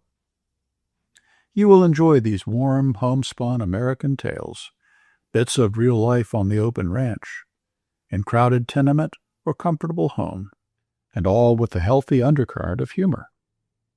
I must read them, he thought. He read on. Our children's children. What of them? Who of them? New means must be discovered to find room for us all under the sun. Shall this be done by war, or can it be done by peaceful methods? Or will we all have to move to Canada? Our deepest convictions, will science upset them? Our civilization, is it inferior to older orders of things? And meanwhile, in the far-off dripping jungles of Yucatan, sounded the chopping of the axes of the gum choppers. Do we want big men, or do we want them cultured? Take Joyce. Take President Coolidge. What star must our college students aim at? There is Jack Britton. There is Dr. Henry Van Dyke. Can we reconcile the two? Take the case of young Stripling. And what of our daughters, who must make their own soundings? Nancy Hawthorne is obliged to make her own soundings in the sea of life. Bravely and sensibly she faces the problems which come to every girl of 18. It was a splendid booklet. Are you a girl of 18? Take the case of Joan of Arc. Take the case of Bernard Shaw. Take the case of Betsy Ross. Think of these things in 1925, Was there a risque page in Puritan history? Were there two sides to Pocahontas? Did he have a fourth dimension? Are modern paintings and poetry art? Yes and no. Take Picasso. Have tramps codes of conduct? Send your mind adventuring. There is romance everywhere. Forum writers talk to the point, are possessed of humor and wit, but they do not try to be smart and are never long-winded. Live the full life of the mind, exhilarated by new ideas, intoxicated by the romance of the unusual. He laid down the booklet. And meanwhile, stretched flat on a bed in a darkened room in his house in Triana, Manuel Garcia Maera lay with a tube in each lung, drowning with the pneumonia. All the papers in Andalusia devoted special supplements to his death, which had been expected for some days. Men and boys bought full-length colored pictures of him to remember him by, and lost the picture they had of him in their memories by looking at the lithographs. Bullfighters were very relieved he was dead, because he did always in the bull ring the things they could only do sometimes. They all marched in the rain behind his coffin, and there were 147 bullfighters followed him out to the cemetery, where they buried him in the tomb next to Joselito.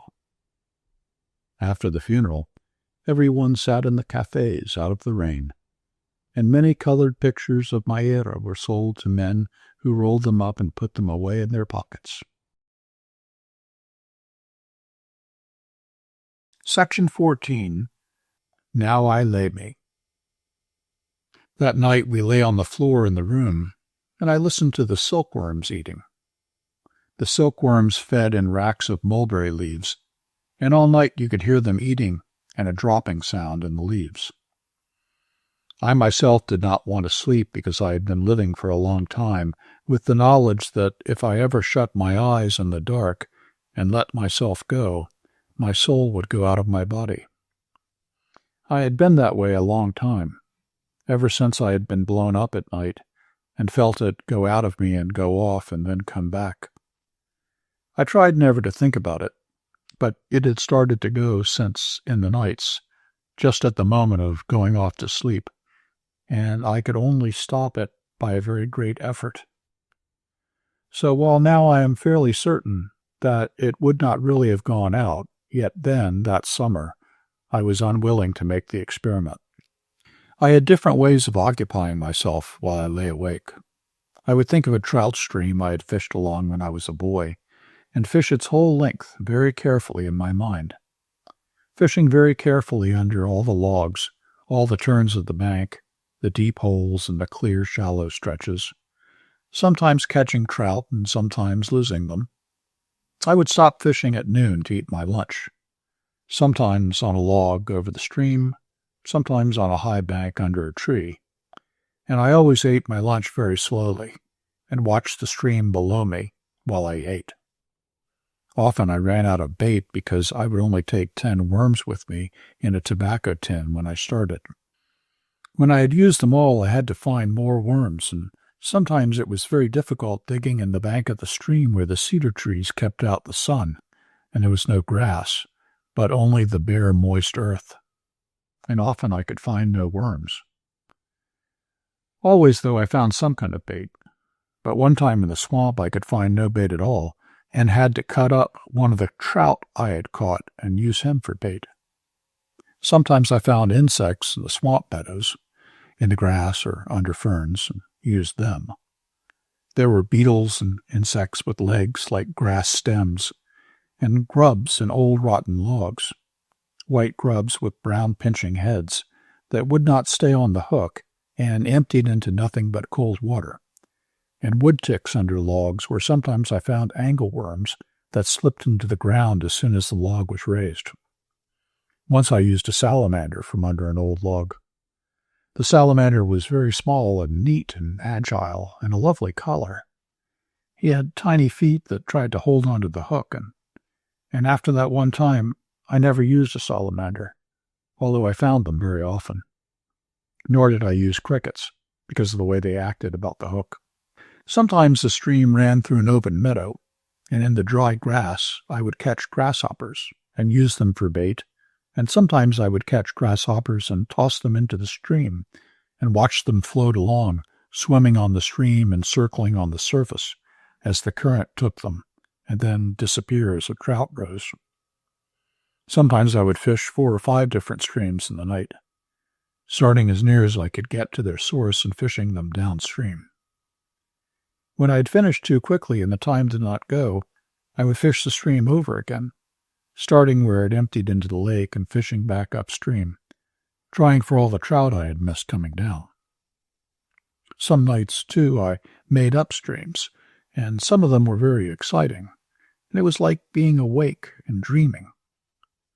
Some of those streams I still remember, and think that I have fished in them, and they are confused with streams I really know. I gave them all names and went to them on the train and sometimes walked for miles to get to them. But some nights I could not fish, and on those nights I was cold awake and said my prayers over and over, and tried to pray for all the people I had ever known.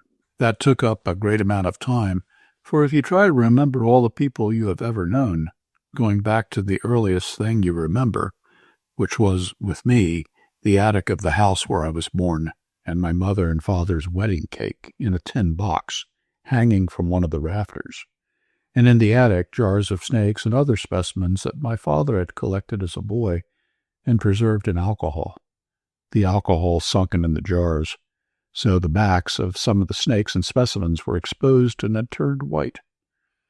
If you thought back that far, you remembered a great many people.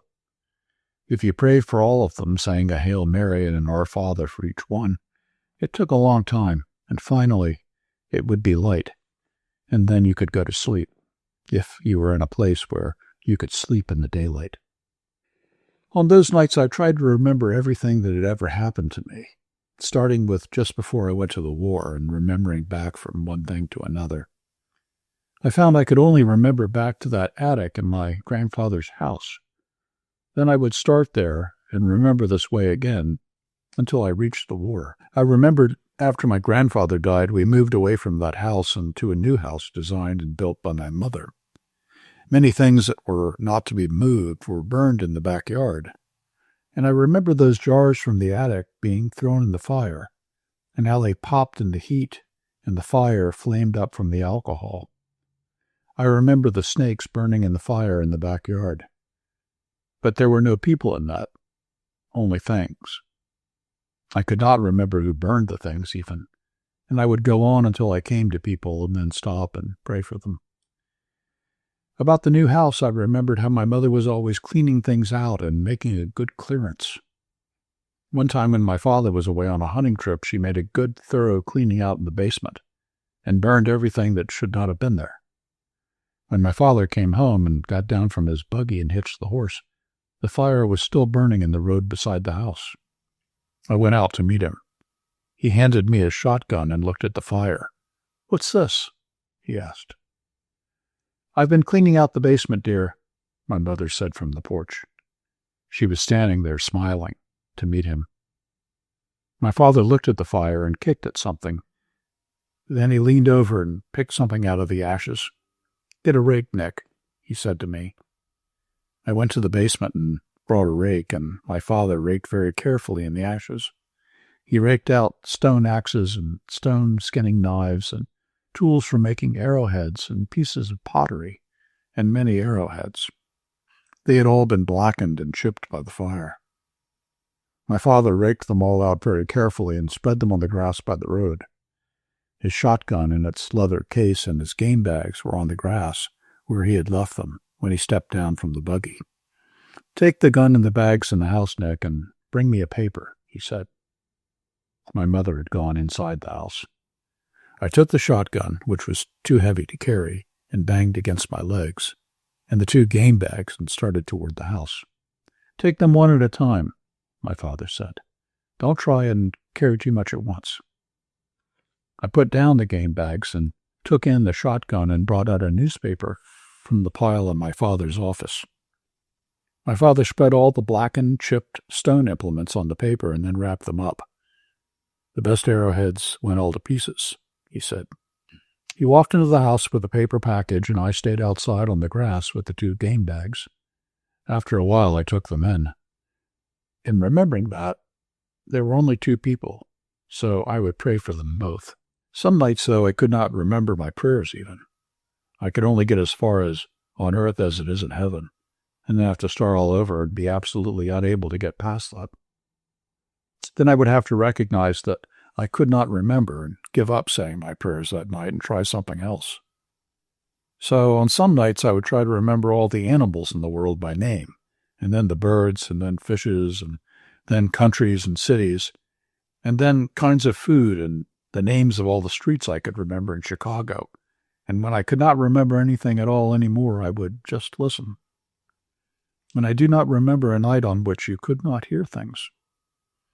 If I could have a light, I was not afraid to sleep, because I knew my soul would only go out of me if it were dark. So, of course, many nights I was where I could have a light.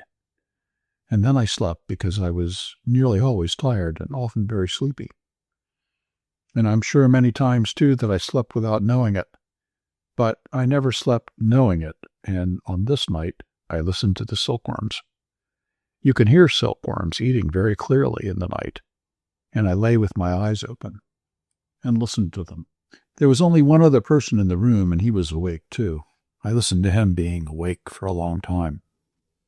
He could not lie as quietly as I could, because perhaps he had not had as much practice being awake. We were lying on blankets over straw, and when he moved, the straw was noisy, but the silkworms were not frightened by any noise we made, and ate on steadily. There were the noises of night 7 kilometers behind the lines outside, but they were different from the small noises inside the room in the dark. The other man in the room tried lying quietly. Then he moved again. I moved too, so he would know I was awake. He had lived 10 years in Chicago. They had taken him for a soldier in 1914, when he had come back to visit his family, and they had given him to me for an orderly because he spoke English. I heard him listening, so I moved again in the blankets. "Can't you sleep, Senor Tenente?" he asked. "No." "I can't sleep either." "What's the matter?" "I don't know. I can't sleep." "You feel all right?" "Sure, I feel good. I can't sleep." "You want to talk a while?" I asked. "Sure." "What can you talk about in this damn place?" "This place is pretty good," I said. "Sure," he said. "It's all right." "Tell me about out in Chicago," I said. "Oh," he said. "I told you all that once." "Tell me about how you got married." "I told you that." "Was the letter you got Monday from her?" "Sure. She writes me all the time. She's making good money with the place." "You'll have a nice place when you go back." "Sure. She runs it fine. She's making lots of money." "Don't you think we'll wake them up talking?" I asked. "No, they can't hear. Anyway, they sleep like pigs." "I'm different," he said. "I'm nervous." "Talk quiet," I said. "Want to smoke?" We smoked skillfully in the dark. "You don't smoke much, Senor Tenente." "No, I've just about cut it out." "Well," he said, "it won't do you any good, and I suppose you get so you don't miss it." "Did you ever hear a blind man won't smoke because he can't see the smoke come out?" "I don't believe it." "I think it's all bull myself," he said. "I just heard it somewhere. You know how you hear things." We were both quiet, and I listened to the silkworms. "You hear those damn silkworms?" he asked. "You can hear them chew." "It's funny," I said. "Say, Senor Tenente, is there something really the matter that you can't sleep? I never see you sleep. You haven't slept nights ever since I've been with you." "I don't know, John," I said. "I got in pretty bad shape along early last spring, and at night it bothers me." "Just like I am," he said. "I shouldn't have ever got in this war. I'm too nervous." "Maybe it will get better." "Say, Senor Tenente, what did you get in this war for, anyway?" "I don't know, John. I wanted to. Then." "Wanted to," he said. "That's a hell of a reason." "We oughtn't to talk out loud," I said. "They sleep just like pigs," he said. They can't understand the English language anyway. They don't know a damn thing. What are you going to do when it's over and we go back to the States? I'll get a job on a paper. In Chicago? Maybe. Do you ever read what this fellow Brisbane writes? My wife cuts it out for me and sends it to me. Sure. Did you ever meet him? No, but I've seen him. I'd like to meet that fellow. He's a fine writer. My wife don't read English, but she takes the paper just like when I was home, and she cuts out the editorials and the sports page and sends them to me. How are your kids? They're fine. One of the girls is in the 4th grade now. You know, Senor Tenente, if I didn't have the kids, I wouldn't be your orderly now. They'd have made me stay in the line all the time. I'm glad you've got them. So am I. They're fine kids, but I want a boy. 3 girls and no boy. That's a hell of a note. Why don't you try and go to sleep? No, I can't sleep now. I'm wide awake now, Senor Tenente. Say, I'm worried about you not sleeping well. It'll be all right, John. Imagine a young fellow like you not able to sleep. I'll get all right. It just takes a little while. You've got to get all right. A man can't get along but doesn't sleep. Do you worry about anything? You got anything on your mind? No, John, I don't think so. You ought to get married, Senor Tenente. Then you wouldn't worry. I don't know. You ought to get married. Why don't you pick out some nice Italian girl with plenty of money? You could get anyone you want. You're young, you've got good decorations, you look nice. You've been wounded a couple of times. I can't talk the language well enough. You talk it fine. To hell with talking the language. You don't have to talk to them. Marry them. I'll think about it. You know some girls, don't you? Sure. Well, you marry the one with the most money. Over here, the way they're brought up, they'll all make you a good wife. I'll think about it. Don't think about it, Senor Tenente. Do it. All right. A man ought to be married. You'll never regret it. Every man ought to be married. All right, I said. Let's try and sleep a while. All right, Senor Tenente. I'll try it again. But you remember what I said. I'll remember it, I said. Now, let's sleep a while, John. All right, he said. I hope you sleep, Senor Tenente. I heard him rolling his blankets on the straw. And then he was very quiet, and I listened to him breathing regularly. Then he started to snore. I listened to him snore for a long time. Then I stopped listening to him snore and listened to the silkworms eating.